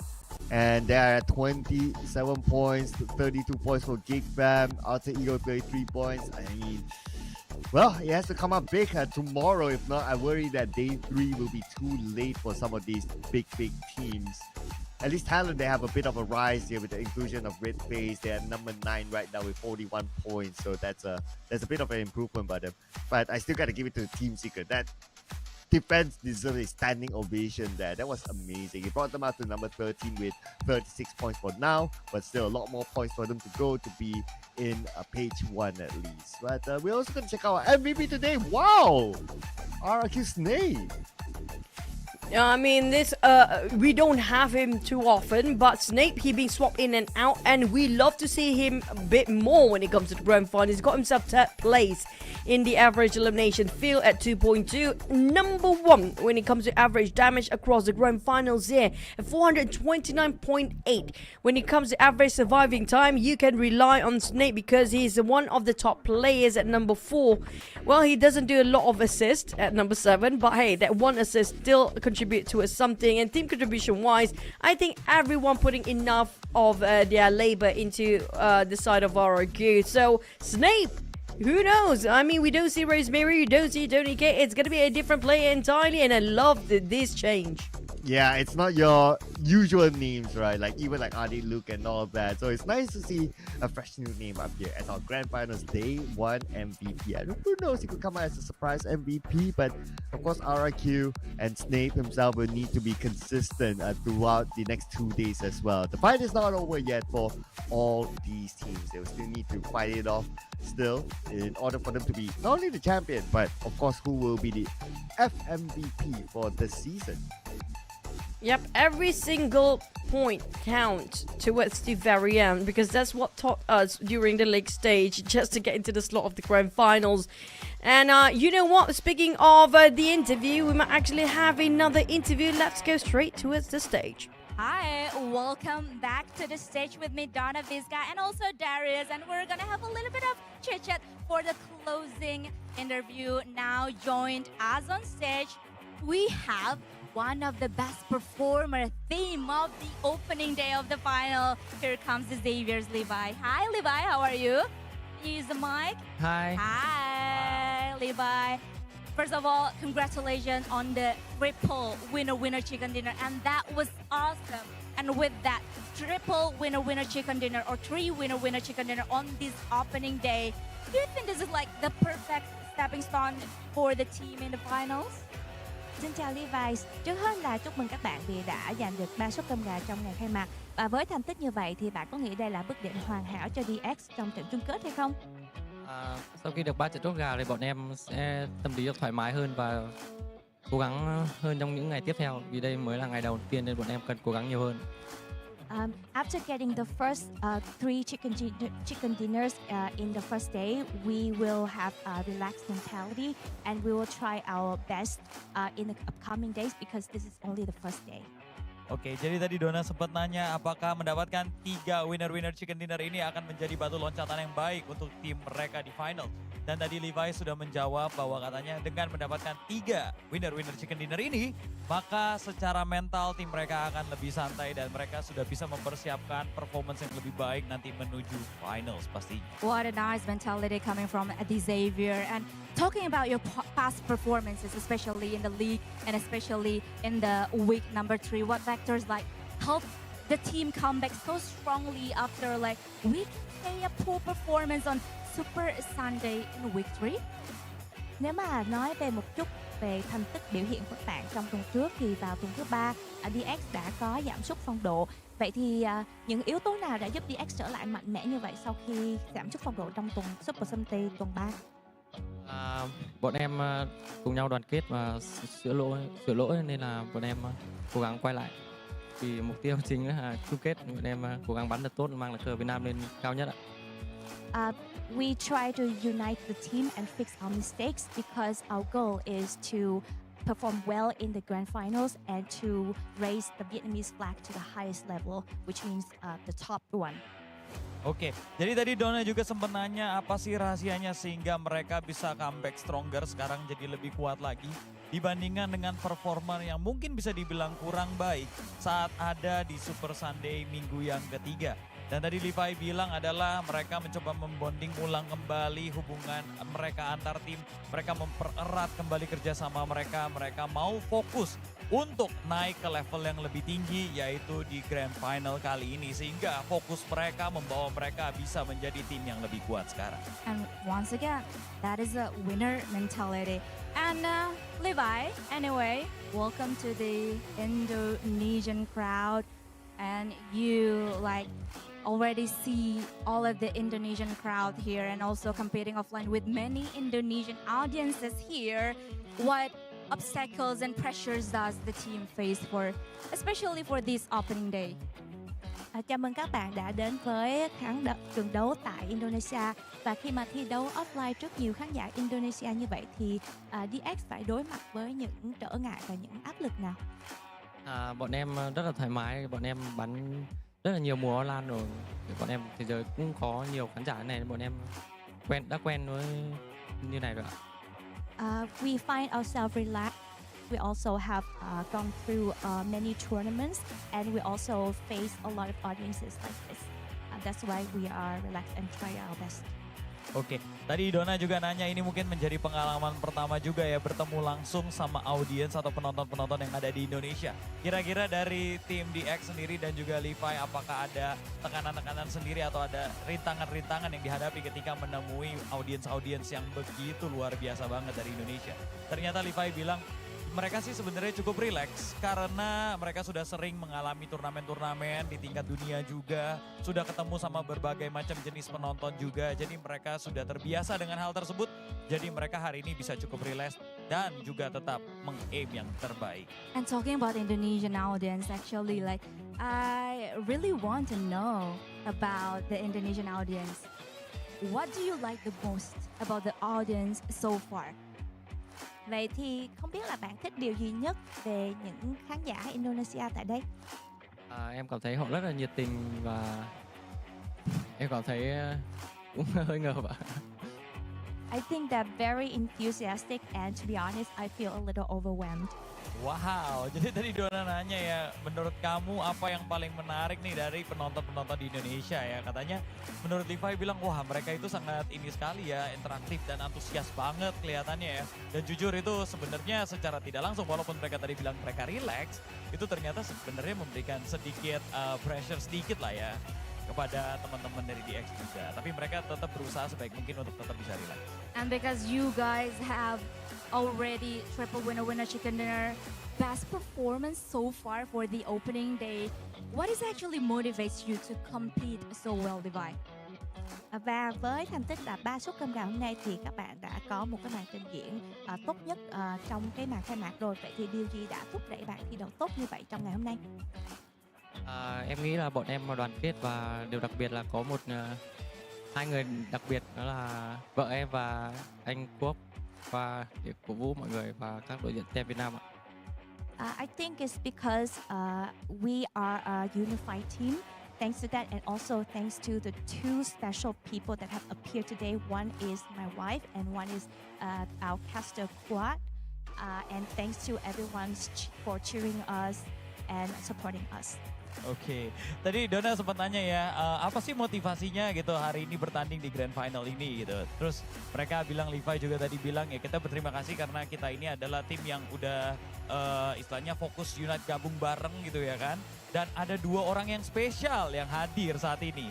Satu adalah istrinya Levi sendiri ya kan. Dan satu lagi ada caster mereka yaitu Quad yang mendatang, mensupport dan juga memberikan dukungan yang terbaik untuk tim DX pastinya. Do they actually have any special words they told to you?